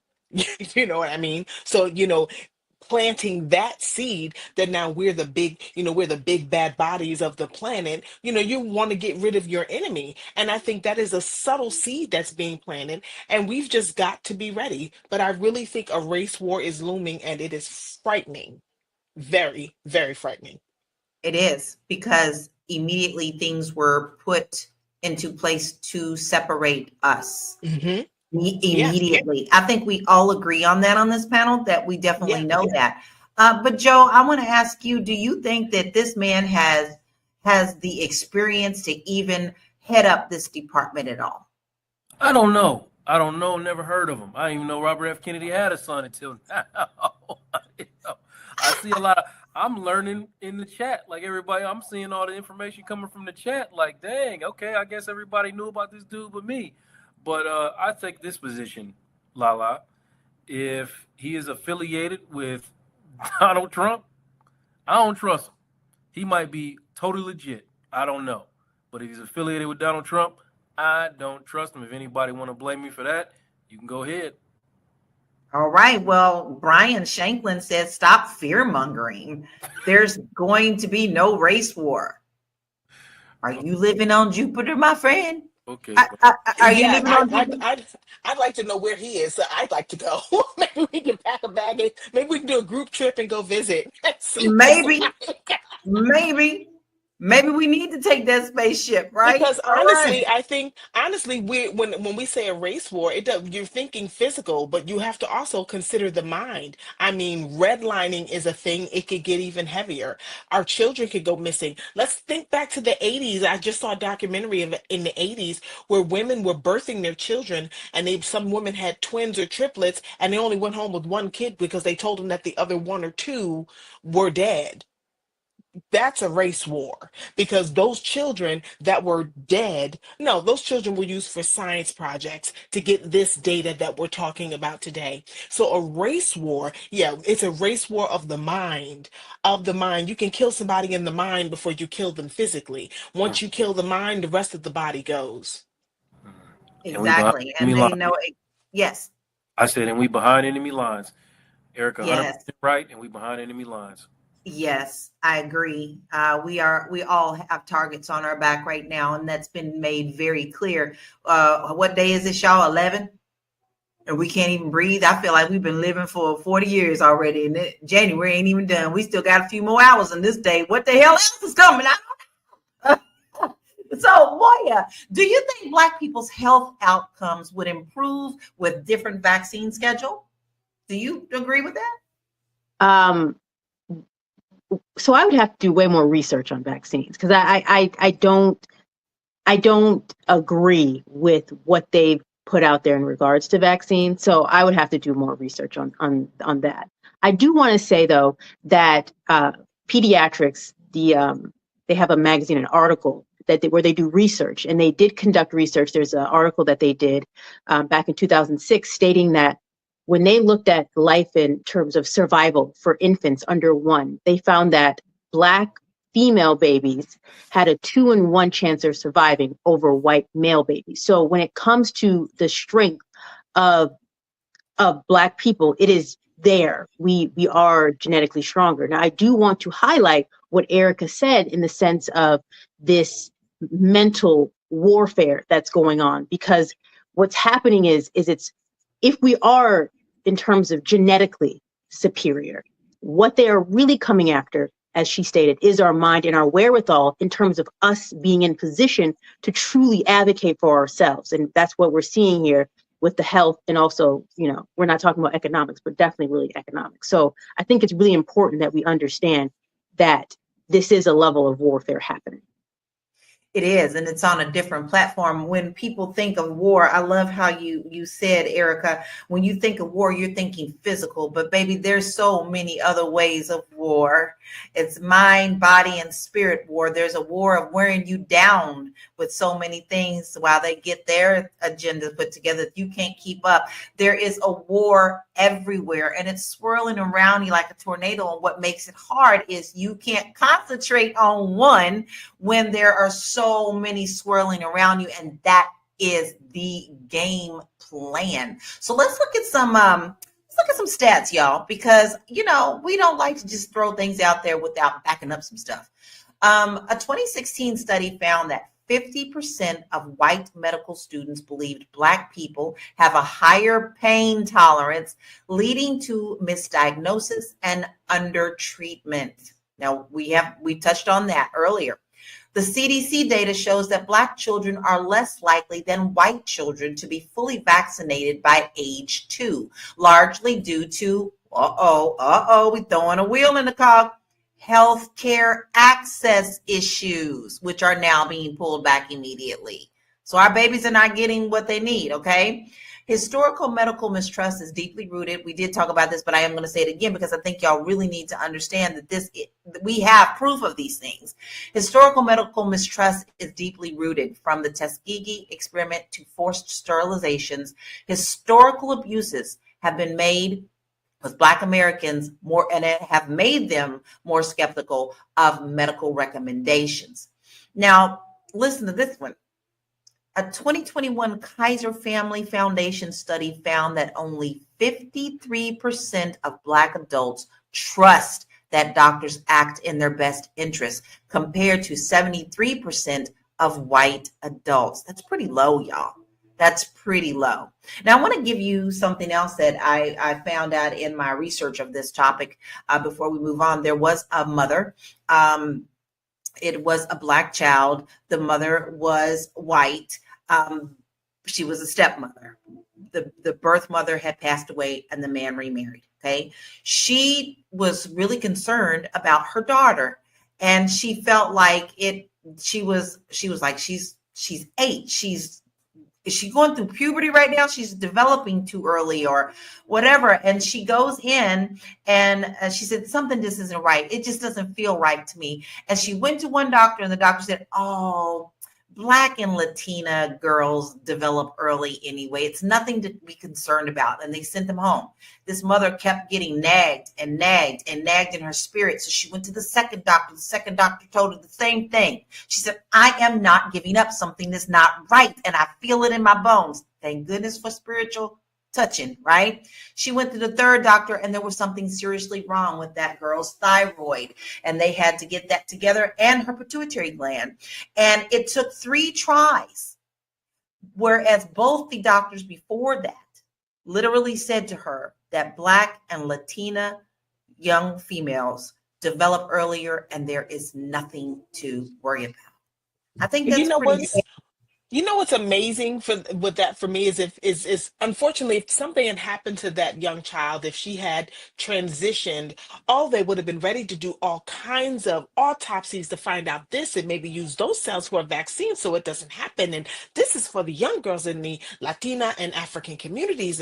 It's wild. You have to advocate for yourself. You have to have your doctor watching your doctor watching your doctor watching your doctor. You got to get a primary that you trust. Once you get that primary that you trust, that primary is going to look over all of those other doctors. If the podiatrist gives you something, I want my primary to look at it. If the cardiologist gives me something, I want my primary to look at it. All of them have to be held accountable, because the way these doctors' offices are popping up and shutting down, it's getting crazy. I mean, you can go on Amazon now and get a doctor's appointment. Is that an AI doctor, or is it a real person sitting there? You can get your prescriptions filled through Amazon. It's like, who's writing a prescription? It's getting scary. It's really getting scary. Big pharma in all of their pockets. But we're going to dig in some more, y'all. Keep the comments coming, because we got more to say on this topic. We're going to take a short break. I need some water. Shoot, this is hot. We'll be right back. Fly Nubian Money is now on Spotify. Yes, we are on Spotify. So if you can't watch us, you can listen to us. All you have to do is search Fly Nubian Money, and we will appear. All of our episodes. Make sure that you leave a 5-star rating and review, so other people that come along and are looking for a good show to watch, they'll follow us too. If you are interested in being on Fly Nubian Money, sorry, I don't have any spaces. I'm just playing. If you are interested in being a queen or a king on Fly Nubian Money for the day, please reach out to me. I'm at info@realvirtual.net. That's info@realvirtual.net. Also, if you need help with your business, go ahead and send me an email for that too. Okay. I've said enough. Now back to the show. Did you know that we have a magical email address? We do. It has sprinkles all over it. And we do a lot with that email address. First of all, if you wanted to come on here and have a debate and talk with us about a topic that we have, you can just email us at info@realvirtual.net, right? Now, also, we know that, you may not be able to watch us when we're live all the time, because you may be busy, right? You may be like, oh my God, this is during the work day, because it is 1 p.m. After the lunch, you might have the itis. I don't know. You might miss them. But then again, you're like, I got to get this work done, and I don't know how to get it all done in a day. Guess what? Sprinkle. Just email us, info@realvirtual.net, and we can help you with your business. It's called delegation. Take some of those things off of your plate, so that you too can experience a little more happiness in your body, spirit, and mind too. Because let's face it, when you're stressed with so much work, it just falls over into the rest of the day. So why don't you let us help you out in that respect? info@reelvirtual.net. Now, Marlo, I want to ask you, because you do, you're a news person, you get all this information. A lot of times you get it before we do. But how do we separate fact from fiction in medical debates? It's difficult, right? Because if you look at medical journals, medical journal research is available. You can look it up. But you got to make sure you're looking at the most recent, stuff that makes sense. Now, I won't even say peer review, right? But cross-reference. So if you look at Harvard, I'm constantly looking at Harvard, the Mayo Clinic, Howard University Medical Center, just different avenues to get different perspectives, right? I was reading a study. I wrote an article about drapetomania and how ridiculous that idea is. That's the idea that Black people act out because we don't want to be confined. Go figure. So I was reading about drapetomania, and it was actually a doctor who studied in Louisiana here at LSU. And he taught that. And it made me think how many doctors I've come across that studied at LSU, that studied at Tulane University. If you're in Louisiana, 9 times out of 10, you've been treated by somebody that went to one of those two schools. And the idea that you are giving them your information, they automatically don't believe you. Like one thing I was reading said that white doctors prefer white patients because they believe that they will take the advice, right? But knowing that a Black person has to go to 3 doctors to get the most bare bones, basic ass diagnosis to get them on a healthy track is why there's that imbalance between the doctor and the patient experience, depending on who the patient is. Listen, do your research. Not YouTube, y'all. Ain't nothing wrong with YouTube, right? If it's a nurse, if it's a doctor that's giving information, use a reputable source. Not your friend that grows the good herbs in the back. They hardly get a sniffle. Maybe they're just a naturally healthy person and they're boosting their immune system with the things that they're eating. If you're not doing that, that's not the person to get the advice from. Always look to reputable sources for information, multiple sources for information. I do want to say, in terms of what Erica was saying about the AI doctor, even the AI doctor is going to be biased, right? Because AI gets its information from us. Before AI is asked a question by a human, it's given a study from a medical center. It's given a book from a medical center. It's going back and looking at old medical references. So even as we are looking at maybe not dealing with a human doctor and going to an AI doctor, still got to do your research, because you still gonna run into biases because people are still teaching this junk science about Black people. Yes, and it will continue. And I hate to say it, y'all, and y'all can debate me if you want to, and that's what we're here for.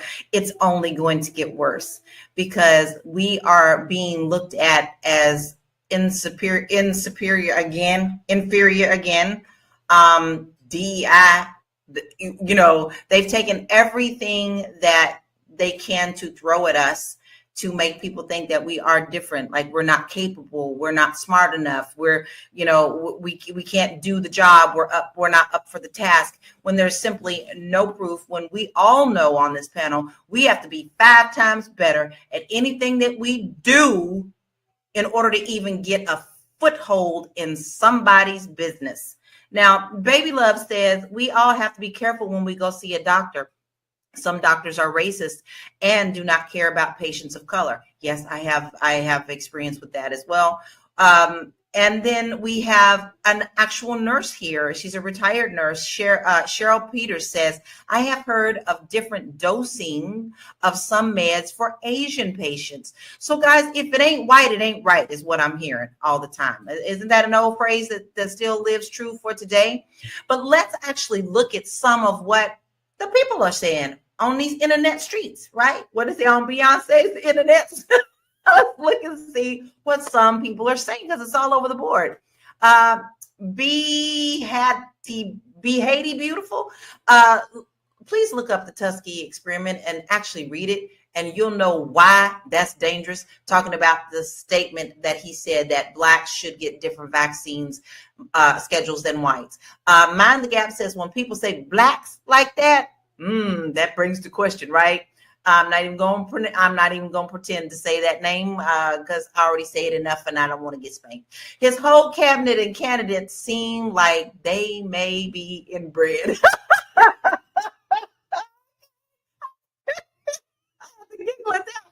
Trisha said, well, the same vaccines they give our babies are not meant for our Black African sons. And there's documentation stating that it causes issues for our sons. Okay, well, you know how I say it. Pack it up, pack it up. Anna Rod, if she would have allowed him to explain, she would know he's actually right.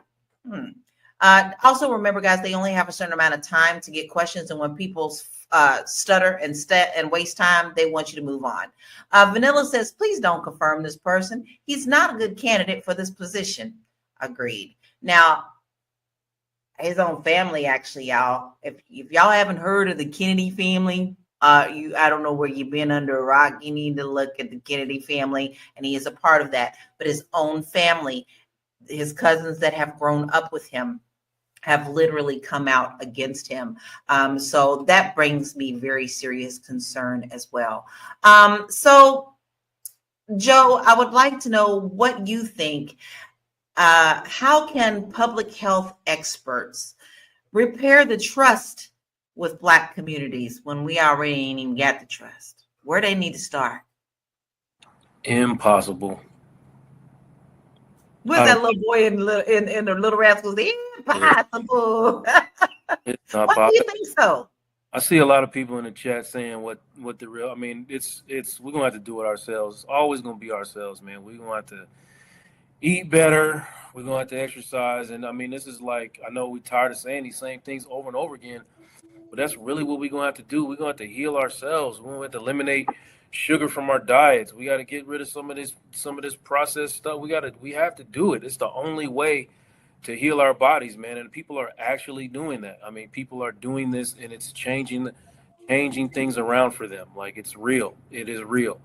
But I mean, it's a huge sacrifice, and it's going to take some fasting and just a lot of different, whatever methods you use to convince yourself that you don't need the things that you think you need in order to extend your life and live healthier. Agreed. And I am a living, walking witness to that. When I was 285 pounds, I was pre-diabetic. The minute that I took control of my health and I started eating right, being very careful, exercising, got the weight off, it was gone. So yes, you can do things to keep yourself healthier. Maybe not go to Popeye so much when that sandwich comes out. Okay, there's a way to balance and still take care of your body, right? So Moya, do you think, and what do you think that the Black community should demand better accountability for our communities? Yeah. Can you demand better accountability for our communities? What does that mean exactly? Like, from that's who? what I want to know from you. What does that look like? What does it look like for us to unify to get on the right path to let our our representatives know and to do better in our neighborhoods? Yeah. Thank you. Yeah, I do. I think it's important that we do that. I still think I want to piggyback off what Joe was saying and also what Marla was touching upon. I think it's important that we also, when we're going in either for a routine checkup or they're suggesting some sort of surgery, I think it's important that we do research. And also, you want to also research the different doctors within it, because when you go in and you might name drop someone in terms of like, oh, so I know Dr. So-and-so did this. Is this what you recommend? It automatically puts that doctor on alert. And so they're now paying more attention to you. Now they all of a sudden something comes up from the back of their mind that they want to suggest to you. So we just have to play a different type of game, because yes, there is what we have to do in terms of like just preventative. But once we're in that situation, then we need to know what can we do there and how do we carry ourselves. And once you come in, you might even come in with some paper and some information. Then they get like, are they writing something? Are they taking notes? Like what? So I think we just have to play the game different so they start understanding who and what we can do. Agree. Go ahead, Erica.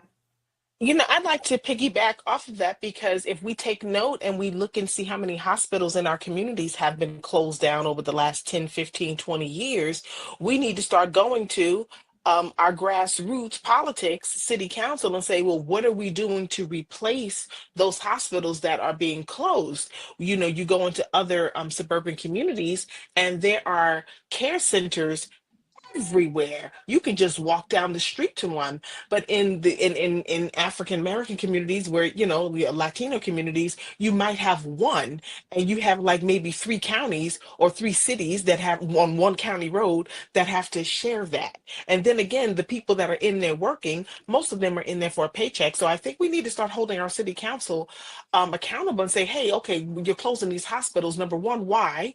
They're funded. Number two, what are you replacing those with? And really start asking questions and standing there as a community, because they can lie to one of us, but they can't lie to all of us.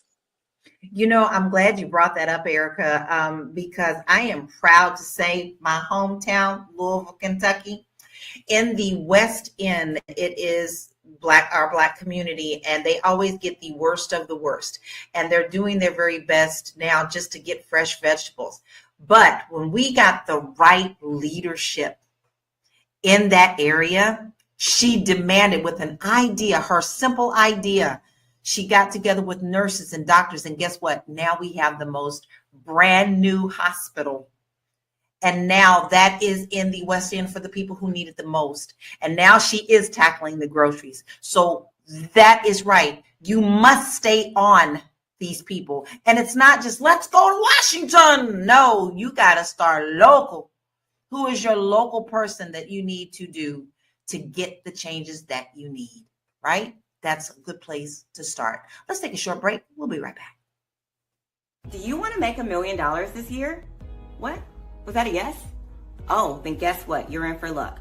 My name is Vanessa Gopal. I am a successful entrepreneur and owner of Winter Remodeling, Inc., a general contracting firm. Over my career, we've procured millions of dollars for myself and for clients. And I partner now with the Fly Nubian Money Club, where I'm going to teach you some of the successful business strategies that I use that involve B2B, in-face networking, and also B2C. Because one thing I do know is if you don't sell, then your business will surely fail.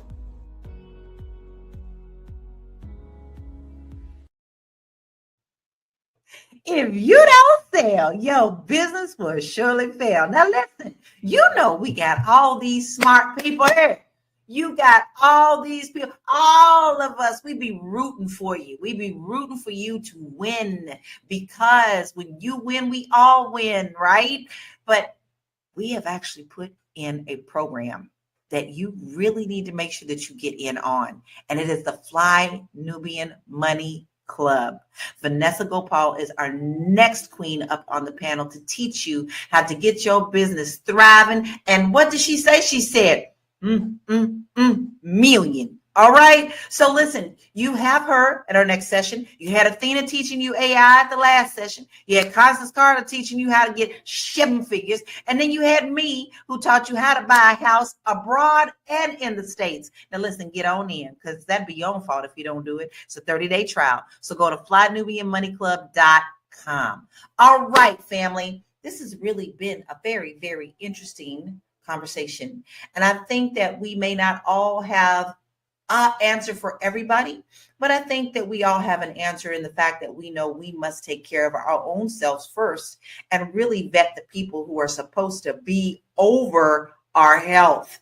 And whether you like him or not, that's your personal choice. That man ain't for me. So we're going to start with final thoughts and where we can find you. And we're going to start with you, Moya. So the thing about Robert Kennedy that I think is important is the position that he's going for. The past directors of HHS, they've had over 20 years of actual in-office active government experience, which he doesn't have any of that. On top of the fact that the HHS has over $1.2 trillion that they have at their disposal. That's even more than the Pentagon. So that's a lot of money. That's a lot of responsibility for somebody that hasn't managed any group, any large size organization. So yeah, he would definitely not, he's not qualified in any way to run and have that position. It is tax season now. So if you ever have any questions, now you can go to www.moya.tax and or send me a DM at moya.business if you have any questions about your taxes this season.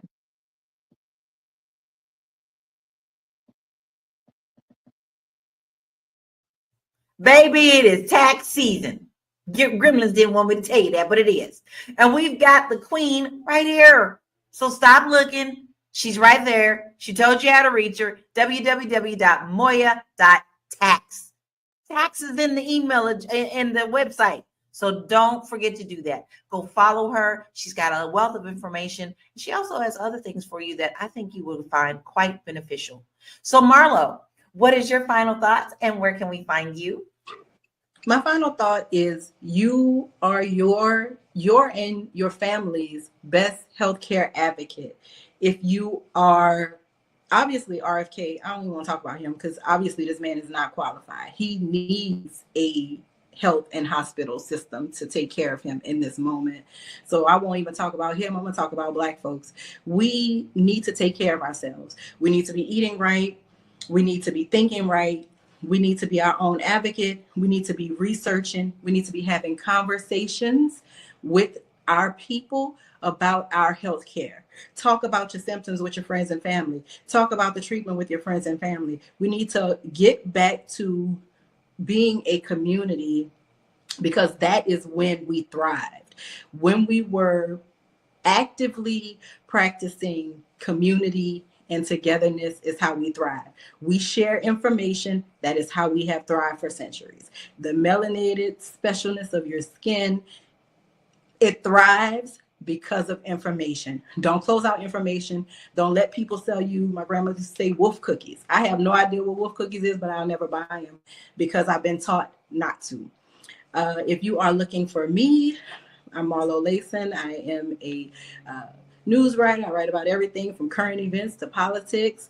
I create content under my name, Marlo Layson, or you can find me on Instagram. I'm Olram Marlo. That is my first name backward and forward with an underscore on the end. And I myself am on a health journey. That's why I can give you that advice. I can tell you since I've been on that journey, I am sleeping better. My mind is sharper. My skin a little glowy, girl. Somebody told me my collarbone was popping. I mean, listen, get your life out here through food. Feed your body better, and your body will give you what you want on the other end. And, you know, take care of community. I'm always going to tell us to take care of us because I love us. That's it for me. And that's the first thing. We got to love us. Because if you don't love yourself, you can't love anybody else, including our community. So part of love is taking care of your body, mind, and spirit. Okay. All right, Erica, what are your final thoughts and where can we find you? Final thoughts. You know, I worked in the wellness industry for 22 years. I actually just retired from wellness, thank God, because the industry kind of sucked. But what I will say is that when I was a fitness instructor some years ago, there was very rarely, I was, first of all, one of maybe two other African American fitness instructors. It just was unheard of. It just wasn't an industry that you would find Black women. It was a heavily male white dominated field. And it was really heartbreaking to see because, you know, there weren't that many of us in the industry. There weren't that many of us on the aerobic floor. There weren't that many of us taking care of our health. However, we were the ones that really needed it. And I would have women periodically come in and say, oh, it's so nice to see a woman that looks like me up there doing that. So, you know, get out there and walk. You know, you don't need an expensive gym membership. Gym memberships are getting out of control. They're overpriced and you're not getting services. I'm here to tell you, I've worked for many big box gyms and you're not going to get what you're paying for. So get out there and walk. It is the basic everything. Get out there and stretch. The first thing you did when you were born is you took breath and you stretched. Go back to basics. Go back to the first thing you did. Take a deep breath, stretch, reach down and touch your toes because the primary thing is that you want to be mobile. If you're not mobile, you can't exercise and you can't do anything else. Drink water. Drink plenty of water. You can never ever have too much water. Cut back on the sweets. Cut back on the alcohol. Even shave off some of that heavy meat. Get into leafy green vegetables and a lot of fruit. I'm telling you, your body will change and your sleep pattern will change. I'm Erica Lewis. I'm the author of Faith in Transition. You can find me on all socials at Miss Erica Renee and at faithinTransition.com. Well said, and a lot of great nuggets there. So please make sure that you do follow Erica. She told you where to find her. That's your homework. Go do it. What do I say? Stock in chicken hawk, because we know what we're talking about. Joe, what is your final thoughts and where can we find you? Yeah, short and sweet. Everything they said. You know what I mean? Like that thing that you think you need that you can't put down, that is a form of addiction. Like you really feel like you can't live without it. That's a form of addiction. And I mean, I don't mean to scare you or nothing like that. I just want you to know that you can actually, be without. So, if you need help talking through that, I'm here, realuconsulting.com. Smack them wolf cookies out your hand and, get some self-control, because that's, your mind and your body are very much connected. And if you put poison into your body, your mind starts to follow and you start feeling bad about yourself, and all those negative and intrusive thoughts are coming in. So all these things are connected. So take your time, start with one thing. You don't have to get rid of all of it at once. Start with one thing and then move on to the next thing until your mind and body are working well together. And then your collarbone be popping too, like Marlo. Like I said, Real You Consulting. You can find me at Joe Corley on all socials, and on Tuesday nights on the podcast, Vulnerability is the New Sexy. Like all next month, relationships, dropping gems.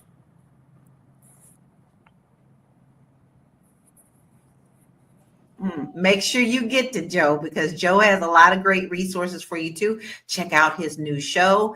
And listen, guys, a part of being healthy is also your mental and your mind. That is a big part of it. So make sure that you go and follow Joe for that. And what do I have to say for you? You only can make the decision for yourself. But like I said, you must love yourself in order to find out the real truth of what's going to work for your body.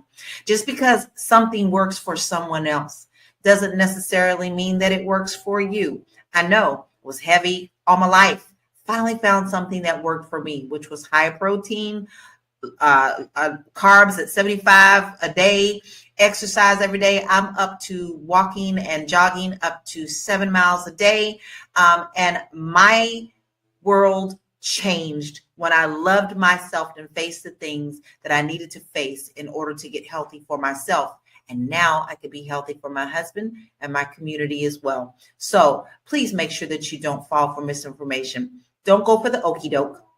Go look for yourself. And as one of our queens says all the time, and she's not here today, Constance Carter, Google that shit so that you can go find the truth. And you can find me at www.laurakey.net. I have a lot of freebies there for you. But let me tell you something else that I've got for you with the Fly Nubian Money Club. Okay. If you forgot to sign up, go do it now, because you have a 14-page freebie from me that is going to help you get control of your finances. It's going to talk about all your money matters, and you can list what you bring in and what you spend. You might be a little surprised on how much you may be spending at that Starbucks, and you may need to pull back. So this guide will help you really sit down with this workbook and see what is going out and what is coming in and what you can change. Listen, guys, we have really had a great conversation, but this conversation is bigger than just one politician's comments. It's about our health, our trusted medicine, and the impact of misinformation on our community. Now, we know that Black people have faced medical racism, but we also have to make sure we're making decisions based on facts and not fears. So what do we do next? How do we hold public figures accountable while also demanding better health care for our people? Let's keep this conversation going, because honestly, our lives really do depend on it. So this is Friday, y'all. What you gonna do without us? you're going to go catch up on any missed episodes on Spotify. So go over there and do that. But until then, we hope that you have a beautiful and blessed weekend. We'll be back Monday at 1 p.m. Eastern Standard Time. Be blessed. See ya. Bye. Peace out.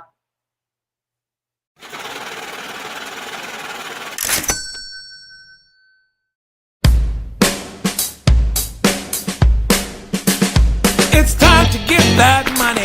It's time to get that money. It's time to get that money, money, money, y'all. Rodeo Drive, Beverly Hills. Money, money, money, money, y'all. I'm Miguel Nunez, and guess what? Today we are offering $100,000 to anyone who will take our challenge. But we don't have just ordinary challenges. But we do want you to join us. So we may come to a city near you. When you see this van that says, for the love of money, you may be a contestant and have an opportunity to win $100,000 on For the Love of Money. Now, my beautiful assistant has already found us some contestants. So we're gonna go and see what they will do for the love of money. Let's go. It's time to get that money. All right. We are here, guys, in the park for our first challenge for the love of money. What's up? I want y'all to meet my co-host. This is Bubba. Say hi, Bubba. Hey. And my beautiful co-host, Tiara. Hello. All right, talk to me, Tiara. Okay, so today we have Robert. All right. All right, Robert, where are you from? Fresno. You're from Fresno. All right, Robert. Okay, so you're familiar with the show. She explained it to you. Yeah. The name of this show is called For the Love of Money. And we want to see what people will do for money or what they won't do for money. Bubba, you see what that is? That's 100,000. No, you got to win this. You don't get this, okay? All right. Are you willing and ready to take the For the Love of Money challenge? I'm ready. You sure? Yeah. Okay, well, let's go. Follow me. All right. You see that right there? Yeah. Yeah. You see that right there? Yeah, I see it. Okay. What about it? Okay, now, Bubba, our first challenge. I'll give you $10,000 if you eat that dog shit. You're joking, right? No, I'm not joking. $10,000 if you eat. You don't have to eat all of it. Just eat a little bit. All right. Then how about $20,000? $20,000 just to take a little poop scoop. Man, $20,000 isn't worth it, bro. What do you mean $20,000? Hold on. Would you eat it for $20,000? I ate some already. Okay, how about this? $30,000. Listen, you don't even have to eat a lot. Just a little bit. Man, my doctor bills would be at least $20,000. Your doctor bill? I get sick eating that. The dog didn't get sick? Because it came out the other end, not from the mouth. Even if the dog dies, think about it. All dogs go to heaven anyway. Open up. I'll tell you what. This is my last offer to you, and I'm going to go around and I'm going to find somebody, I guarantee that, $50,000. 50. You can get another, look, you can spray some alcohol on your lips, okay? You can drink all of this. This kills all germs. I'm talking about $50,000. You can get a new tongue. How much of it I got to eat? You ain't got to get full, just a little bit. All right. You got a towel or something when I'm done, or? No, use your shirt, nigga. You're going to have $50,000. Come on, let's go. $50,000, brother. Here you go. I'll get this ready for you. Tiara. You can do it, Robert. Get there. You can do this, brother. It's only a little bit. Get down, though. I want this all right here. It's just a little $50,000, brother. You can get a new car. You can get pay your mortgage, buy your girl something, get you a Rolex, and please put this in the bank so you can get a new shirt. All right, let's go. Come on now. Get down low. I want you lower. No. Get off your feet. Yeah, there you go. Go down there. I want everybody to see. No. You can't get no little pinch. I want you to dig in there, and I want you to kill it. And that's $50,000. Man, you know what? I'll tell you what. I'll give you another $10,000. That's $60,000 if you dig in that sucker and eat it like it's a warmed-up M&M. Dude, think about all this money. There you go. You can do this. Do it, bro. Do it. Do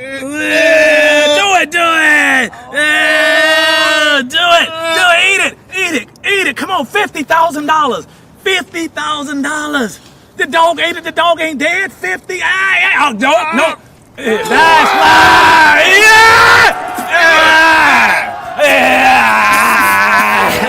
Yeah! Man, take your money. Oh my God, he's nasty. Ladies and gentlemen, that proves right there. People will do anything. This nasty nigga, let's go.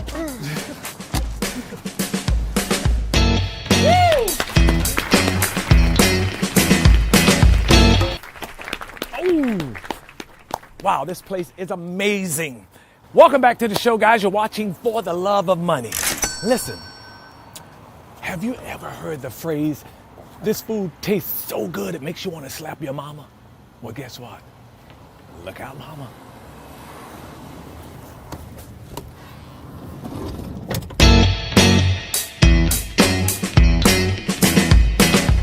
All right. Welcome, guys. What's going on? All right.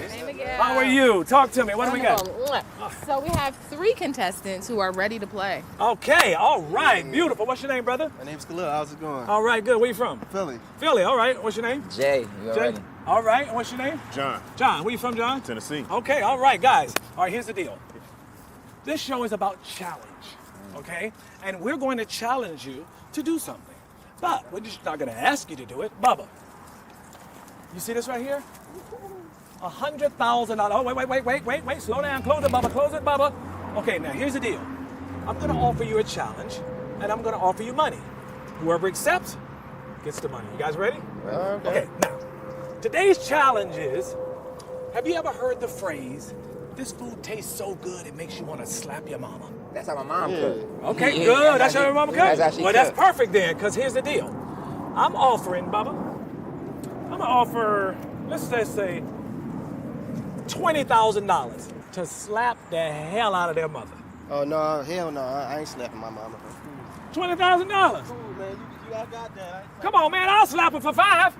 I'm gonna let your mama know you passed up $20,000. Okay, guys, listen to me. You know what? Maybe he's right. Maybe $20,000 ain't enough to slap your mama. How about I make it $30,000, 3 stacks?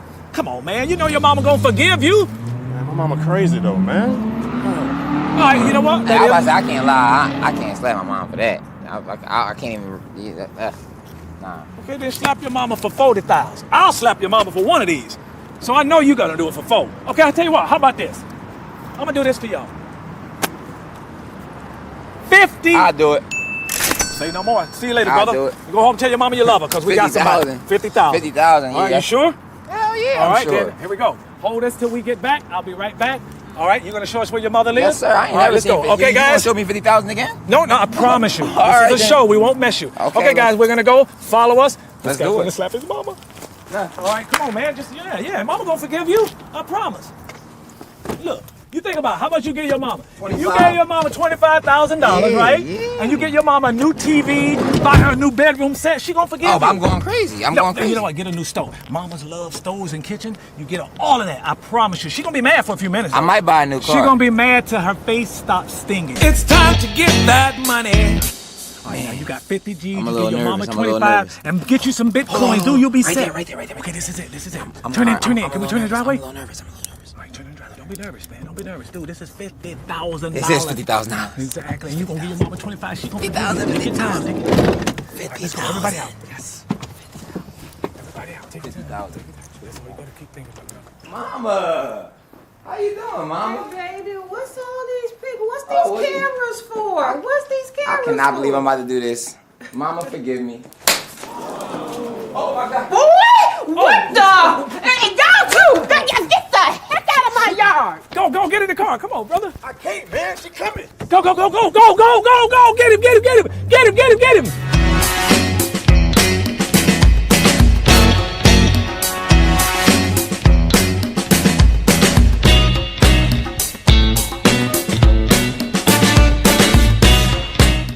$50,000, baby. 50,000. Yeah, but your mama gonna be mad at him much. For the love of money, baby. He slapped his mama, and I don't know where he's going on, how he's gonna get to eat tonight. But brother, you got $50,000. So I'll give her 25. There you go.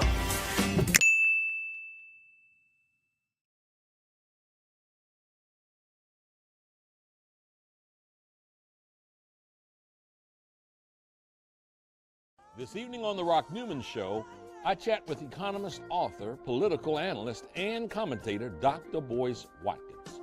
He'll break down the importance of financial literacy and how you can get on the path towards financial freedom.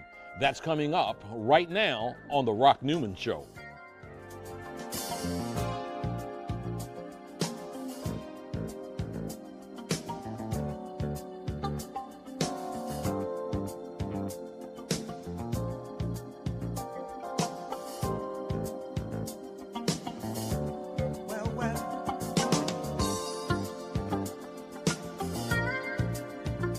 Welcome to the Rock Newman Show from the campus of historic Howard University, located in the nation's capital.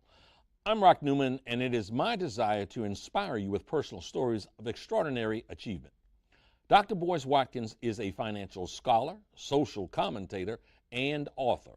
As one of the founding fathers of financial activism, he has worked to create social change through what he's coined conscientious capitalism. He joins me now to discuss how you can improve your financial foothold and what steps you can take, listen, to make your first million. Dr. Boyce. What's happening, brother? Good to see you. Thank you so much for joining us today. I'm honored to be invited. Thank you so much, brother. All right. We're going to get into how our viewers out there can make their first million and a whole bunch of other financial literacy discussion. But there's something, and I wanted to get your take on it. We have someone from our community that is a fairly prominent commentator. His name is Jason Whitlock. And recently he's come out with comments such as LeBron James is not impacted by the fact that somebody writes a derogatory N-word on his gate because he's too wealthy.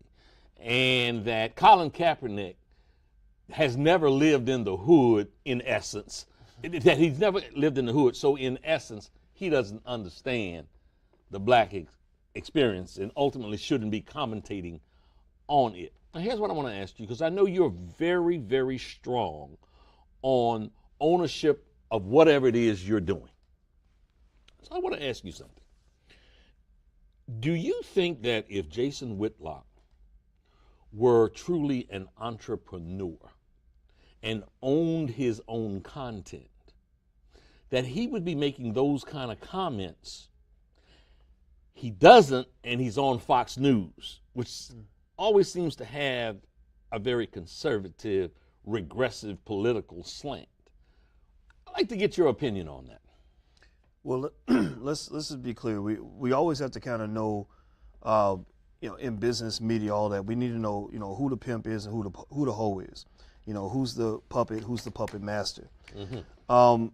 I don't know a whole lot of people who are able to survive in a white supremacist institution like Fox News without bowing at the feet of white supremacy.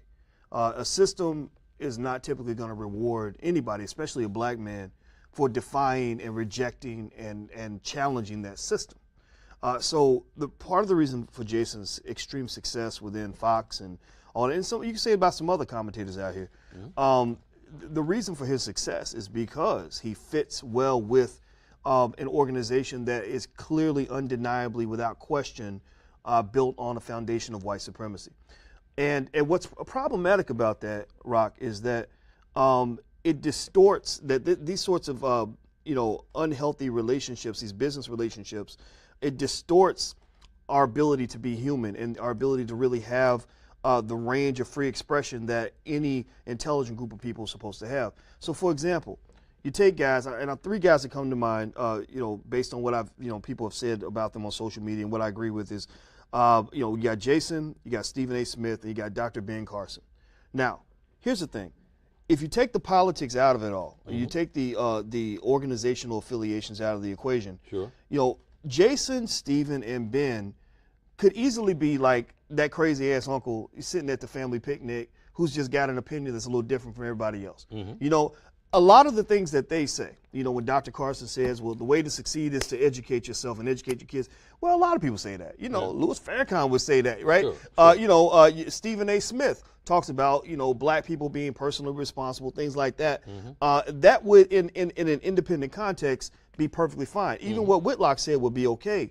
But when you throw Fox News and ESPN and the Republican Party into the mix, then suddenly these men who might otherwise be sort of free individuals expressing a diverse point of view suddenly become Pinocchio, right? So, for example, Stephen A. Is a guy who, unfortunately, and again, I like Stephen A. I really do. I really love his sports analysis. But when he starts talking about race, the equation starts to become imbalanced. You know, it's like, okay, black people need to do better, and this is what you're doing wrong. Da, da, da. But when it comes to white people, his voice suddenly gets lower. Well, you know, blah, blah, blah. He won't criticize white folks the way he'll criticize black folks. He won't attack them and challenge them the way he'll challenge us, and that ultimately becomes this very unhealthy dialogue where you're sort of looking at the left side of the math equation without looking at the right. And it becomes entirely unfair and really patently racist. You know, it's almost like, you know, somebody who hates your family who says, you know, well, your sister's a drug addict and she's ignorant and she's this, and this. But there's not sort of a foundation of love where you're saying these things because you care about her. This person, an enemy, would say these things because they hate your family. Whereas, you know, someone in the family could say the same thing, but that's also the same person who fed your sister and loved your sister and really wants her to do better for herself. So I think that's the issue. I look at Jason and I say, you know, wow, brother, like they really have gassed you up with this money and they're really controlling you.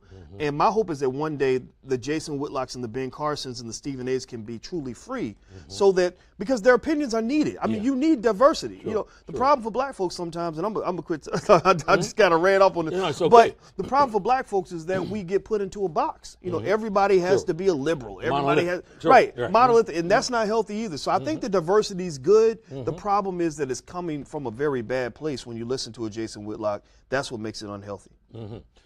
You mentioned earlier some variation of Ben Carson talking about, you know, doing for yourself ultimately. Well, Elijah Muhammad said that, and Marcus Garvey said that. Now, I bring up those names. I have observed you're having some positive, flattering commentary about Minister Farrakhan, who I've characterized as probably one of the most misunderstood individuals in America. So it's a couple of things. One, as soon as you do that, there's a certain segment of society and the media that fangs will come out and they'll, you know, paw all over you. One, where does your admiration come from for the minister? One, and two, was it a Marcus Garvey, was it Elijah Muhammad that prompted you to really focus in on entrepreneurial ownership? Man, you know, I can't say exactly where it all started. I can say I've admired Minister Farrakhan for as long as I can remember, because you don't have a lot of examples in society of truly free black men. You know, just black men that are able to stand tall, be strong, who still have their testicles attached to their body. The effort, and Dr. Claude Anderson writes about this a lot. There's another real man that's out here, you know, that, you know, America for 400 years has had an effort to keep the black man as a little boy. There's also an even greater effort to turn the black man into a woman. And that's all, if you really think about what, you know, just the processes that go into place where one group of men is conquering another group of men, that it all makes sense. It all adds up. You know, in order for them to conquer you, they can't have you strong and assertive and intelligent and empowered. They need you weak and passive and frightened and limp. And that's why the strongest black men in our society tend to get killed. They tend to end up in prison. You know, and so, you know, that's what drew me to Farrakhan. That's what drew me to Claude Anderson. That's what draws me to men like yourself. Just men that stand for something, you know, because I believe that the black community will rise in sequence with the rise of the black man. You cannot strengthen the community without the man rising along with it.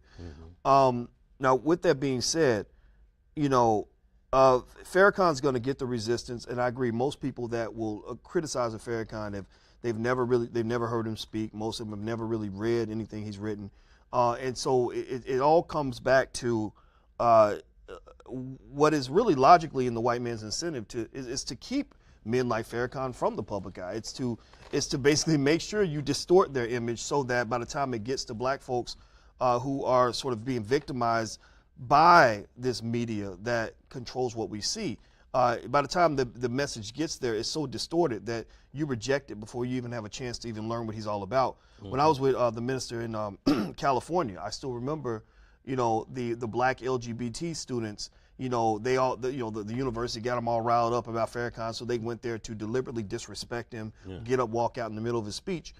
And my concern was, look, it's okay for you to disagree with the minister. I think the minister would support your right to disagree. I've had conversations with him about people on my team who didn't like what he had to say, and he was incredibly graceful about encouraging me to encourage them to keep speaking. So disagreeing with the minister is not a crime, but when you are when you're playing those dirty political games where your goal is to discredit, undermine, destroy, and eliminate and annihilate people like Farrakhan, then that's when we need to annihilate you. That's when you have become an enemy to your people. Because let me tell you this, and this is what I said to those students out at that school. I said, Minister Farrakhan was fighting for your community and for your families before these white folks ever got on board with whatever you're talking about right now. Whatever it is you own right now, that's cool. Fight, believe what you want to believe. But why are you going to allow these people to prop you up, to make you take down and destroy a man who's been fighting for your family back when these white folks didn't give a damn about you, when they were out here trying to lynch your parents in the street? So my position is that we can have a diversity of perspectives, but when you get to the point where people start, playing these dirty games, like writing these political hit pieces, like the one that Michael Eric Dyson wrote about Cornel West to dismantle and destroy him. And I like Mike and Cornel. I do. I love them both. But I said, come on, man. You got these folks that are right. They are playing you right now. Right. They're putting the gun in your hand so you can commit some black on black crime, take out another black man, and then they can act like they didn't have nothing to do with it. So the same way you talk about thugs, Crips, and Bloods killing each other in the street, you get that same Crip Blood mentality at all levels of society, and we have to sort of walk away from that. I think, and again, it's my last point on this, I think that Dyson, for example, no disrespect to Mike at all, but I think that Dyson could have taken out his disagreement with Cornel. Melissa Harris Perry could have said, look, we don't agree with you. Let's debate out the issue. And you could do that without somehow pretending that Cornel West is just a person that should never be listened to and he has no value. And that's where it gets kind of dirty, and that's why I think we have to fight back. Yeah. That was harsh. While it was going on, man, it really, really just hurt my heart. Yes. And just observing it. You talked about the annihilation of strong black men, and it really, I saw a picture flash in my head. Jack Johnson. I saw Paul Robeson. Just flashed in my head. In terms of who and what this country has produced, you take a Paul Robeson, an incredible intellect, an incredible artist, an incredible man, an incredible human being who was strong enough to assert his manhood and the viciousness and the viciousness of how he was treated really does indict a system that treated him that way. Absolutely. And my position on that, Rock, is that we have to stop, I believe, in my opinion, acting surprised when that happens or even offended. The stronger you are, the more of a threat you are. The more of a threat you are, the more your enemy will work as hard as they can to neutralize you as a threat. When the Golden State Warriors saw LeBron James coming to town, the more threatened they were, and the more they said we have to do everything in our power to neutralize the adversary. That's competition.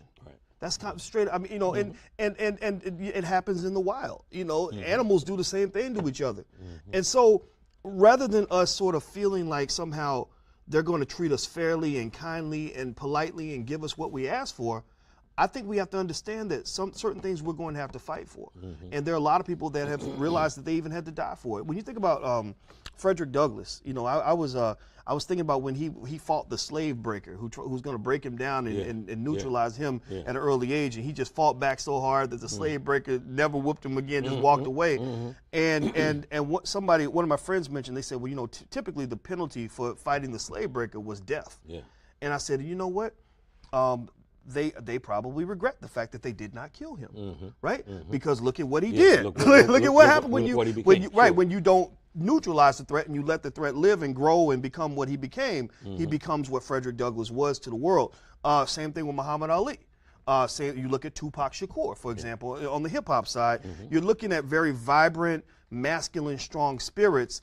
And these spirits, typically in America, are going to be neutralized at an early age. That's why they try to murder the black man before he's even born. When they're advertising abortion to your mama to keep you from even having the baby, that's all part of a strategy. Go to South Africa and you see that they market abortions much more heavily in black neighborhoods than in white neighborhoods. So, and then what they do is they murder the black man spiritually, economically, intellectually, and otherwise through the public school system. You're dropping him off to let some lady from the suburbs teach your son. Well, guess what? She's going to tell him all kinds of things about himself that are not healthy. She's going to make him believe that who he is not good enough, and that he has to be whatever little feminine, weak little passive man that she wants him to be in order to fit into that system. Then they murder his spirit with the media, with all the imagery that he sees. Nothing is productive and strong and intelligent for the black man. Everything that he's presented with is destructive and backward and intellectually deficient, right? And then you look at the economic system. They neutralize him there as well, because every black man's raised to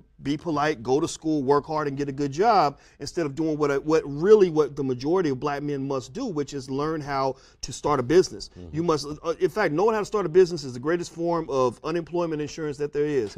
Because if you know how to start a business, you'll never be without a job.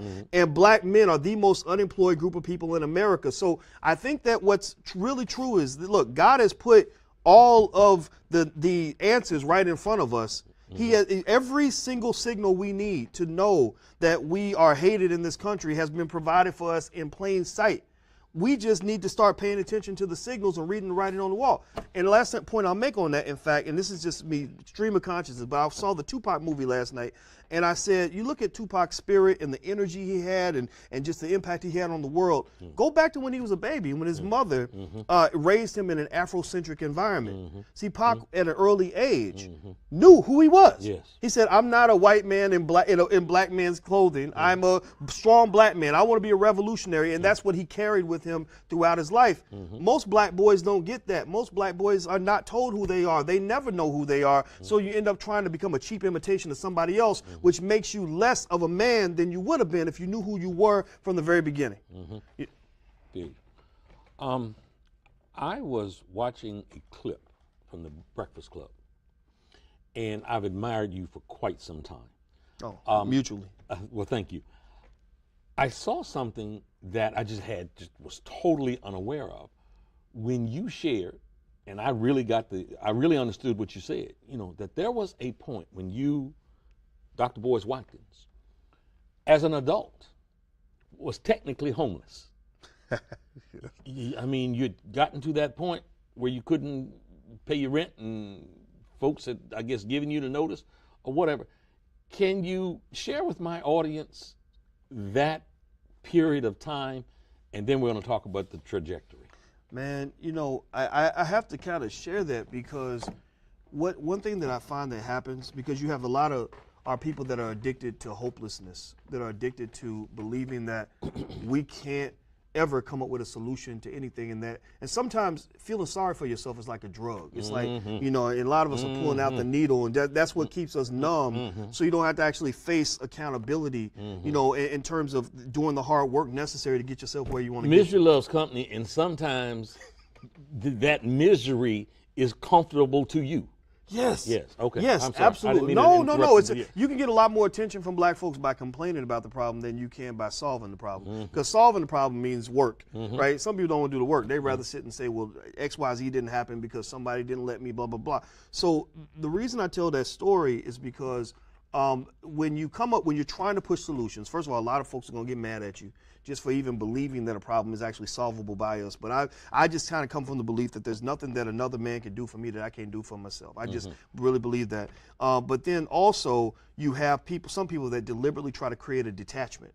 They try to make you unrelatable to everyone else by saying, oh, well, he's a professor, he don't know nothing. Well, guess what? I've been a black man far longer than I've been a professor. You know, that I am a professor who I am not a professor who happens to be black. I'm a black man who happens to be a professor. And then the second thing is that people will say, oh, well, you got money, you doing good, you don't know what it's like to be in the struggle. And my position is F you. You know, let me tell you, I could probably tell you more about the struggle than you can tell me about your struggle. Because I remember, and this is just one example, I mean, I could tell you a million stories about getting cars repossessed, lights cut off, roaches in the fridge, all of that. I got those stories, but the one I brought up was, you know, I remember I was about, and this was a great time for me because it reminded me of like those superhero movies where, you know, typically the person that becomes stronger, they go through some horrible accident. You know what I mean? Something just tears them down to almost nothing. Refinement. And yes. So I was going through that period. It was I was 27 years old,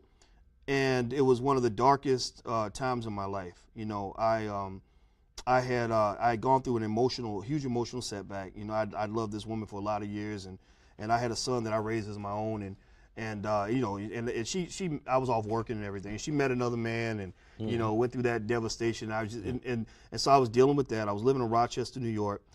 This place would, you know, it seemed lily white to me, you know, and the weather was horrible, and also, you know, I was really struggling, you know, in terms of trying to get through through my PhD program. You know, getting a PhD in finance is really, really difficult. I did, you know, and I was just kind of, it was like a rock bottom kind of situation, you know.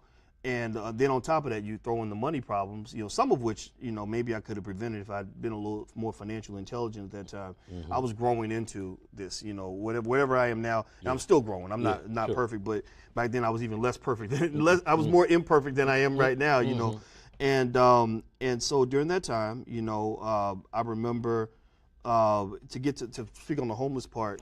Yeah, I mean, I didn't have the money to pay my rent. And I had to break my lease in the middle of the night, and I had only enough money to rent a van one way to get to Ohio, because that's where I had a place to stay. And so I rented this van. I packed everything I owned in this van, and it was so full. I remember that I had my basketball on the dashboard. There literally was nowhere in the car to put the. So I was driving because I wasn't gonna get rid of my basketball. So I'm driving like this from New York to Ohio. I kid you not, man. And you know, I mean, and it was a struggle, you know. But the thing was, even at that time, two things happened. Number one, that was a great experience for me because there's something that happens, like, you know, when everything you believed in, every dream you had, kind of has been shattered. You know, I really was wondering like what my future was going to be like, if I was ever going to get the PhD, if things were ever going to really work out. And I remember just crying at my desk, and I remember just getting tired. I said, I'm not going to pretend to be somebody else. I'm not going to fit in and try to hope that these white folks like me, because I'm a good person. You know, and I learned how to love who I was without feeling like I had to change who I was to make everybody else happy. So at that moment, I said, damn it, Boyce Watkins he's an okay guy. And my best chance of success is to be the best version of Boyce that I can possibly be, because I got a monopoly on that. You know, you can't copy that. There will never be another person on earth better at being Boyce Watkins than me. And that, to me, exceeds sort of being a cheap imitation of a white man. If I'm trying to be a white man, I'm going to always be second best, because I'll never be as good at being a white man as white men already are. So at that moment, that was when, like the Boyce Watkins you know now, that was when he was kind of born, just sort of through that chaos. And me laying in bed for 2-3 weeks, you know, maybe over a month, depressed over this whole. I mean, you know, losing a woman is one thing, but losing a child is a whole other level of pain and agony to stay with me for many years. And I remember just having a day where I said, man, I'm not gonna lay in this bed no more. So I got up and I started doing push-ups and sit-ups. It's like a Rocky movie or something, you know. And the best part was that I feel like I came out so much stronger at that point.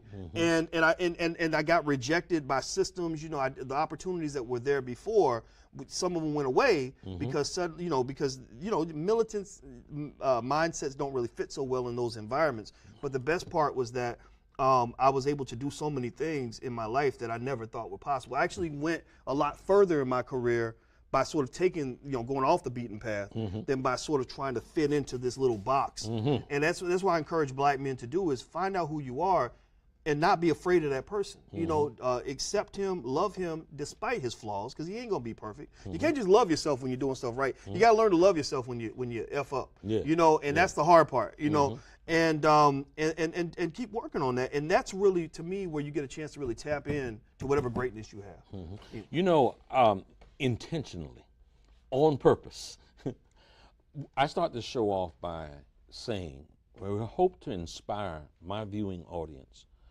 by stories of extraordinary achievement.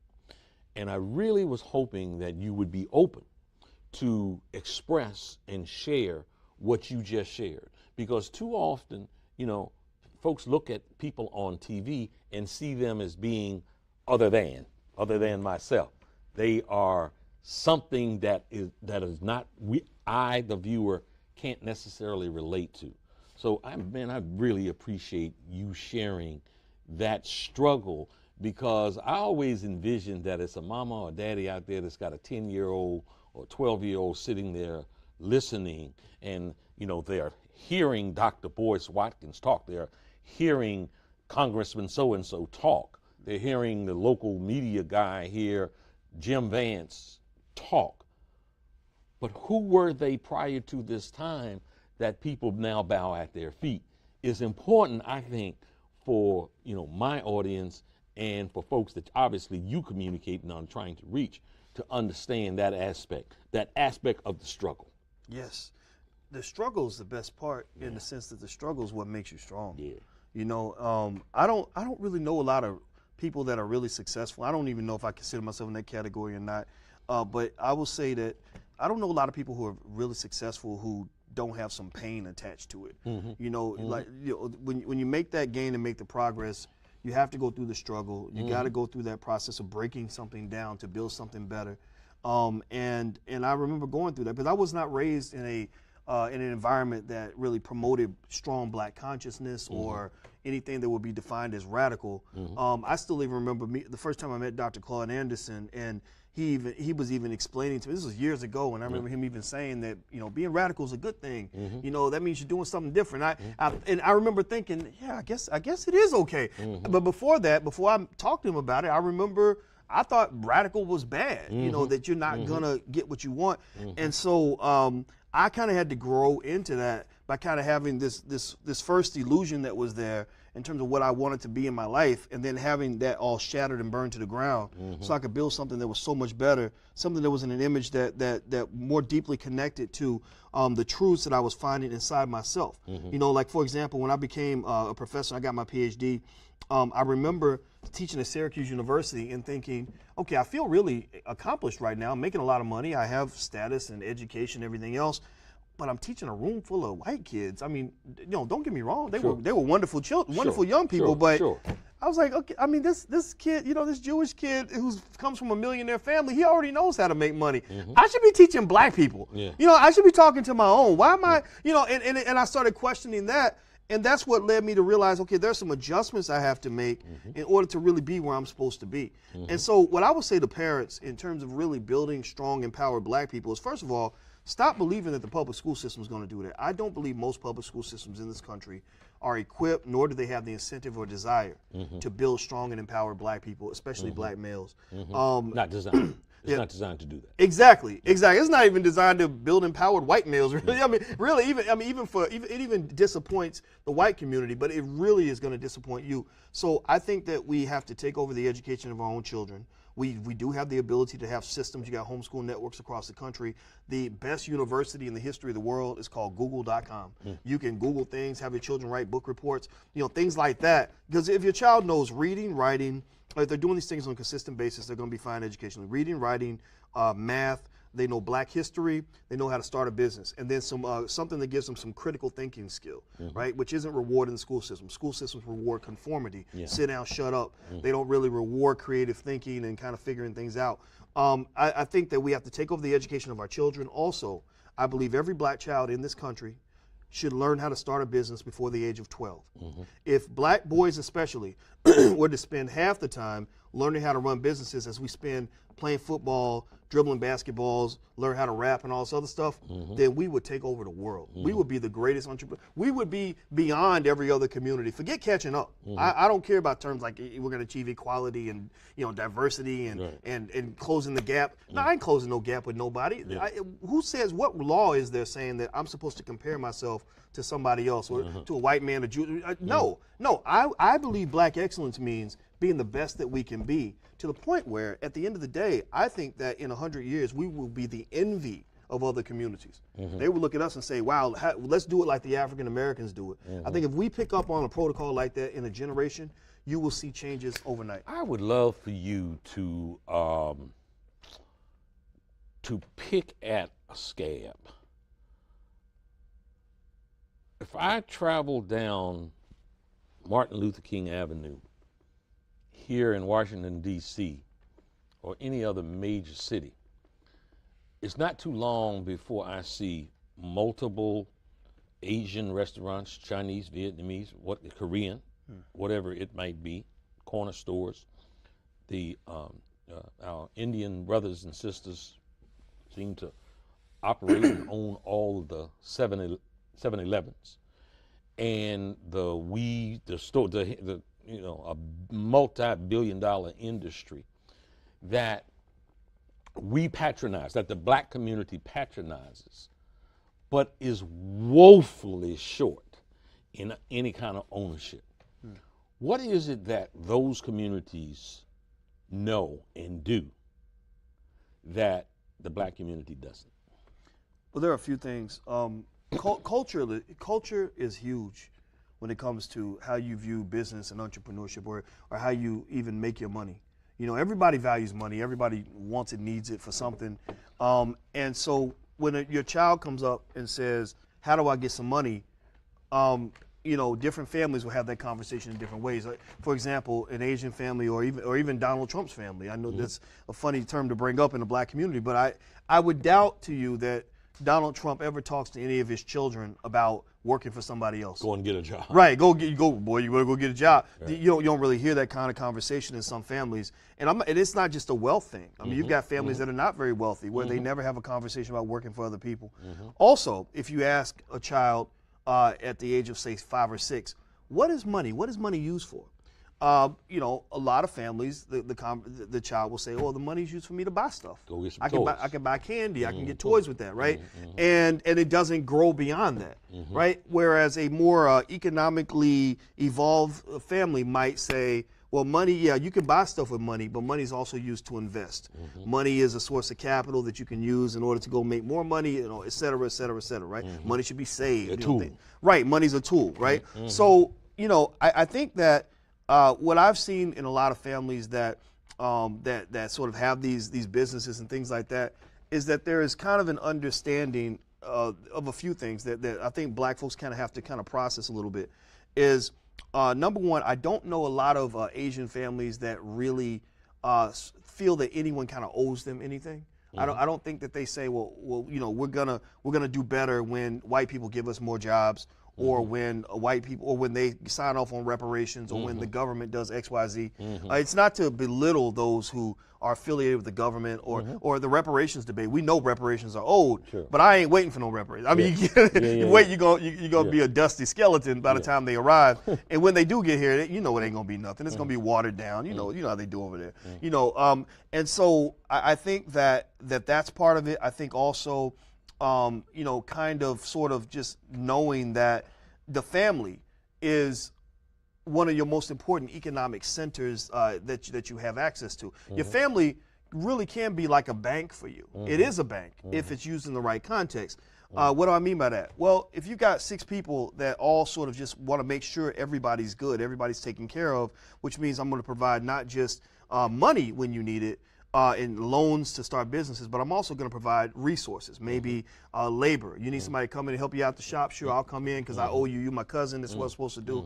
We're going. And that's what these other cultures are doing. Yes. Because if you took any family and everybody just committed to pooling their resources to building and buying things, there are a lot of things you can build and buy. I mean, in fact, I have fun with my students explaining to them You know, like, well, do you know if I took all the money that you've spent at McDonald's or in fast food restaurants over the last 20, 30 years, you know, if I put that money in the stock market, you'd probably have about $500,000 in the bank right now, right? And it's fascinating because what happens is a lot of our resources and our energy goes outward. You know, what are your resources, right? Your resources might be the money in your pocket, your free time, meaning your labor, you know, things like that. But what do? You know, as a family, you got a family of 4. Everybody goes out and gets a job, so they're giving their time and their energy to something else. You know, you're building somebody else's economic empire because you don't really ever, even it doesn't even really come to mind that you could be at home putting that time into building something of your own. Or your money. You know, you're spending money, you got a cousin that starts a business. A lot of black families don't even understand that. You know, a lot of the families I've seen, they know how to celebrate when Pookie just got a job. But if Pookie says, I'm trying to start a business, they kind of feel like, okay, so the business is something to hold you over until somebody wants you. Yeah. Oh, Pookie can't get a job, so he got a little business. That's cute, right? But they don't really take it real seriously. And then when Pookie starts the business, you know, the question is, are you going to actually buy from him? You know, are you using your networks and inviting people to come to his shop? Are you showing up to give him some free labor? Are you making investments in his business? Or are you saying, no, I don't believe in that.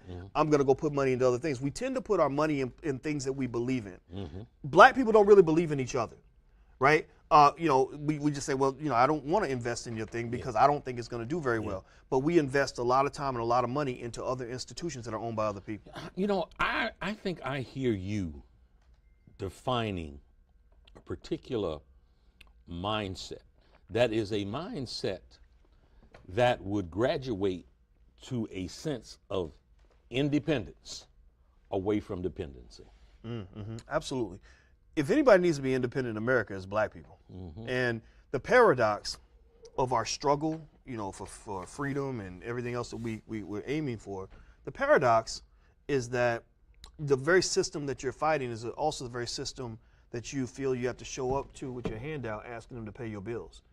I don't know a single situation where an oppressor can be paying somebody's bills and still giving them freedom, the freedom and liberation that they're looking for. Right, it's just like, you know, it's like a child that's saying, well, mama, I'm a man, I'm a grown man, I need you to treat me like a man, but he can't even afford to find a place to live by himself. He can't even take care of himself. You know, so there's what I would call an economic maturity that some of us have to develop to kind of realize a couple things. Number one, America really doesn't like you very much. Here's the thing. Most Americans don't like each other. I don't think the Jews sit around worried that the Asians don't like them, or the Asians worried that the Arabs may not like them. They don't care. They just sort of assume, well, everybody just takes care of their own. You take care of yours, I'm gonna take care of mine. Black people are the only ones, to some extent, collectively, where our feelings get hurt when other people either say bad things about us or act like they don't care about us. What makes you really think that they're ever going to care about you? That's the thing. So why are we running around like Black Lives Matter? God bless, I love it. It's great movement, but it's sort of like, why are we holding up these signs saying Black Lives Matter, Black Lives Matter? We just need you to understand and feel and change your hearts and minds. No, they're not going to do that. And by you behaving in that way, what you're doing is you're showing a lack of understanding of how hardcore politics and global economic competition actually works. You know, in this world, we live in a world where one group conquers another group. If you're not strong enough to defend what you got, you go right down to D.C., or just not the part of D.C. with the monuments and the all these big government buildings and everything, and you see all these symbols of strength. Like, you know, some guy sitting on a horse with a sword. You know, and to me, what that's really saying is, we fought for this, we own this, and you better not come and try to take this, or we will kill you, right? And I don't think black people have that type of strength. Even if you look at the way you had those folks responding to Dylan Roof. Dylan Roof walks up in a church and murders a whole bunch of black folks. First thing they're doing is they sitting in the courtroom trying to forgive him. Like, you don't do that. You don't forgive people who just murdered your relatives. Forgive them in private, but you get vengeance in public. You deal with that. You know, and I don't think black people get that because we've been trained to be passive for 400 years. Let's talk a little bit about some of your initiatives. Every child, you said every child, especially you focus on boys, needs to learn how to start a business. What are the mechanics that you teach to make that happen? Well, in the Black Business School, and we got almost 40,000 students now. It's all digital. We're getting some physical offices in different cities. We made a partnership with Simmons College of Kentucky They actually created a whole institute. It's called the Dr. Boyce Watkins Economic Empowerment Institute. I thought that was Congratulations. Cool. Thank you, man. I Yeah, appreciate it, brother. yeah, Thank yeah, you. yeah. I always wanted to be at an HBCU, so it was great. I was very excited about it.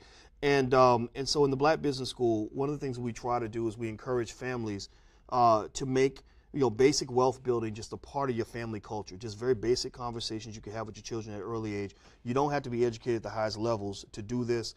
But just little things that you say to your children will shape the whole trajectory of where they go. Like my grandmother was the first person to introduce me to compound interest. My grandmother, never made more than $22,000 a year. She had an associate's degree. She wasn't married, took care of 4 kids by herself. And she, she was the only person in my family I noticed who never had a financial problem. People who made $100,000 a year would come to her to borrow money. And I didn't understand that. And I noticed when I look back in my life, I remember that it was just the basic conversations about compound interest that my grandmother had by giving me savings bonds at Christmas. That's what led me to become a finance professor, because I did not understand. I would look at this bond and it would say 100 on it. I'd be like, is this $100? Like, Grandma, what is this? She said, no, it's not worth $100. I bought it for 50. And I'd be like, well, why does it say 100? And she would say, oh, but it'll be worth $100 in 7 years.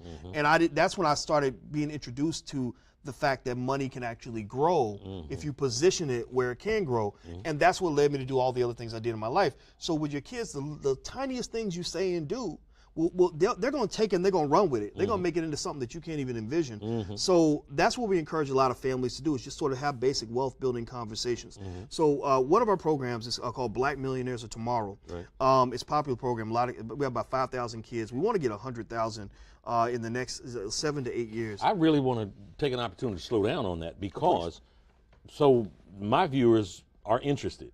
So how do they become a part of that? How do they get involved? Well, a great place to go to see a lot of our programs is blackfinancialliteracy.com. That's blackfinancialliteracy.com. That's where a lot of stuff is there. And also, even if a person can't afford to do a program right now, and they don't cost a whole lot, but even if you can't afford it, you can still sign up for things for free. And we want everybody to have a chance to get something, because there are very basic things you can do. For example, I created a model for black families on how to turn your child into a millionaire.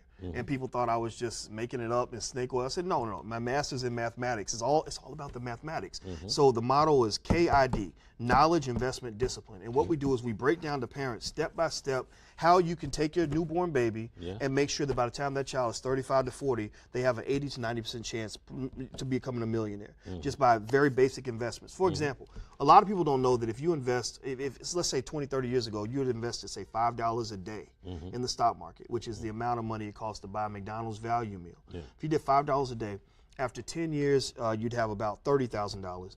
After 20 years, you'd have about $102,000. After 30 years, you'd have $281,000. After 40 years, you'd have about $770,000. Now, think about this. By the time you get to the 770 mark after 40 years, and again, for a newborn baby, 40 years old, they're still pretty young enough to really make some moves, right? So $770,000, the original investment, the amount of money you actually put in would only be about 75 over the course of a 40-year period. So what I love to try to help people understand is that think about how that 75 became 775. Well, it's almost 10 times more. Well, that's the magic of compound interest. Albert Einstein actually said that compound interest is the most powerful force in the universe, because he was fascinated with how fast money can grow if you let it grow. But the problem is that we're trained in 2 ways as black people. We're trained to be laborers and we're trained to be consumers. We're not trained to be owners. We're not trained to be investors. So when you are a laborer, you're always working for somebody else, which makes it very difficult for you to really build wealth. As a consumer, you're trained to just make it rain on everybody else, right? And you got a lot of black folks that really believe that we don't have the ability to build wealth for ourselves. But what's crazy is that the other communities, we are building wealth for all of those communities. They see our value. We don't see our value, right? So, because you can't tell me that a Korean who owns a hair shop isn't looking at black people and they don't, you can tell me they don't know when our tax refund checks are coming, because that's going to be a huge stimulus package for their family. So at the end of the day, what I try to help people understand is look, if you just take a fraction, just a tiny fraction of that money that you're spending, making it rain on everybody else, and just make sure you make it rain on your children and your grandchildren and let that money grow, then that can make a huge difference. So you don't have to change who you are. You don't have to become a miser and save every penny and anything like that. Just pick one thing. I tell them, pick one thing in your budget. Like, if you like to eat fast food, go to Popeye's Chicken and eat all the unhealthy stuff that people like to eat. Okay, cool, do that, but just promise yourself that you'll never spend more money on fast food than you put into your children's investment account, right? Or if you like to get your hair done every couple of weeks, if it is $50 every 2 weeks, then say to yourself, I'm gonna at least make sure that that's the same amount I put into my investment account. Or if I buy a pair of Jordans for $200, okay, go buy $200 worth of Nike stock.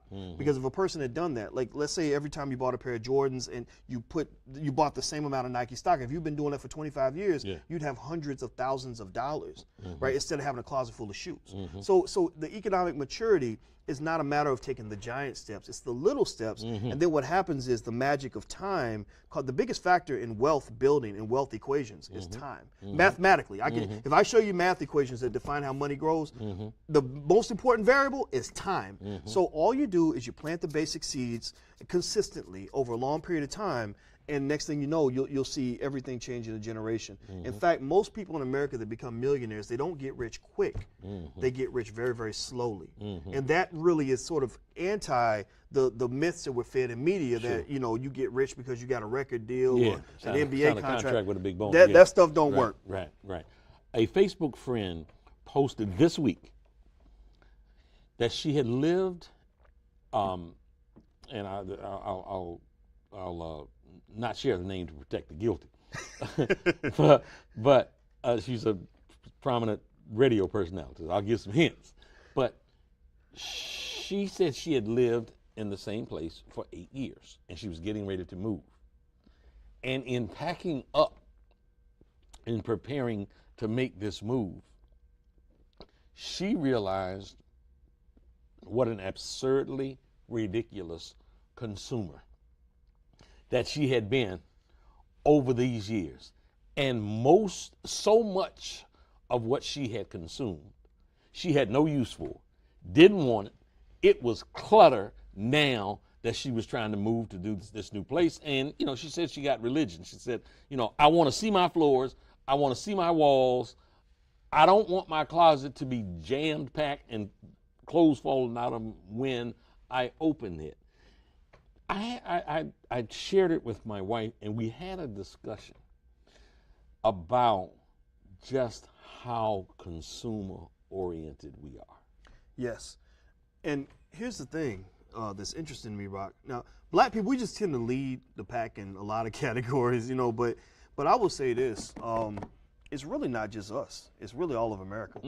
And what the reason is that corporations have science where they study all of the different ways they can trigger whatever emotion they need to trigger to get you to go buy something. You know, for example, there are studies that show that people who are either poor or who are black are more likely to want to spend on luxury items because deep down you believe that if I dress like a rich man or whatever it is, they're going to treat me differently. They won't treat me like a nigga because I look like I'm distinguished, right? And so a lot of times they'll play those mind tricks on you. Most spending is emotional. Most spending is impulsive. Spending money affects the same region of the brain as cocaine. You know, so spending or receiving money. Professor Andrew Lowe at MIT studied that. So literally, there is a high that you get. So, and most of the time you hear that the people of the female persuasion say this: "I need some retail therapy." Yep. Oh, that's real. Yeah, that's real. When you study, I watched a great documentary where they were talking about the history of department stores and how they started in France and how some men that got together and said, okay, let's figure out which emotional triggers will cause women, housewives, to come out of their house and go shopping and give us all their money. You know, and that still continues to this day. One of the great retail experts in America, I don't remember his name, but he was a nephew of Sigmund Freud.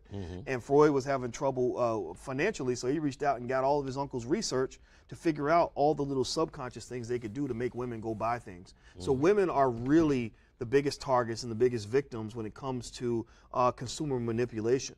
And so the way I see it is that But the thing is, it's not just women. I mean, I was a spendaholic myself. Sure. I had to get in tune with that and find little ways to make sure that even as I was spending, I still spend. I still enjoy my money. But what happens is I learned how to eat my vegetables before I eat dessert.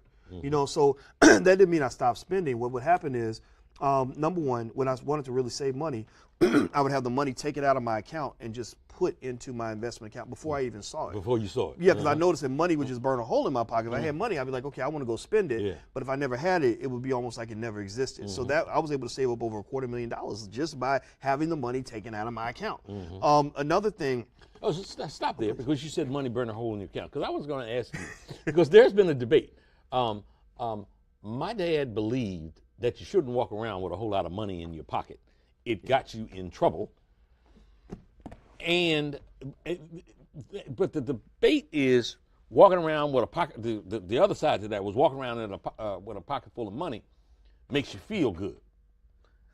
and I just wondered, have you thought about that at all in terms of when you talk to these young black kids that growing into to becoming teenagers about that? I haven't talked to them about that specific thing. But my thought would be that it's a personal thing, right? The majority, 90% of all financial situations and outcomes are psychological. The psychology behind money is that's the factor that determines whether you're going to be okay or not. For example, a person who always thinks like a spender is always going to be broke because when you get more money, they just spend more money, right? Money makes you a bigger version of what you already were. And if you were charitable before you had money, then when you get money, you'll be even more charitable, etc. And so, for some people, having that pocket full of money is not good. It's going to cause them to blow it. But I've seen other people who say, you know what, I'm going to carry some cash. I just won't bring my credit cards. And that way, when I'm done spending, I'm just done. I don't have the option of dipping into the card to go into debt over whatever. Because consumer debt, meaning debt over silly stuff, and credit card debt is one of the biggest problems in this country. Consumer debt and credit card debt, those are the two things that get a lot of people into trouble. And so I think that it's a matter of figuring out what your triggers are. Where's your financial leak? And you got to close that leak. Another little thing people can do is a lot of people spend first and they save what's left. I say do the opposite. You save first and then you spend what's left. No item in your budget is more important than your financial future. And there are a lot of people that are living a life that's very insecure financially, and they just don't see the insecurity. They won't see it until they lose the job, or until the economy goes south, or until the housing market plummets, or whatever. And then at that point, you realize how exposed you were. Back in 08, it was like that. A lot of people didn't know how financially insecure they were until a crisis hit. People who lived through the Great Depression didn't really have that problem because they know what it's like to really struggle. In our, the last 30, 40 years have been pretty prosperous for us. So we feel almost a false sense of security, if you ask me. Can I ask you to do a Reader's Digest version explaining debt, how it can be great and how it can also be horrible? Yes. You can think about debt like fire or even a gun. If you ask somebody, is fire good or bad? Well, it depends, right, on what you use it for. It's good if you need to cook your food and keep yourself warm, but it can be bad, if somebody gets burned alive. And so at the end of the day, what you know about fire is that it's powerful. Anything powerful can be used for good or for evil, to build or to destroy, etc. Debt is the same way. You have people like maybe a Dave Ramsey who just says, say no to debt, no to debt. I can't say I agree with that. I like Dave Ramsey, very smart guy, but I think that's one area where I would end up disagreeing because debt is a very powerful way to accelerate your financial life. It's almost can be an economic tool. It can absolutely. It absolutely can be. Just like muscle or weight. If you ask an athlete, is it better to have a little more, or boxer even, is it better to have more weight or less weight? Well, it depends. What division are you in? What kind of weight are you talking about? Are you talking about muscle or are you talking about fat, right? Well, debt is the same way. If you're talking about economic muscle, debt can be almost like a financial time machine, where if you're able to borrow some money, you can make certain moves and move things a little faster than you would if you had to wait and, say, bootstrap it, save up the money over a long period of time. One thing I'll say to make that very simple is self-made millionaires tend to have one clear rule when it comes to debt. They will take on more debt as long as that debt helps them make more money. So debt for a business, as long as it's not too much, check. Debt to go to school, check, as long as it's not too much. Debt to buy a home, check. But debt to go to the mall, no. Debt to just go out to eat and silly stuff like that, no. So ultimately, that's how people want to view debt, is that it's not always bad. It's good to have access to capital, especially if you're trying to be an entrepreneur, but you have to be extremely responsible with the debt because the power of the debt can crush you. We have 90 seconds. Let me ask you, man, because you're so extraordinarily literate with this, and folks that, pay attention to you, they get your message. And I think you've got, I've seen that you have a lot of admirers out there. If you weren't doing this, what would you want to do? Be in the NBA. If I had the talent, outside of that, I don't know, man. Yeah. This is where I'm supposed to be. I can't think of anything else. When somebody says this is where I'm supposed to be, that's a wonderful answer. If you would share your website and where folks can get in touch once again, we've got about 30 seconds left, and we'll wrap it up. Okay, well, a great place for people to go to just get into the system would be drboycewatkins.net. That's drboycewatkins.net, and you can get a free wealth building lesson. We got a whole bunch of free stuff we send out to you, free copy of my ebook to kind of get people started, and then at that point, once you're in the circle, you'll hear from me all the time.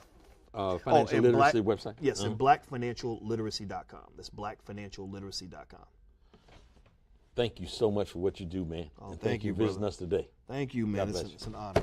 Folks, that wraps us for this evening. For more information on this program or any other program produced by WHUT, go to WHUT.org. Goodbye, and may God bless you.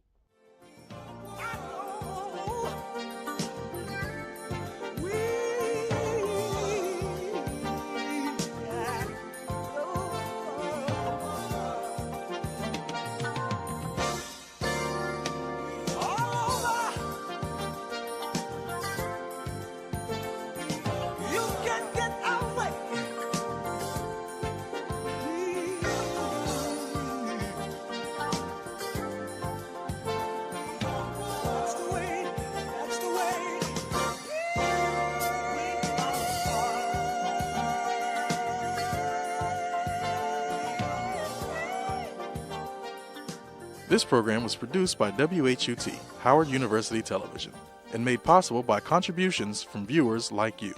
Thank you.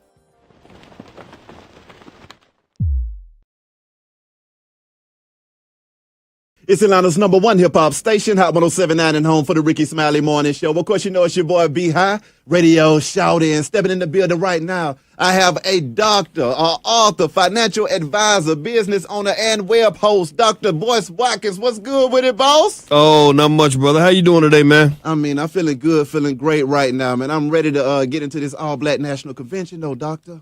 Yeah, man. Yeah, we pulling everything together, trying to have a real black conversation. I use the words all black just to make a very clear point. You ain't got to be black to be there, but everything that we talk about, the whole agenda from start to finish is black, black, black, black, black. It's not like the Democratic National Convention where they might mention black folks for like 3 seconds. Exactly. The Republican National Convention, where they don't mention black people at all. I wanted something that clearly had the word black in it. That's right. And we used the word all to sort of make the double impact. And it's going really, really well, man. People are really excited. I mean, what topics are we touching in this convention? A lot of topics. Everything from the struggles with the educational system, police brutality, the issue of intergenerational wealth. We're going to show the film Resurrecting Black Wall Street, have a conversation on what it takes to build a Black Wall Street in your family and in your community. We got wealth experts coming in from all over the world. We also have conversations on black men, sort of rebuilding the image of the black man in America. We're actually launching Black Men United, our advocacy group for black men. So it's a strong panel. We got different brothers from different perspectives, from David Banner and Killer Mike to guys like Dr. Roosevelt Mitchell III, Yurima Karama, et cetera, who are going, and also, in fact, there's a brother named Ken Williams, who's a former police detective, who's going to talk about police brutality. And so just lots of experts, man, that just, are going to create something that I think is going to be just beautiful. Now, what is it that made you go ahead and decide to do the convention to begin with? I don't know, man. It came kind of like a flash of inspiration, to be honest with you. I mean, we have been doing events all over the country. We've probably gone to maybe 25 cities like this year. Yeah. And it was like, I just said, we need to do something really special. Mm-hmm. And I just thought about it. Let's do a convention. Let's call it the All Black National Convention. And it was almost like you're sort of moving on faith, because a lot of times to do things at that scale, you have to have corporate sponsorship and just big money. And we didn't really have the resources. We had got kind of we wiped ourselves out in making these movies that we had been making, because we're trying to make, create a film industry as well. But I just felt the spirit, man. And one thing I know about doing things that are bigger than yourself is that you're usually never going to feel ready. And also what happens is you'll surprise yourself. You put the pressure on yourself. You just go hard and you have faith. And next thing you know, things kind of unfold. And so I've grown through this, man. I mean, I really didn't know exactly how it was going to turn out, but the support's been amazing. And now we're starting to hear from all these people around the world who are excited just like we are. How do you feel when you look up and you see your people helping to finance what's going on through group economics? I think it's incredibly important, because Black people have to realize that we are not economically and psychologically handicapped. We have been brainwashed to believe that we are a charity case, that we don't have the capacity to educate our own children, that we don't have the ability to create our own jobs, that we don't have the ability to do anything by ourselves without somebody coming along and saving us. And to understand how racial inequality works,